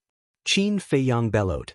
Yi Zhong's eyes trembled, and his heart sank into an unprecedented panic. Think about it. What should a person do in life? Qin Feiyang shook his head and sighed. What should a person do in life? Yi Zhong mumbled. He was confused, hesitant, and at a loss. But suddenly, he took a deep breath and returned to his seat. He shook his head and said, You're really powerful. You almost destroyed my mental state. Wrong. I'm not trying to destroy your state of mind. I'm trying to reason with you. Take your time to think about it. Qin Feiyang shook his head. Yi Zhong smiled coldly and then fell silent. Qin Feiyang did not say anything else. He lay on the chair and sipped his tea leisurely. This kind of thing could not be rushed, because if he was too anxious, it would only backfire. And now, although Yi Zhong did not admit it, a seed had been planted in his heart. This seed would slowly germinate with the passage of time. After the germination, it would be the best time to persuade Yi Zhong. In other words, he was waiting for an opportunity now, an opportunity to completely change Yi Zhong. Qin Feiyang sat above the treasure pavilion in Holy Dragon City and drank tea. Now, almost everyone in the major cities in the north knew about it. A chubby fatso in luxurious clothes appeared. This person was the supervisor of the treasure pavilion. It's really Qin Feiyang. Looking at Qin Feiyang in the sky, the supervisor of the treasure pavilion trembled and hurriedly flew up. He frowned and said, "Qin Feiyang, why are you doing this?" Holy Dragon City was so big and there were so many places to drink tea. Why did he come to the treasure pavilion to drink tea? Those who did not know would think that the treasure pavilion had some relationship with Qin Feiyang. Qin Feiyang laughed and said, "The air here is good, and it happens to be in the center of Holy Dragon City. Drinking tea here, you can see the whole Holy Dragon City. The City Lord Mansion is the center of Holy Dragon City." The supervisor of the treasure pavilion said helplessly, "There are too many people in the City Lord Mansion. I don't like it, and I'm afraid that once I reach the City Lord Mansion, I won't be able to resist taking action on their treasure vault and herb farm." Qin Feiyang laughed. Hearing this, everyone looked at each other. Was there anyone more arrogant than this? It was as if the City Lord Mansion's herb farm and treasure vault were his back garden that he could take whenever he wanted. "Brother Qin, look, our treasure pavilion still needs to do business. Can you drink tea somewhere else? I have 10 billion divine crystals here. Take it as a treat." The supervisor of the treasure pavilion took out a cosmos bag and ran to Qin Feiyang with a flattering smile. 10 billion divine crystals for tea? This fatso is really generous. What do you know? This is called taking money to avoid disaster. As long as we can send this plague away, not to mention 10 billion divine crystals, even if it's 100 billion, the treasure pavilion will definitely pay. It's really infuriating to compare oneself to others. We can't even earn 1 billion divine crystals after working hard, but this guy just sits here and has 10 billion divine crystals delivered to him. When will I be as lucky as him? Everyone looked at the cosmos bag in the supervisor's hand with envy. However, Qin Feiyang did not even look at it and said indifferently, "Do you think I'm a beggar? Not enough. I have more. As long as you are magnanimous and leave the treasure pavilion." The supervisor hurriedly said. Qin Feiyang said, "I heard that you've been auctioning 3 divine life pills with dragon-shaped core chi recently?" Yes. Everyone in the north knows about this. The supervisor nodded repeatedly. Qin Feiyang said with a smile, "Then your treasure pavilion must have made a lot of money." "Not bad, not bad." The supervisor smiled flatteringly, but his expression suddenly changed and he asked, "Do you want the divine life pills? You should have said so earlier. Wait a moment, I'll go get them for you." "Not interested." Qin Feiyang shook his head. "Not interested?" The supervisor was stunned. He didn't want divine crystals or divine pills. What did he want? What a joke. Those divine pills were refined by Qin Feiyang. Why would he want them? "Sorry, I'm not interested no matter how many divine crystals or divine pills there are. If you really want to treat me to tea, then give me a few trillion divine crystals." Qin Feiyang chuckled. "What? Divine crystals? A few trillion? This guy's appetite is too big." Everyone was dumbfounded. That was a few trillion soul stones. Even the steward couldn't take out that much. The treasure pavilion must have some. But with so many divine crystals, how could the supervisor dare to make the decision? The supervisor couldn't help but be stunned and said with a wry smile, "Brother Qin, you're making things difficult for me." "I won't make things difficult for you. But don't continue to be long-winded here." Qin Feiyang said lightly. The supervisor nodded repeatedly and said, "I won't be long-winded or long-winded, but you have to tell me what you want, right? I'm just sitting here and drinking tea. Why do you have so many questions?" Qin Feiyang raised his eyebrows. "Is this just a cup of tea?" The supervisor wanted to cry but had no tears. Go and ask the Divine Land if they don't know Qin Feiyang. Why would he come here to drink tea? What should he do? If this god of plagues didn't leave, something big would happen sooner or later. Buzz. All of a sudden, the sound of the image crystal sounded. The supervisor glanced at Qin Feiyang and Yi Zhong and took out the image crystal. A shadow appeared. Supervisor Wang, bad news. It was an old man in black. As soon as he saw the supervisor, he shouted. The supervisor's eyelids twitched and he hurriedly asked, "What's wrong?" The old man in black said, "The treasure pavilion of Snow Dragon City has been destroyed." "What did you say?"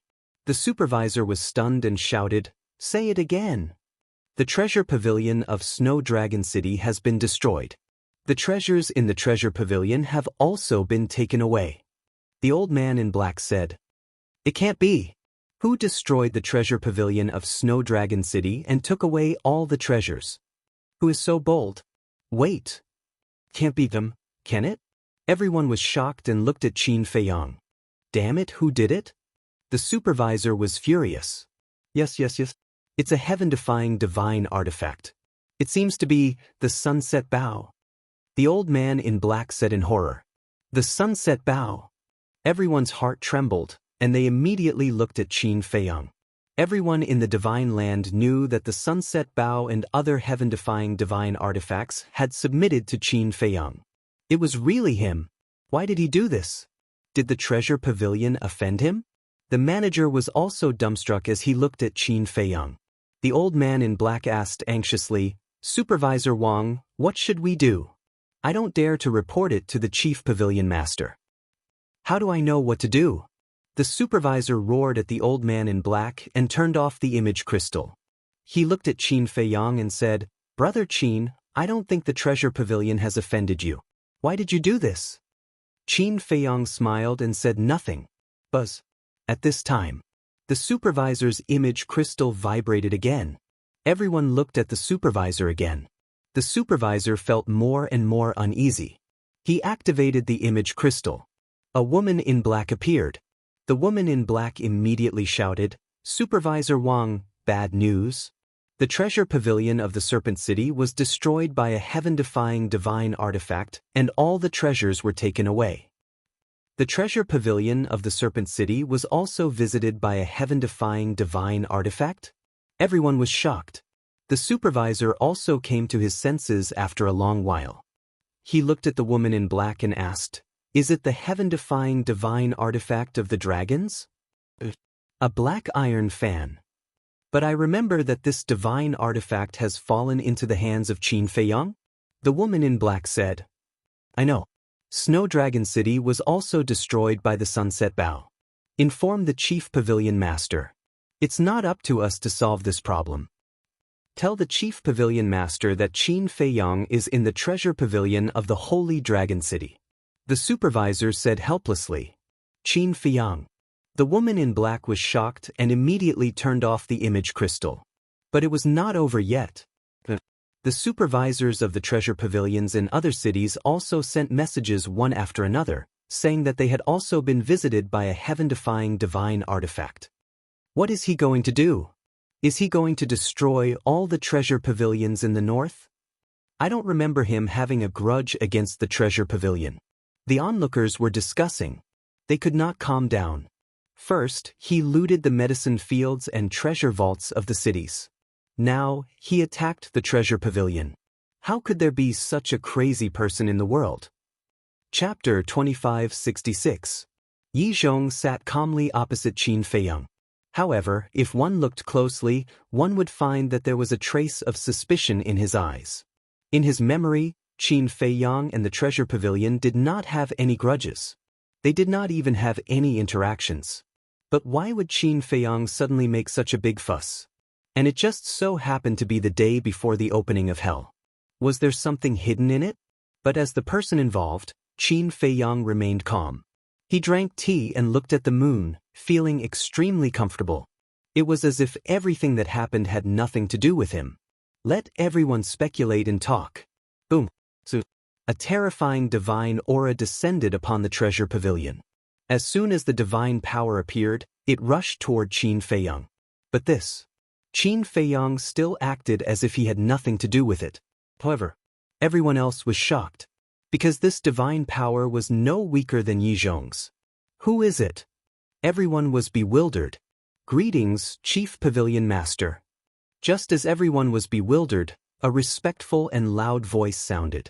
Everyone looked over and saw that the person who spoke was the supervisor of the Treasure Pavilion. Chief Pavilion Master.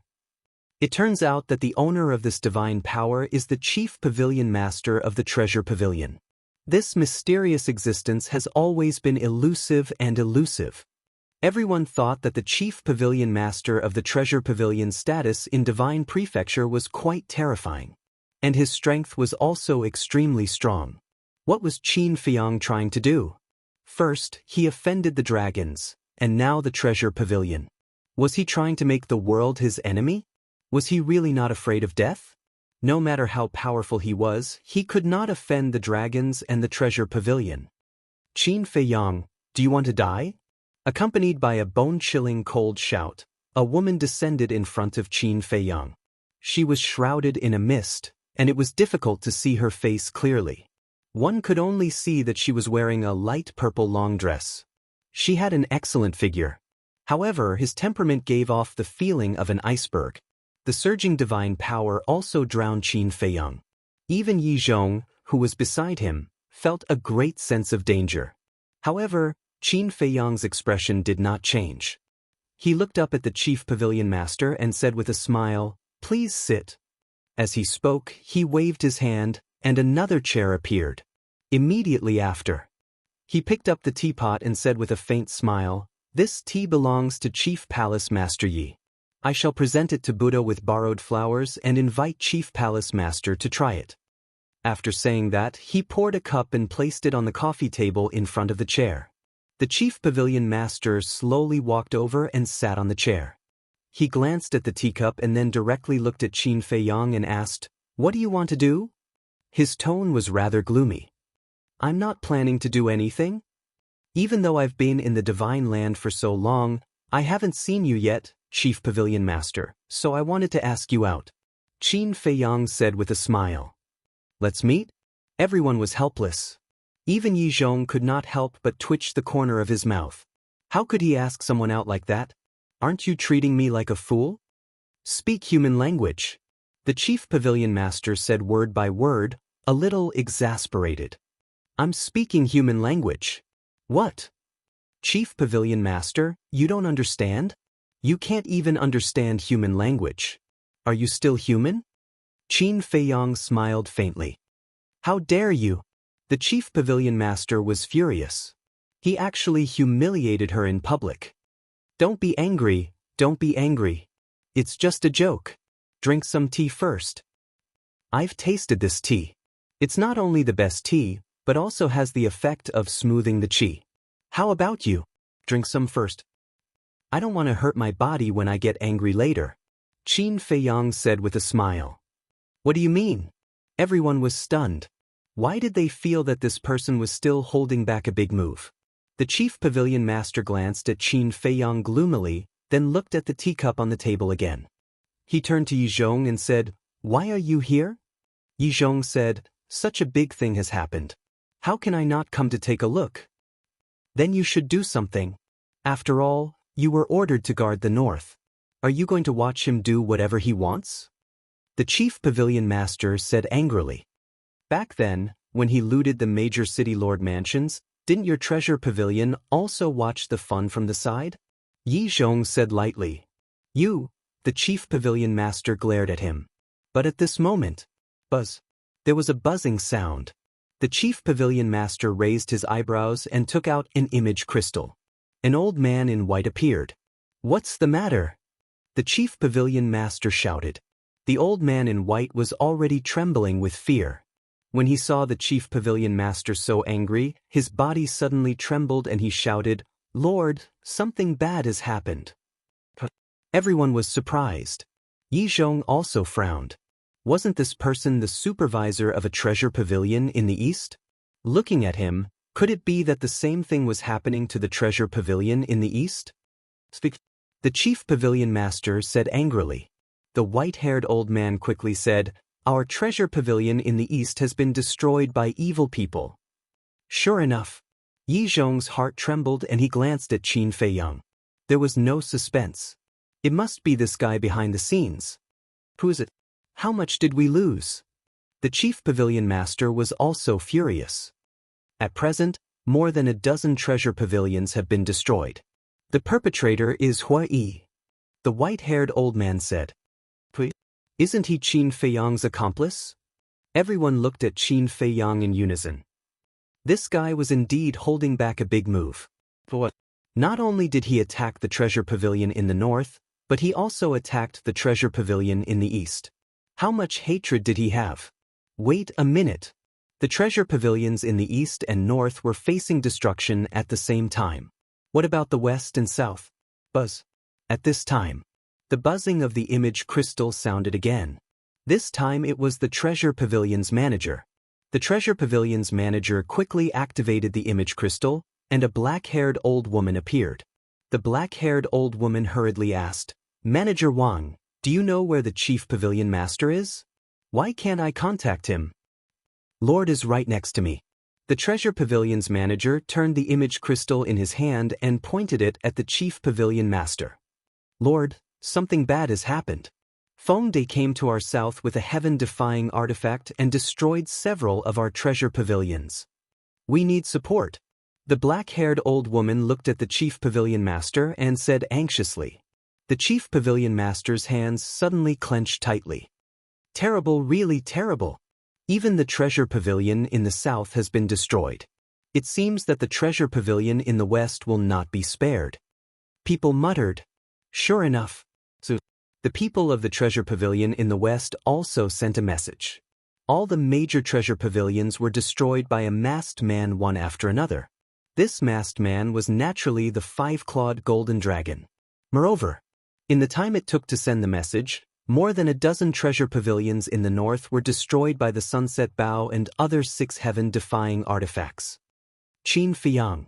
The chief pavilion master suddenly stood up and murderous aura surged out. Clang. But at the same time, the rusty axe appeared. Pieces of rust fell off as 5-colored divine lights bloomed. They were like colorful butterflies that revolved around Qin Feiyang's body. The chief pavilion master's aura and murderous aura were immediately blocked. A heaven-defying artifact. The sunset bow and the other 6 heaven-defying artifacts, plus this heaven-defying artifact, he has 11 heaven-defying artifacts. No wonder even Yi Zhong didn't dare to take action. Qin Feiyang is now strong enough to compete with the dragons with his own ability. Not to mention that there is the mysterious Dragon Slayer Palace behind him. Everyone was shocked.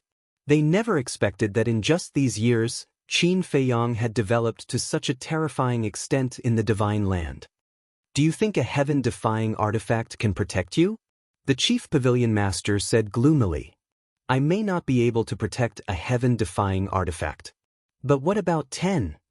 As long as I give the order, the 10 heaven-defying artifacts of the Sunset Bow will immediately come to the Holy Dragon City. Do you think you will be a match for me then? Besides, isn't Chief Pavilion Master Yi still here? With him here, he won't allow us to unlock the seals of the heaven-defying artifacts. Qin Feiyang said with a faint smile. The Chief Pavilion Master said angrily, What do you want? Qin Feiyang picked up the teacup, moistened his throat, and said with a smile, Don't you know what I want? A trace of surprise appeared in the Chief Pavilion Master's eyes. Qin Feiyang turned his gaze to Yi Zhong and asked with a smile, Chief Pavilion Master Yi, how is the Beast Emperor now? Aren't you asking the obvious? Yi Zhong snorted. The Beast Emperor? The Chief Pavilion Master was suspicious. She really didn't receive any news about the Beast Emperor. Master, I heard from Yi Zhong that before Qin Feiyang came to the Treasure Pavilion, he went to the Inland Sea and destroyed the Beast Emperor's body and divine soul. The steward walked to the Chief Pavilion Master's ear and whispered. The Chief Pavilion Master's pupils suddenly shrank. Yi Zhong didn't know, but she immediately understood. Qin Feiyang was here for revenge. But how did Qin Feiyang know about the Mermaid Princess and the others? Did Qin Batian and Lu Xingyang tell him? But that couldn't be right. Qin Batian and Lu Xingyang were the most concerned about the overall situation, so they shouldn't have told Qin Feiyang. Damn it. Who was the one who told him? You should have guessed my purpose of destroying your treasure pavilion by now. I won't talk nonsense with you. I'll give you an hour. If I don't see what I want in an hour, then I promise you that your treasure pavilion will disappear from the divine land today. Qin Feiyang looked at the chief pavilion master and said with a faint smile. How arrogant! How domineering! In this world, except for the dragons and the dragon-slaying palace, I'm afraid only this person dares to say such words in front of the chief pavilion master. Everyone's eyes trembled. This person was indeed a descendant of Qin Badian. His style of doing things was unscrupulous. You want my treasure pavilion to disappear? The chief pavilion master was also stunned and shouted angrily, You think too highly of yourself, don't you? Our treasure pavilion has been standing in the ancient world for so many years, and it's not just for show. Is that so? Then let's wait and see. Anyway, I have plenty of time. I can even play with you slowly without going to the Nether King's hell. Qin Feiyang chuckled. The chief pavilion master's face darkened. It was already very obvious. This person would not give up until he achieved his goal today. What he wants? What does he want from the treasure pavilion? Yi Zhong looked at Qin Feiyang and the chief pavilion master with a trace of suspicion in his old eyes. Also, why did Qin Feiyang deliberately mention the Beast Emperor? Could it be that the Beast Emperor had something to do with this? First, he tried to kill the Beast Emperor, then he attacked the treasure pavilion. What kind of unknown secret was hidden in this? Chapter 2567. Qin Feiyang looked at the silent chief pavilion master and said with a faint smile, Hurry up and decide. Time waits for no one. If you're late for even a second, a pavilion will be destroyed. Do you have the heart to do that? You, the chief pavilion master, trembled with anger. Don't be angry, don't be angry. Drink a cup of tea and calm down. Qin Feiyang chuckled. Everyone was speechless. Drinking tea could calm down? He was simply toying with the chief pavilion master like a monkey. However, this person's courage and boldness were truly admirable. In fact, the student might even surpass the master. If Qin Badian were to compare with him, there was no comparison at all. Although Qin Badian founded the dragon-slaying palace, he had never brazenly sat here in front of Yi Zhong and the chief pavilion master. Not to mention toying with the chief pavilion master. The chief pavilion master said, Aren't you afraid that I'll kill them? Afraid? Why should I be afraid? If you really dare to kill them, why did you imprison them? Believe it or not, if you dare to touch a single hair on them, not only me, but even the two ancestors won't let you go. Don't you have this bit of awareness? Qin Feiyang snickered. The chief pavilion master was extremely angry, but there was nothing he could do. Although Qin Feiyang was the young master of the dragon-slaying palace and could be considered a member of the dragon-slaying palace, she, a dignified sovereign, seemed to be worthless in front of Qin Feiyang. The most hateful thing was, he actually sent people to destroy her treasure pavilion. Not to mention anything else, they were in the same camp after all. Couldn't they discuss things? Take your time to think about it. I'm not in a hurry. Qin Feiyang held the teacup and tasted the tea by himself. His face was full of enjoyment as he said with a smile, Chief Pavilion Master, the taste of this tea is really amazing. I suddenly want some. Can you give it to me? If Yi Zhong was willing to give him some, Qin Feiyang wouldn't have to worry so much about it in the future. When Yi Zhong asked, he would say that he gave it to him. In your dreams? Yi Zhong snorted coldly. Qin Feiyang shook his head helplessly and said, Is your prejudice against me that big? This old man doesn't seem to be that close to you. Yi Zhong snorted through his nose. That's sad. Looks like I really need to have a good chat with that disciple of yours. Not for anything else, but for this tea. Qin Feiyang said with a smile. What do you mean? Yi Zhong's gaze darkened. Wasn't this tea given to you by your disciple? Something's not right.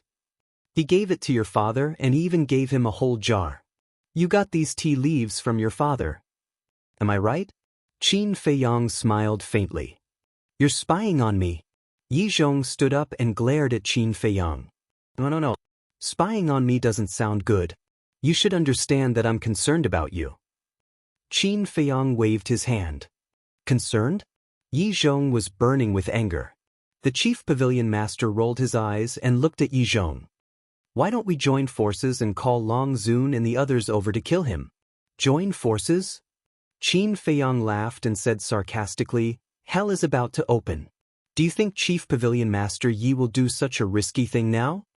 Yi Zhong also looked at the Chief Pavilion Master coldly and pretended not to hear anything. The Chief Pavilion Master couldn't help but frown. Qin Feiyang said again, but you're really ridiculous. You're the Supreme Sovereign of the Dragon Slayer Palace, but you actually want to join forces with the dragons. Kid, don't be too arrogant. The Chief Pavilion Master was so angry that he was about to go crazy. You need to have the ability to be arrogant. I do. But what about you? I'm afraid you don't even have a brain. You clearly know that the Mermaid Princess and the others are very important to me, but you still use them to threaten me. Aren't you touching my reverse scale? Do you know the price of angering me? I'm not even afraid of the dragons, let alone a little pavilion master like you. Give me an answer within 3 breaths. Otherwise, even if you invite the 2 ancestors, you won't be able to change my mind. Qin Feiyang shouted secretly. The chief pavilion master gnashed his teeth. He was getting more and more arrogant. He didn't take her, a supreme sovereign, seriously at all. 3. Qin Feiyang drank his tea and slowly transmitted his voice. 1. When he said 1, Qin Feiyang slowly put down his teacup, and a trace of killing intent appeared in his eyes. The chief pavilion master's eyelids twitched. Qin Feiyang turned to look at Fu Tu and said with a smile, let the Sunset Divine bow and the others kill. Boom. As soon as these words came out, the chief pavilion master felt as if she had been struck by lightning, and her face couldn't help but turn pale. She originally thought that Qin Feiyang was just scaring her and didn't take it seriously. But she didn't expect that. He really wanted to completely destroy the treasure pavilion. Then again, she didn't know Qin Feiyang at all.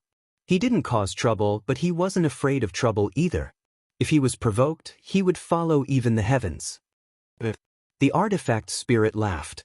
The chief pavilion master shivered and quickly said secretly, stop, I promise you. The corners of Qin Feiyang's mouth lifted slightly, and he waved his hand to stop Fu Tu.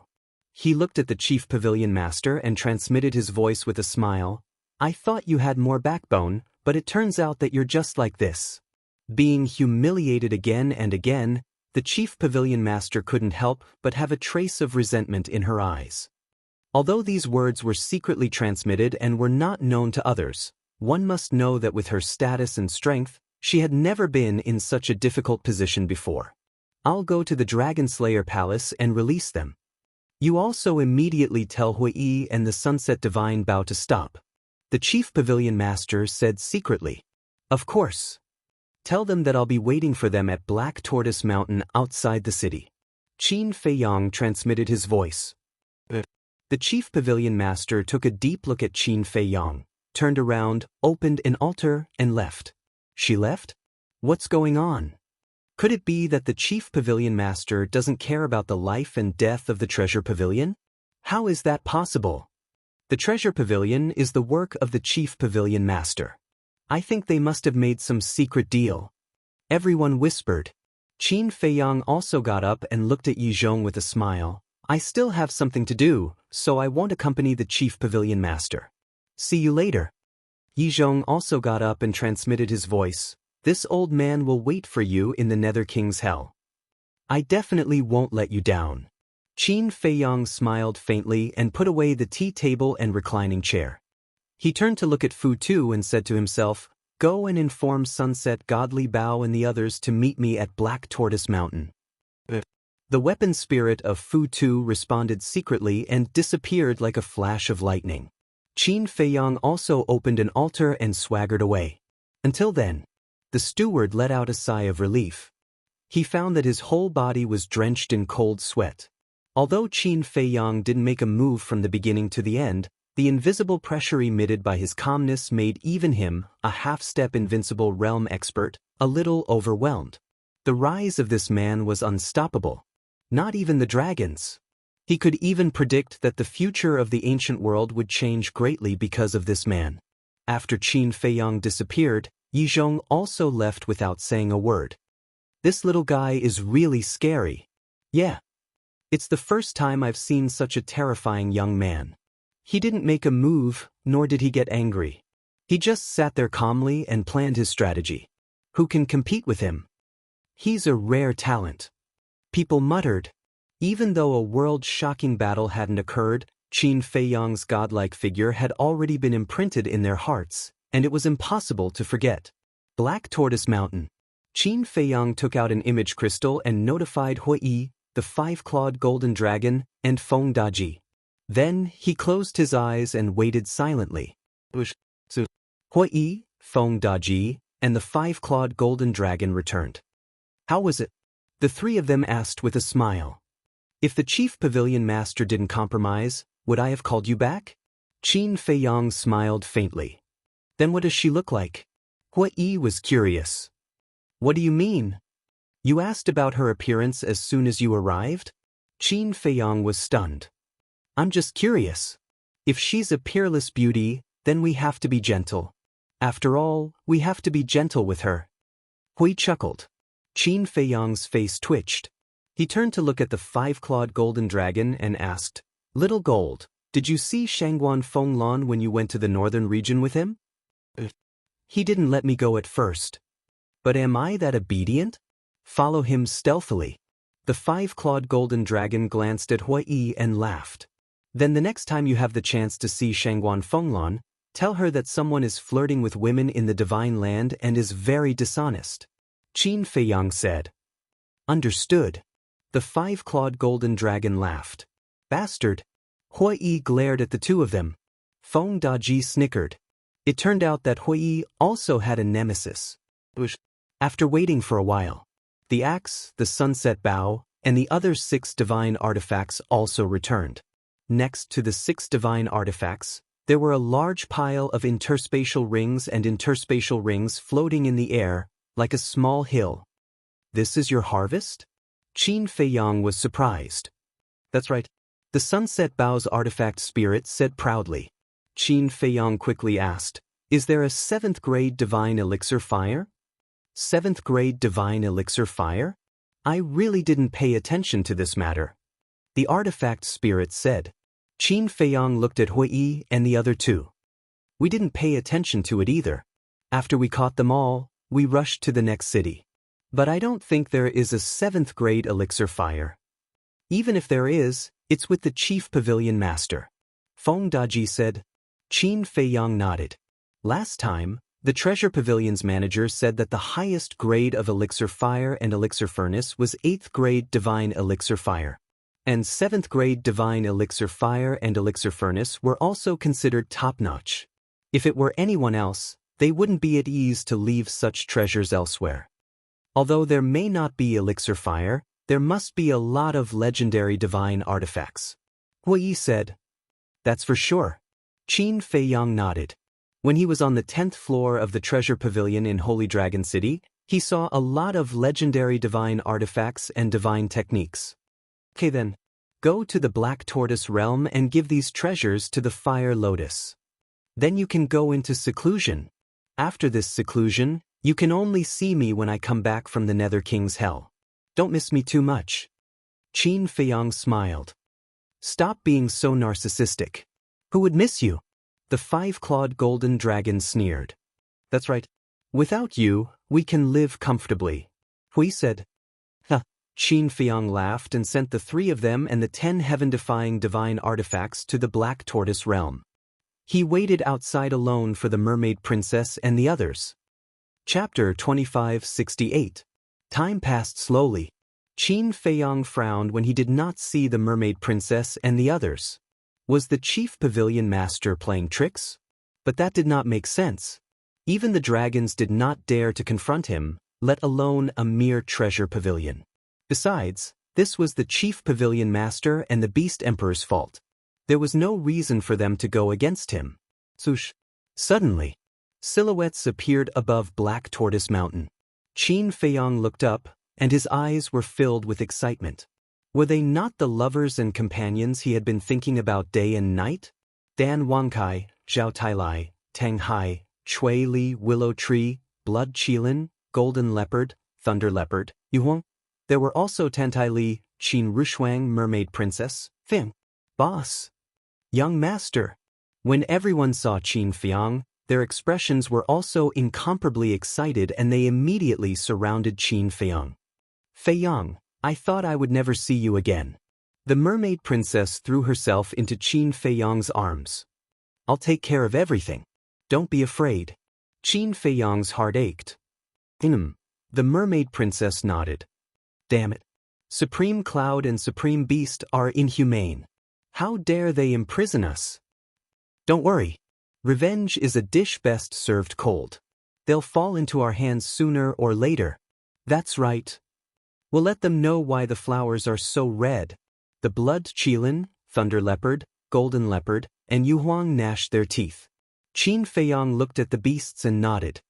Don't worry. That day will come. Let's not talk about that first. Young Master, I heard that the castle and Black Tortoise realm have merged, and the time formation has become 100 years a day? Is that true? Zhao Tailai and the others looked at Qin Feiyang expectantly. Qin Feiyang smiled. Of course it's true. Why else would I ask you to come back? Then hurry up and enter. I'm just about to break through to the half-step 9 heavens realm. The Blood Kirin said excitedly. Half-step 9th heavens realm? Qin Feiyang froze, and he looked at the Blood Kirin. This guy had actually broken through to the great circle of the paramount god level. Zhao Tailai and the others, as well as Yu Huang and the other beasts, were all perfected transcendent gods. It seems that you've gained quite a lot from the dragon-slaying palace over the years. Qin Feiyang smiled. That's a must. Ever since we separated in the Heavenly Dragon Sea, we've been in seclusion every day, and we've never run around. We're just afraid of embarrassing you. Lei Bao and the other beasts chuckled. Qin Feiyang couldn't help but shake his head and laugh. Feiyang, I'm really sorry. I didn't protect them well. Tan Li looked at Qin Feiyang with an apologetic expression. Great-grandmother, this has nothing to do with you. The fault lies with the Chief Pavilion Master and the Beast Emperor. Selfishness and jealousy are too strong. Hold on, the Cloud Sovereign and the Beast Emperor you mentioned just now, could it be them? Qin Feiyang asked. Tan Li nodded. Qin Feiyang snorted coldly. These two are not qualified to be on the same level as the two ancestors. But they are the sovereigns of the dragon-slaying palace after all. Both of your ancestors hoped that we could bury the hatchet and bury the hatchet. Don't affect the development of the dragon-slaying palace. Your two ancestors also asked me to apologize to you on their behalf for not telling you at the first moment. Tan Li said, I'm not such a calculative person. As long as you're fine, anything can be discussed. Besides, they've paid a heavy price this time. Qin Feiyang smiled. Needless to say, the treasure pavilion's reputation was damaged, and they'd lost a lot of treasures. As for the Beast Emperor, his physical body was destroyed, and his soul was destroyed. For a supreme expert like the Beast Emperor, it wasn't just a great loss of vitality, but it was almost fatal. It would take tens of thousands of years just to rebuild his physical body and condense his soul. Tens of thousands of years was a long time for an imperishable realm expert. Tan Li heaved a sigh of relief when she heard Qin Feiyang's reply. Qin Feiyang suddenly looked at Qin Rushuang and then at Tan Li. He teased, Great-grandmother, I'm surprised. Why are you and your mother here? But can't we come? Qin Rushuang raised her eyebrows. Yes, of course you can. I'm just a little curious. Why don't you stay with your ancestors? Qin Feiyang said. This is why your ancestors asked us to come. After this incident, they realized that leaving us in the dragon-slaying palace wasn't the safest way.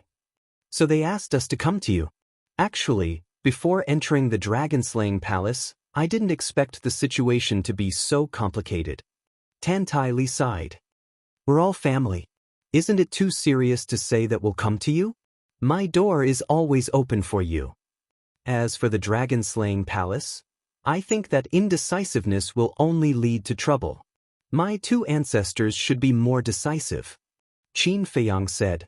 If they continued to let these two ambitious people stay in the dragon-slaying palace, something would happen sooner or later. It's not as simple as you think. Your ancestors have their concerns too. They asked Supreme Cloud and Supreme Cloud to join the dragon-slaying palace because they were like-minded. But who would have thought that after the dragon-slaying palace finally stabilized, they would want to seize power again? Supreme Cloud and Supreme Cloud know the dragon-slaying palace like the back of their hands. If we push them to the dragon side now, it will do us no good at all. Besides, the dragon-slaying palace can't do without their support now. Especially Supreme Cloud. As the chief pavilion master of the treasure pavilion, she contributed more than anyone else when the dragon-slaying palace was first established. Because she basically provided all the resources the dragon-slaying palace needed. So what your two ancestors mean is to try to stabilize them and persuade them to truly be of one mind with us. Tentai Li said. I'm afraid it'll be difficult. Qin Feiyang shook his head and sighed. Where there's a will, there's a way. Tentai Li said with a smile. Qin Feiyang pondered for a while and said, if my two ancestors really want to keep them, then there's only one choice, and that is to control them by force. Control them? Tentai Li was stunned for a moment, then shook her head and smiled bitterly. It was indeed this kid's style. We'll talk about this later. Let's go. I'll bring you to see the current Black Tortoise world. Qin Feiyang smiled. Boom. However, before he finished speaking, a monstrous murderous aura suddenly surged in the sky above. Following closely, a world-destroying divine power descended from the sky and blasted toward Qin Feiyang and the others below. Someone's there? Qin Feiyang and the others were shocked. At the same time, a wave of pressure surged over, and the group of people was immediately imprisoned in the void. This pressure, it's a supreme expert. Qin Feiyang's expression changed. The sudden arrival of the pressure and the sudden appearance of the divine power, this was obviously a carefully planned murder. They wanted to kill all of them here. Who is it? Qin Feiyang roared in his heart. However, he was unable to break free from the confinement of the pressure, and he couldn't even enter the ancient castle or the Black Tortoise world. The divine power was aggressive, like the might of the heavens. Everyone couldn't help but feel despair. I can't die. Everyone can't. Break for me. Qin Feiyang struggled frantically. However, the pressure was beyond his imagination. No matter how hard he tried, he couldn't break it. They could only watch helplessly as the divine power blasted toward them. If you want to kill him, do you have my permission? But suddenly, a tender voice sounded. Following closely, a little boy who looked like a porcelain doll appeared in front of Qin Feiyang. Qin Feiyang was overjoyed. Wasn't this the little boy? Clang. The little boy raised his hand and waved. The axe, the sunset bow, and other 11 heaven-defying divine weapons all appeared in an instant. At that moment, the 11 heaven-defying divine weapons released a destructive aura that surged toward the divine power. With a loud bang, the divine power immediately disintegrated. The pressure that imprisoned Qin Feiyang and the others also dissipated in an instant. Qin Feiyang's mind moved and immediately sent the mermaid princess and the others to the Black Tortoise world. Then he grabbed the axe and soared into the sky. Immediately, he saw a black figure darting into the distant forest like lightning, disappearing without a trace. Where do you think you're going? Qin Feiyang immediately prepared to chase. Don't chase. The other party came prepared and won't give you a chance. The little boy said. Qin Feiyang clenched his hand and finally put away his killing intent. He lowered his head to look at the little boy and said, "Thank you." If the little boy hadn't appeared in time, he and the mermaid princess and the others would definitely not have been spared. The little boy waved his little hand and asked, "Do you know who it is?" This aura is very unfamiliar. Qin Feiyang frowned and suddenly looked at the little boy and asked, "Wait, how did you come out?" "Nonsense. Even you can freely enter and exit the Black Tortoise world, let alone me." The little boy rolled his eyes. Qin Feiyang paused and frowned. "What role do you play in the Black Tortoise world?" He had always thought that he was the only one in the world who could freely enter and exit the Black Tortoise world. It's a secret. The little boy grinned and disappeared without a trace. Qin Feiyong scratched his head and followed into the Black Tortoise world. He saw the mermaid princess and the others gathered in front of the castle gate with lingering fear. Feiyong, are you okay? Tan Tai Li asked with concern. I'm fine. Qin Feiyong shook his head and scanned everyone. Seeing that everyone was fine, he let out a sigh of relief and asked, Did you see that divine power just now? The group shook their heads. Since it was a premeditated sneak attack, he definitely wouldn't have given you the chance to see through his identity. But it's not hard to guess. Who knows that we're in the Black Tortoise Mountain? At this time, Hui, the five-clawed golden dragon, Feng Daji, and Fire Lotus walked over. Who knows that we're in the Black Tortoise Mountain? Qin Feiyong whispered. Suddenly, a cold light flashed in his eyes.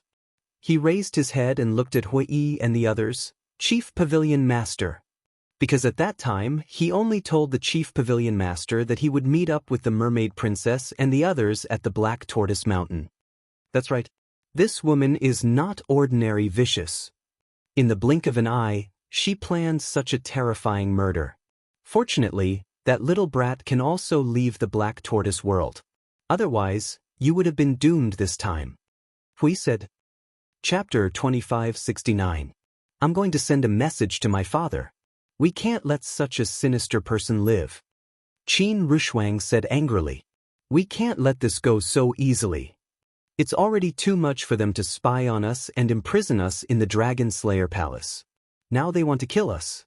They're so vicious. They'll only be a disaster if they stay in the Dragon Slayer Palace. Zhao Dalai and the others felt indignant. Then you should contact the ancestors. Qin Feiyong said to Qin Rushuang and the others. He then turned to Hui and the five-clawed golden dragon and said, Come with me. Hui and the five-clawed golden dragon nodded.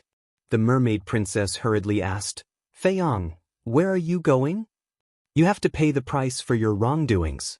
Qin Feiyong smiled coldly and left the Black Tortoise realm with Hui and the five-clawed golden dragon. He opened the altar and descended above the treasure pavilion in the Holy Dragon City. The sky was still dark. However, the onlookers had dispersed not long ago. Boom! Qin Feiyong released his aura and shocked everyone. This seems to be Qin Feiyong's aura. He's back again? I think he's still in the treasure pavilion. Let's go take a look. Everyone rushed to the sky and looked above the treasure pavilion. It was indeed Qin Feiyong. At the same time, a figure flew out from the treasure pavilion. It was the manager of the treasure pavilion. When he saw Qin Feiyong and the other two, the manager's expression changed. He smiled obsequiously and said, May I know why you've come to my treasure pavilion again? Qin Feiyong glanced at the manager and said, Raise this place to the ground. What? The manager's expression changed. The five-clawed golden dragon immediately attacked. Get out of the treasure pavilion. The manager quickly retreated to the side and shouted at the treasure pavilion below. Although the treasure pavilion was closed, there were guards guarding it at all times. If he didn't warn them, these guards would definitely die. As soon as the manager finished speaking, more than a dozen guards rushed out of the treasure pavilion. Boom! As soon as the guards left, the treasure pavilion collapsed. Qin Feiyong, don't go too far. Seeing this scene, the manager of the treasure pavilion roared furiously. The one who has gone too far is your chief pavilion master. Today, I will make the treasure pavilion disappear from the divine prefecture. Let's go to the next place. Qin Feiyong's eyes darkened. He opened the altar and brought Hui and the five-clawed golden dragon away. What the hell is going on? The manager of the treasure school was burning with anxiety. He took out an image crystal and sent a message to the chief pavilion master. What? He's back. The chief pavilion master was enraged when he heard this. I wonder which city they went to. Milord, you have to think of a solution quickly. Otherwise, with Qin Feiyong's methods, I'm afraid our treasure pavilion will be doomed today. The manager of the treasure pavilion said anxiously. I'll deal with it right away. The chief pavilion master said gloomily and turned off the image crystal. Swish! In the sky above a certain city, 3 figures appeared. One of them waved his hand, and a surge of divine power surged out. With a loud bang, a building in the center of the city collapsed on the spot. This building was the treasure pavilion of the city. After the treasure pavilion was destroyed, the 3 figures opened the altar and disappeared. It seems to be Qin Feiyang. What's wrong with him? Didn't I hear that his grudge with the treasure pavilion has been resolved? Why is he attacking the treasure pavilion again? Also, what grudge does he have with the treasure pavilion? Everyone was discussing. For the people of the major cities in the north, this was destined to be a sleepless night. Feiyang, father wants you to come in. When Qin Feiyang and the other 2 destroyed the 4th pavilion, Qin Rushuang's voice suddenly rang in Qin Feiyang's mind. Qin Feiyang was slightly taken aback. He brought Hui and the 5-clawed golden dragon into the ancient castle and saw that everyone was gathered in the castle hall. In the void, 3 figures were suspended. They were Qin Bat-yin and Lu Zhongyang, the chief pavilion master. The chief pavilion master's face was still as unrecognizable as before. As soon as Qin Bat-yin saw Qin Feiyang appear, he immediately said, Feiyang, this is a misunderstanding. Misunderstanding? Qin Feiyang raised his eyebrows and pointed at the chief pavilion master's shadow. She's the only one who knows that I'm at Black Tortoise Mountain. Who else could it be? Don't get too excited. Listen to me. When you destroyed the treasure pavilion, Lu Zhongyang and I also secretly went to Black Tortoise Mountain. Judging from the remnant divine power aura, this person is not from the Dragon Slayer Palace. Qin Bat-yin said. Of course he's not from the Dragon Slayer Palace, because he's one of her people. Qin Feiyang pointed at the chief pavilion master angrily. Qin Feiyang, don't slander me. Although I do hate you, I won't resort to such despicable tricks. The chief pavilion master said angrily. You even spied on Zhao Tailai and the others. What else can't you do? Qin Feiyang sneered. I didn't do it, so I didn't do it. The chief pavilion master said. Feiyang, calm down first. This person is indeed not Supreme Cloud subordinate, because I know all of Supreme Cloud subordinates. Qin Bat-yin shook his head. What if this person has changed her appearance? Maybe it's even her. Because we haven't seen this person's true face. Qin Feiyang said. Appearance can be changed, but the aura of divine power can't be changed. Unless you take that kind of divine pill to change the power of bloodline like you and me. But I'm the only one who has this pill. And I've never given this pill to anyone except you. You can't be suspecting that I'm the one who wants to kill you, right? Qin Bat-yin said. Qin Feiyang frowned and said, Are you sure that I'm the only one you've given this kind of pill to? Of course. I've only refined a total of 3 pills since it was developed. I've taken 2, and you've taken 1. Who else would have one? Qin Bat-yin smiled helplessly. Then, Qin Feiyang frowned, looked at the chief pavilion master, and asked, It's really not you? Nonsense. You're the descendant of Qin Bat-yin and Lu Zhongyang. Tan Tai Li and her daughter are Qin Baishan's wife and daughter. The mermaid princess is also the descendant of the mermaid emperor. You have such a big brain. Why don't you think about it? Would I dare to kill you? If I did, I would have killed them in the dragon-slaying palace. Why would I imprison them and wait until now? The chief pavilion master said angrily. I don't think so. Hui sneered. What do you mean? The chief pavilion master looked at Hui. If you killed them in the dragon-slaying palace, you would have to face our anger, so you wouldn't dare. But a sneak attack is another matter. If the sneak attack was successful, with your means, you could completely clear your name. Let's take a step back and say that even if you fail, just like now, you have a reason to wash your hands clean. As for the person who attacked us, who knows if he's the killer you've been hiding all this time and that even Qin Bat-yin and the others don't know about? Hui said lightly. That makes sense. Qin Feiyang and the others nodded. Qin Bat-yin and Lu Zhongyang looked at each other and couldn't help but frown. It sounded like there was no flaw at all. Was it really someone sent by the chief pavilion master? The chief pavilion master was burning with anxiety and said, I really didn't. What do I have to do to make you believe me?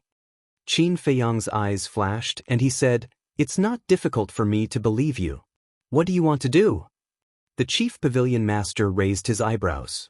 Qin Feiyang said word by word, Let me read your memory. That's right. As long as you're willing to let Qin Feiyang read your memory, we'll believe you. Hui said. The chief pavilion master said flatly, That's impossible. I'm a sovereign.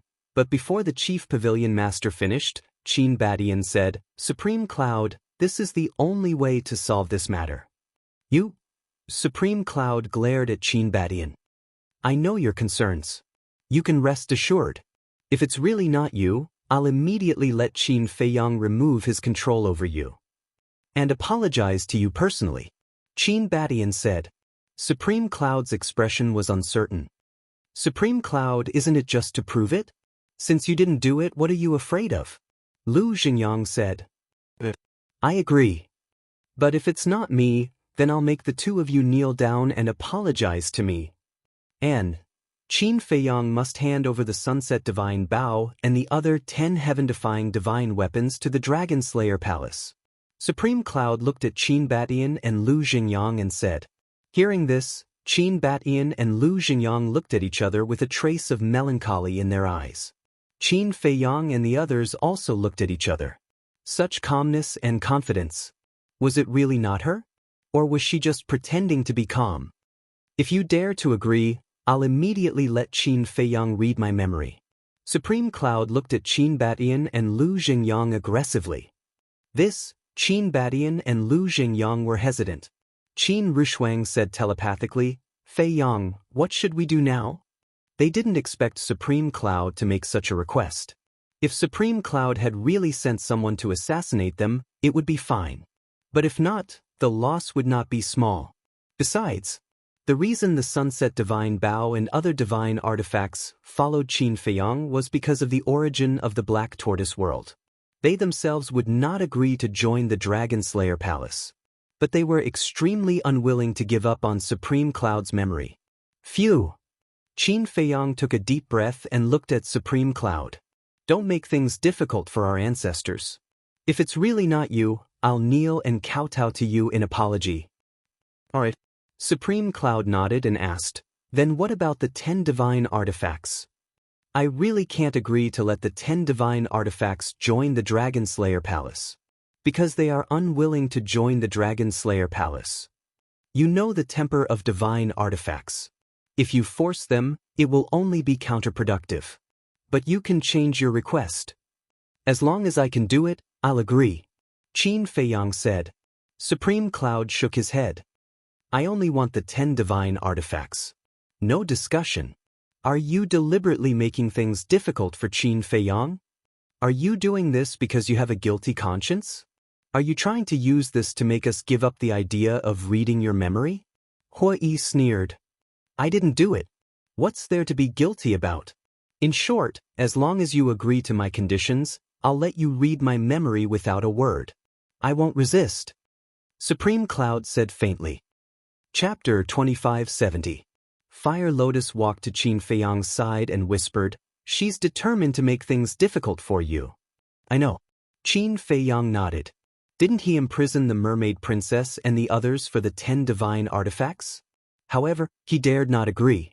To put it nicely, the Sunset Bow and the other divine artifacts followed him. To put it bluntly, they were helping him out of kindness for the sake of the land of origin. He had no way to command the 10 divine artifacts. Besides, he himself was reluctant to give the 10 divine artifacts to the Dragon Slayer Palace. Thinking back, he had spent so much effort to persuade the 10 divine artifacts to stay. How could he give them to someone like Supreme Cloud? Then what should we do? Fire Lotus asked secretly. I don't know either. Qin Feiyang shook his head. Qin Badian sighed. I think we should just forget about it. Forget about it? Qin Rushuang immediately looked at Qin Badian with dissatisfaction. What was her father thinking? How could he just forget about such a serious matter? Qin Badian said, Actually, we believe in Supreme Cloud. After all, we're in the same boat. That's right. Although Supreme Cloud is selfish and wants Fei Yang to hand over the 10 divine artifacts, in the end, it's for the good of the Dragon Slayer Palace. Lu Xingyang nodded as well. So be it then, Qin Batian said and turned off the image crystal. In the hall. The group of people looked at each other. Wasn't this too much of a joke? Tan Tai Li sighed. Perhaps, this is the best solution. Mother. Qin Rushuang looked at Tan Tai Li unhappily. This is obviously a problem Supreme Cloud deliberately set up. What if it's really not Supreme Cloud? Then, not only will Fei Yang have to kneel and apologize, but he will also have to hand over the 10 divine artifacts.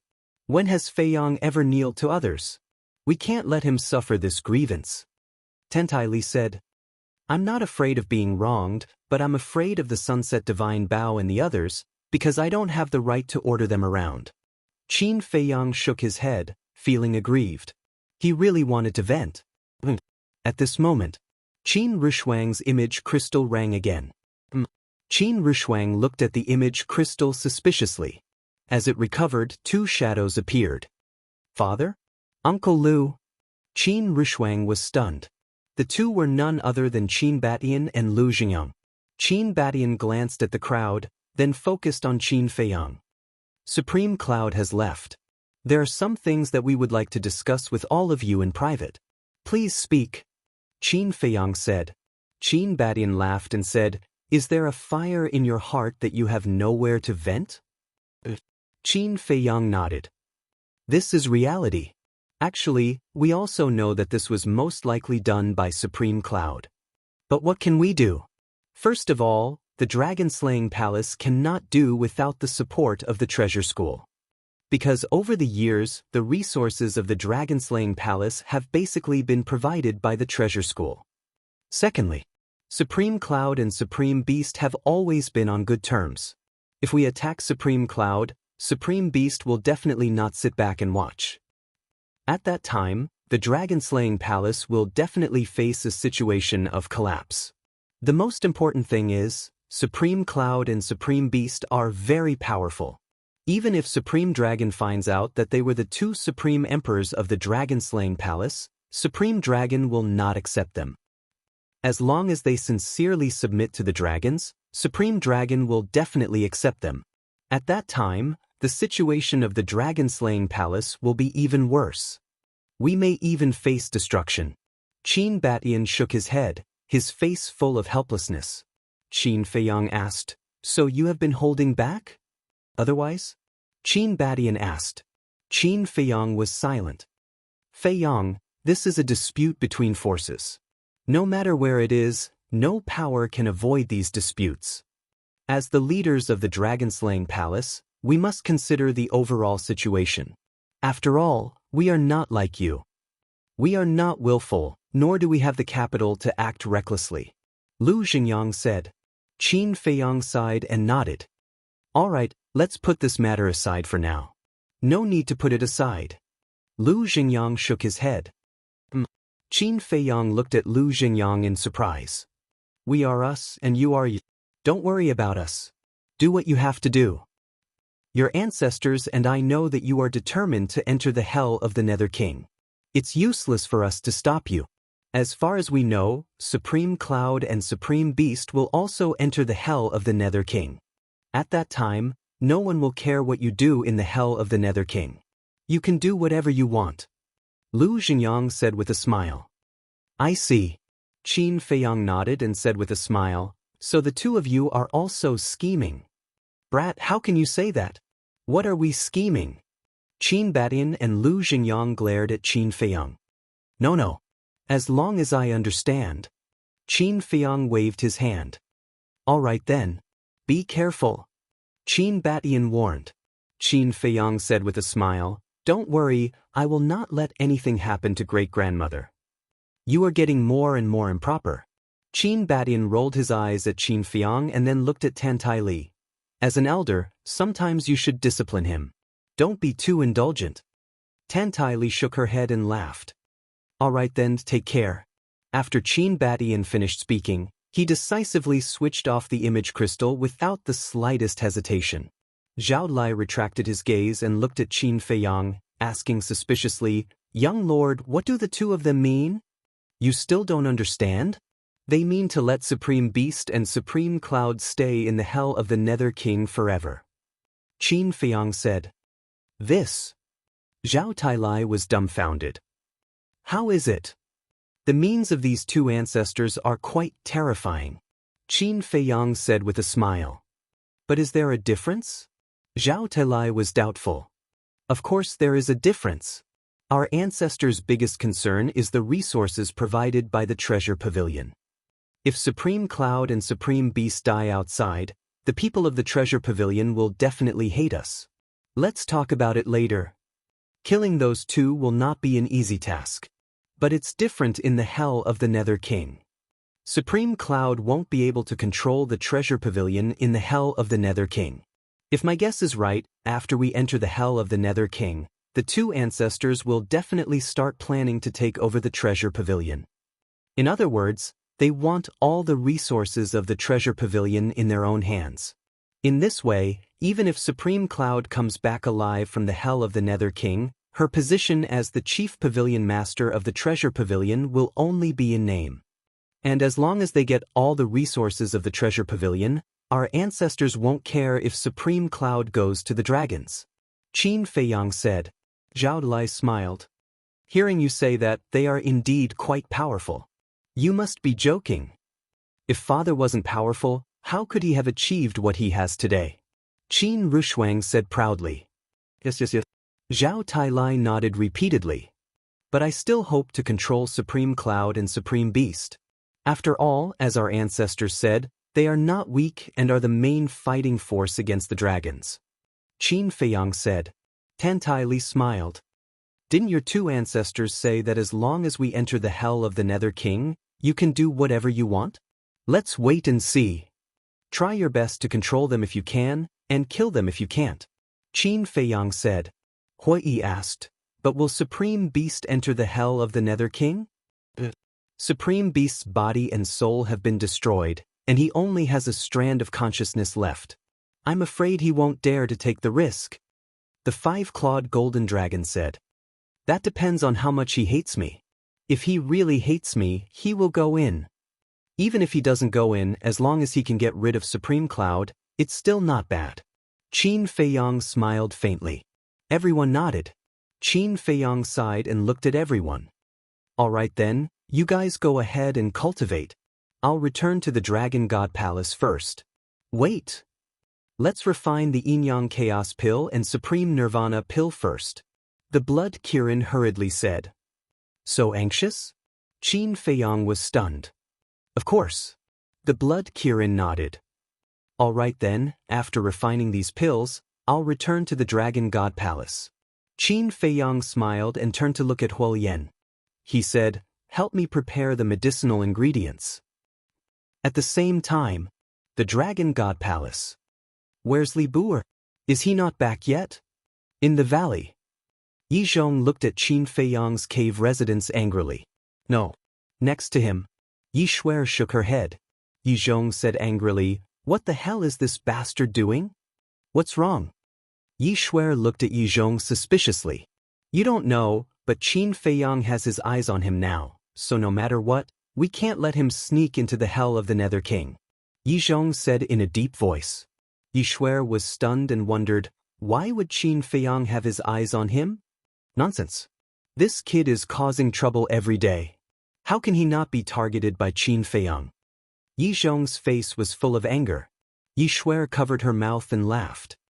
This is a good thing, at least it proves that Li Bu'er is indeed a talent. A good thing. Yi Zhong looked at Yi Shuer speechlessly and said, also, your great-grandfather and second-grandfather can't stay at home and the Dragon God Palace. Yi Shuer was stunned and frowned. Don't tell me that Qin Feiyang has his eyes on us too? What else? This Qin Feiyang knows our family's situation like the back of his hand. He even knows about Li Bu'er giving us tea leaves. Yi Zhong said. So powerful? Yi Shuer was shocked. So this old man has decided to send you to Divine Dragon Island later.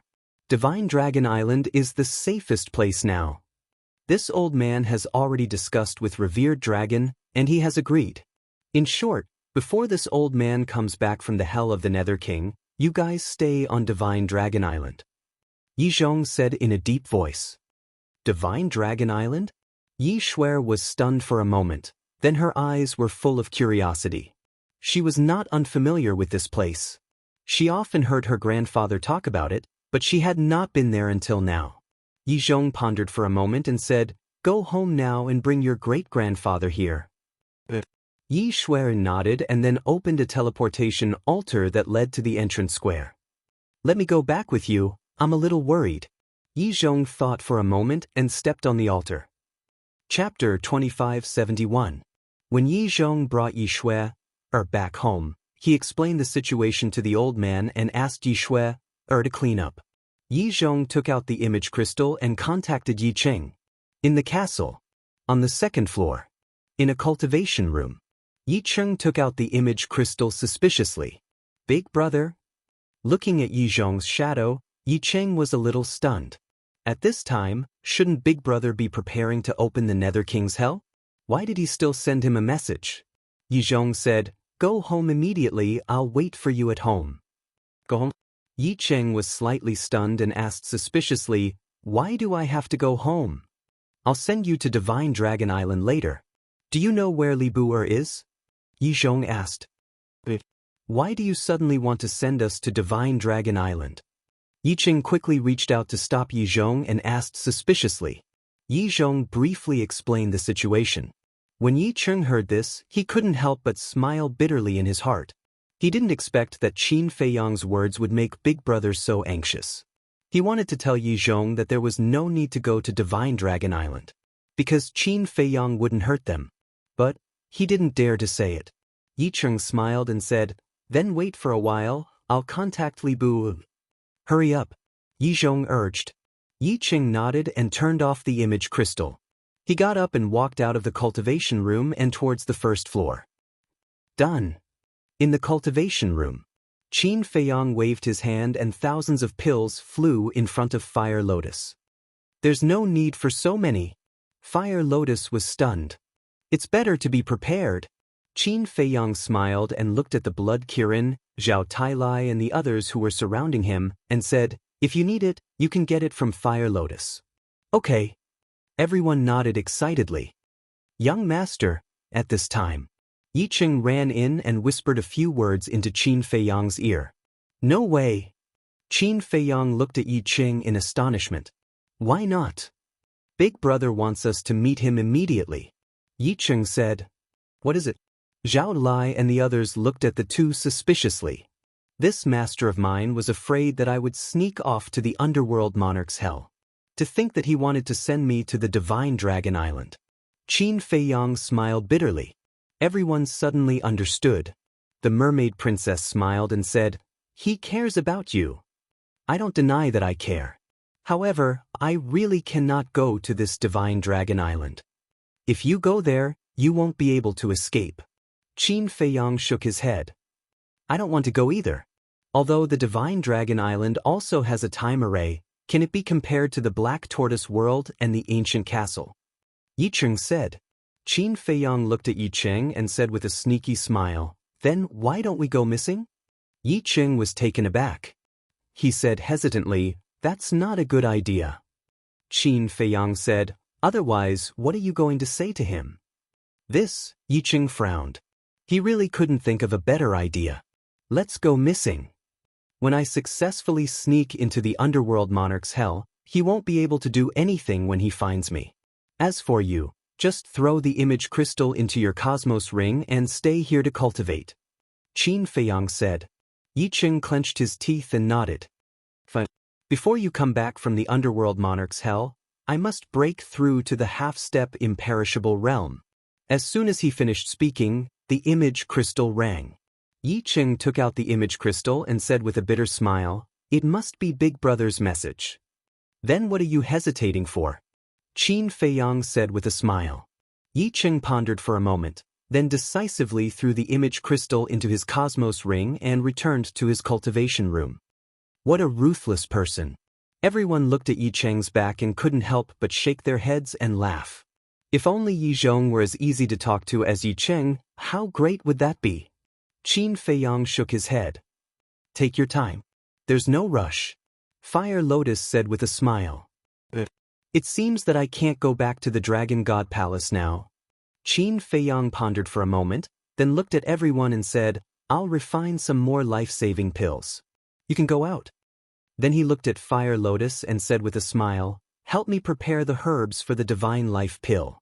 Everyone turned and left the cultivation room. Fire Lotus quickly took out a Cosmos bag and handed it to Qin Feiyang. Qin Feiyang focused on refining pills. Grandpa, we're done. Yi Shui and the linen-clothed old man came out of the wooden building and smiled at Yi Zhong, who was standing in the courtyard. But Yi Zhong didn't seem to hear it. Grandpa. Yi Shui walked forward and looked at Yi Zhong suspiciously. Ah. Yi Zhong came back to his senses and looked at the two of them. Are you done? Yi Shui nodded. The linen-clothed old man looked at Yi Zhong and asked, you look uneasy. Did something happen? Yi Zhong shook his head and frowned. It's Yi Cheng and Li Bu. What the hell are they doing? How did second grandpa offend you again? Yi Shui said. I just sent him a message and he said that he would be back immediately. But in the blink of an eye, he ignored me? Yi Zhong said.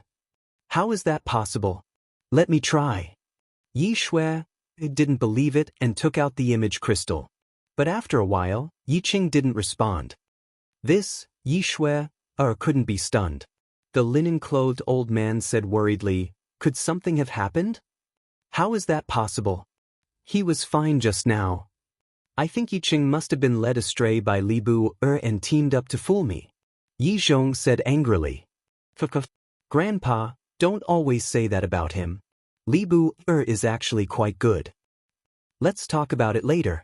Second grandpa is already so old.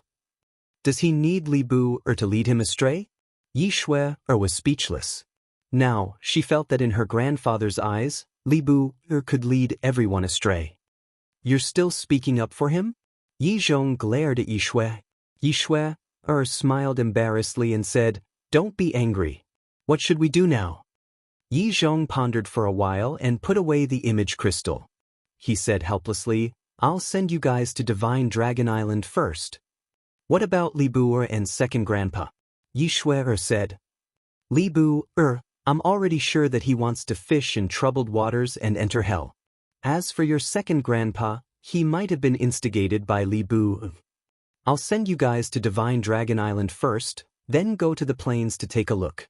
I don't believe that I can't find them. Yi Zhong snorted coldly. Then, he activated an altar and disappeared with the two of them. After daybreak, Yi Zhong really went to the plains personally to patrol. Outside the plains, there was a sea of people. But because there were too many people, he couldn't confirm them one by one. So, he turned around and left with a stomach full of anger. Another day passed. Early in the morning, there were even more people gathered outside the plains. Because today was the day that hell would open.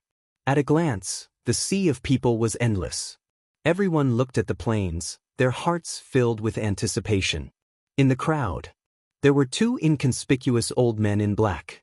They had white hair and a walking stick in their hands.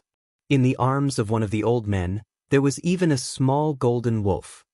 If Yi Zhong can still recognize us after we've disguised ourselves like this, then he really has discerning eyes. Before entering hell, anything can happen. We can't be careless. That's right. These two people were Qin Feiyang and madmen. As for the small golden wolf, it was the white-eyed wolf.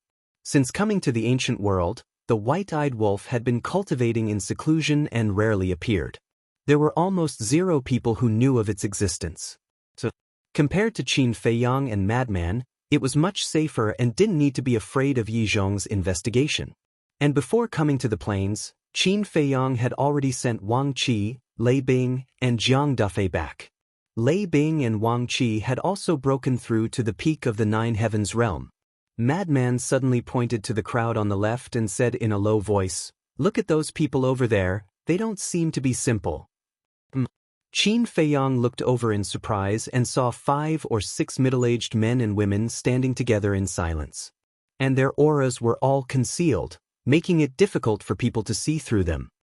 And that old man over there, his cultivation is also unfathomable.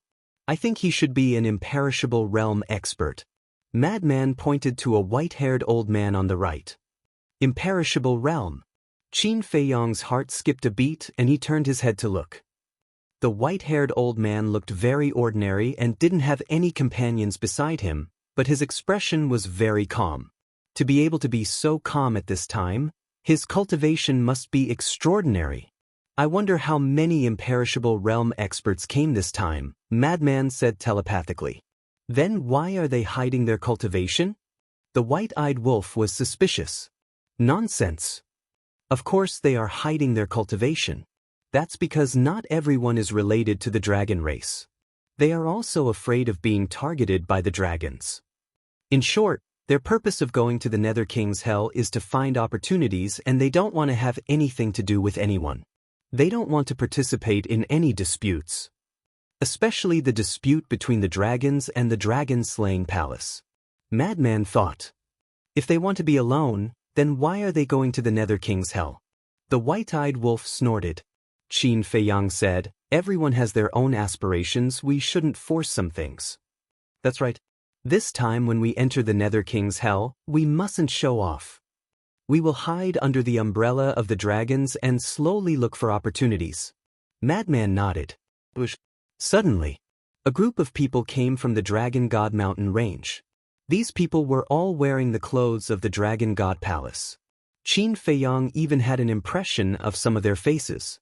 They were the disciples of the Dragon God Palace and were also going to the Nether King's Hell. Of course. This was voluntary. As long as you are not afraid of death, it's up to you. Qin Feiyang glanced over and found that there were no less than 100,000 people. This number is just a drop in the ocean for the Dragon God Palace. It seems that most of the people in the Dragon God Palace are quite rational. Madman whispered. Qin Feiyang nodded. Not long after, another 3 groups of people arrived in a grandiose manner.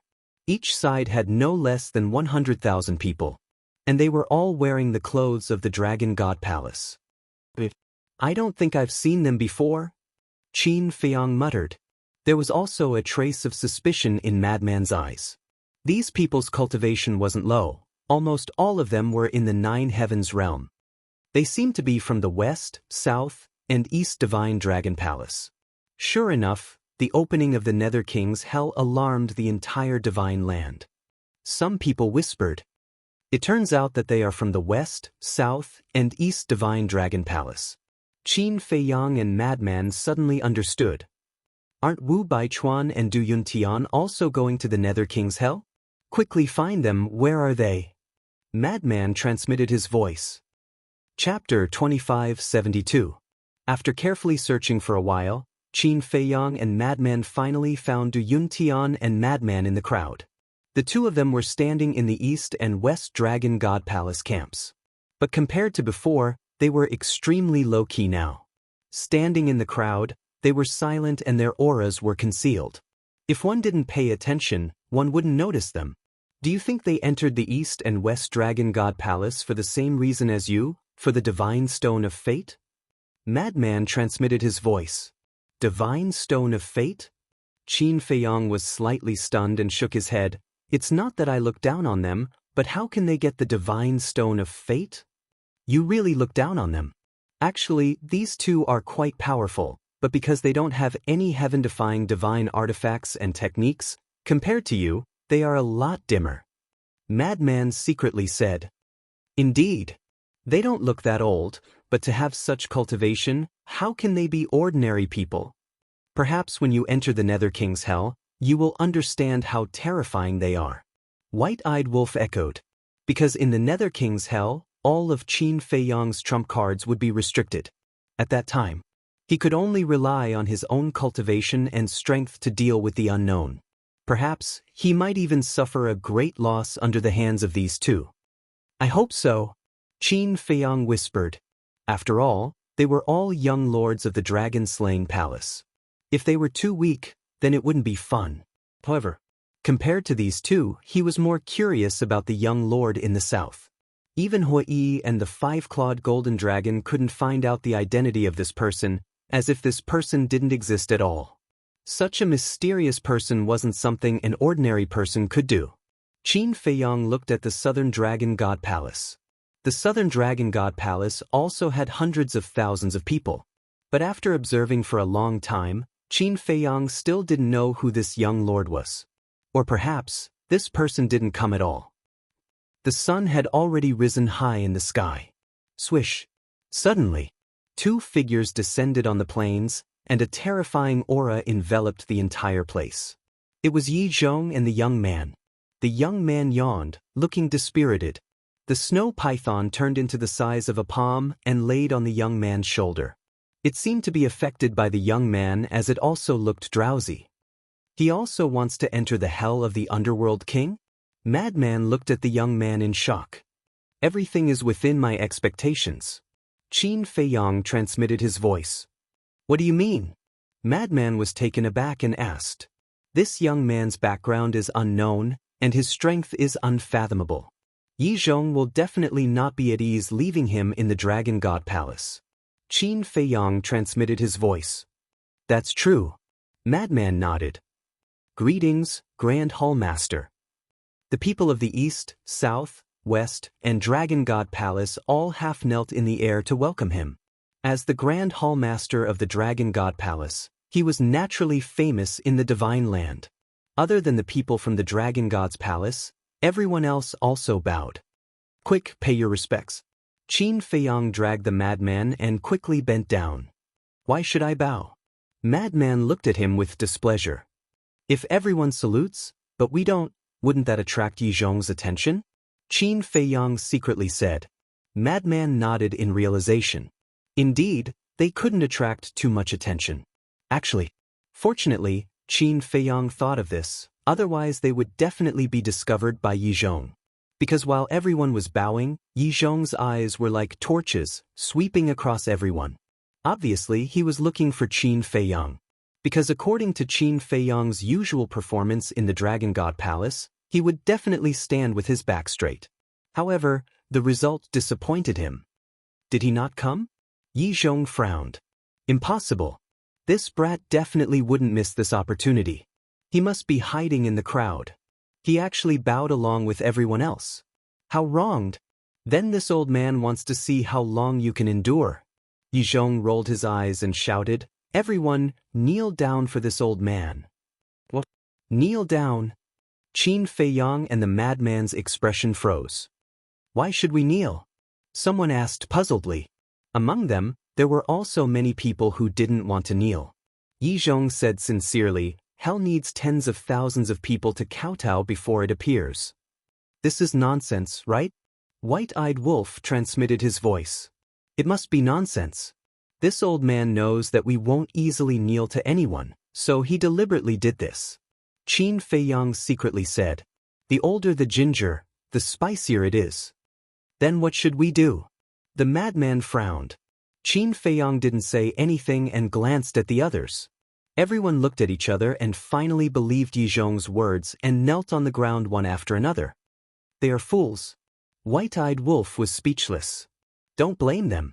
That's because they know nothing about the Nether King or Hell. Yi Zhong has the final say. Qin Feiyang shook his head. Brat, you are still too inexperienced to play tricks with this old man. This old man doesn't believe that you will kneel down. Yi Zhong secretly sneered and paid close attention to everyone present.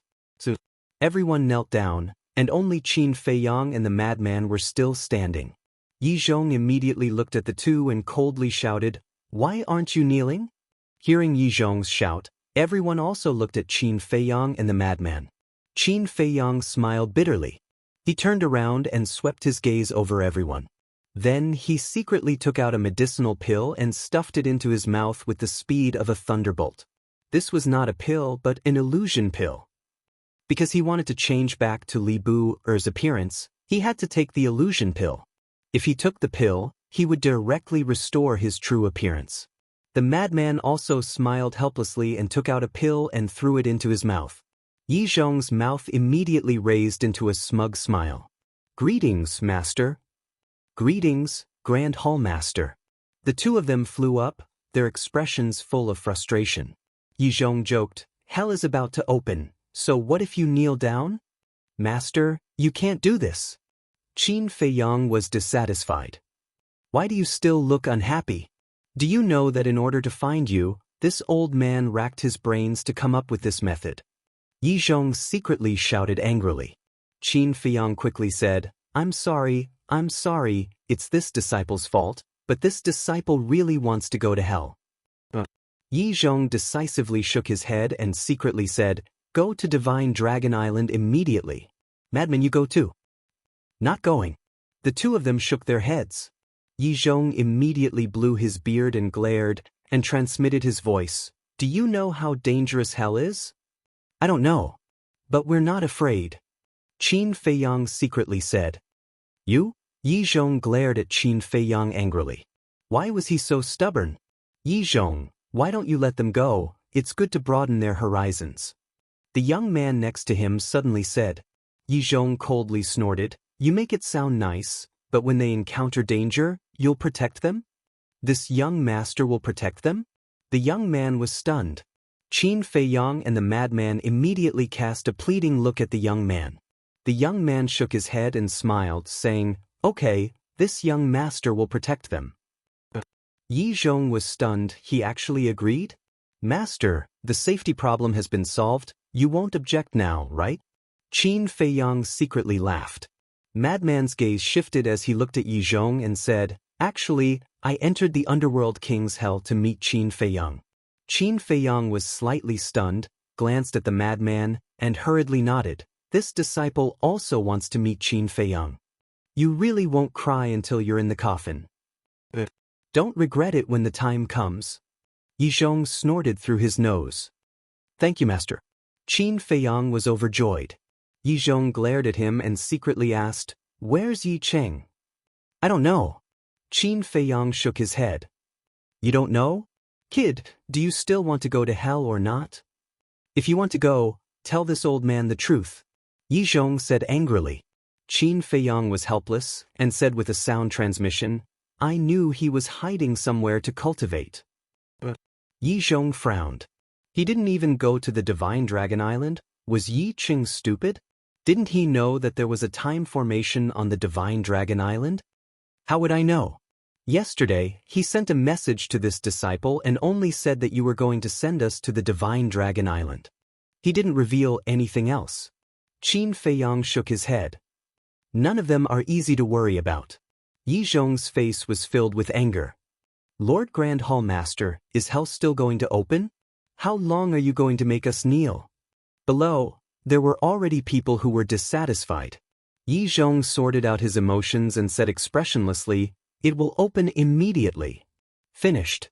Yi Zhong raised his arm and opened his palm. With a clanging sound, a stone door appeared in front of him. The stone door was as if it was condensed from blood. It was completely blood-red and emitted a monstrous baleful aura. Moreover, on both sides of the stone door, there was a skull. 2 balls of blood-red flames floated in its eye sockets, making it look extremely sinister. Everyone looked at the stone door curiously. Was this the hell of the King of Hell? Rise.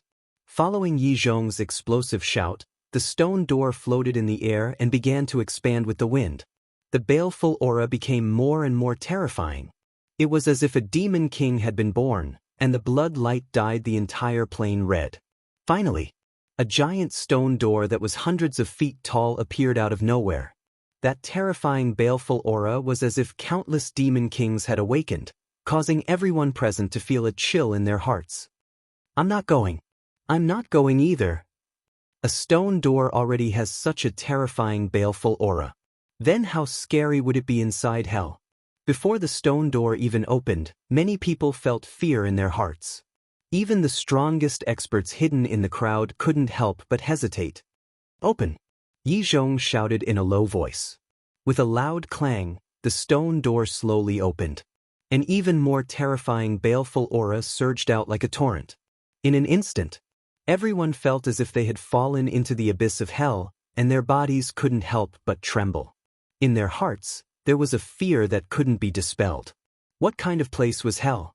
How could the baleful aura be so terrifying? Could it really be the legendary hell?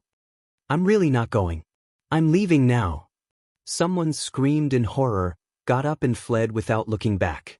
With someone taking the lead, there would naturally be people following. For a time, thousands of people fled from this place, frightened by this baleful aura. Not to mention these people, even Qin Fei Yang and Madman couldn't help but be frightened. They had experienced a lot of killing.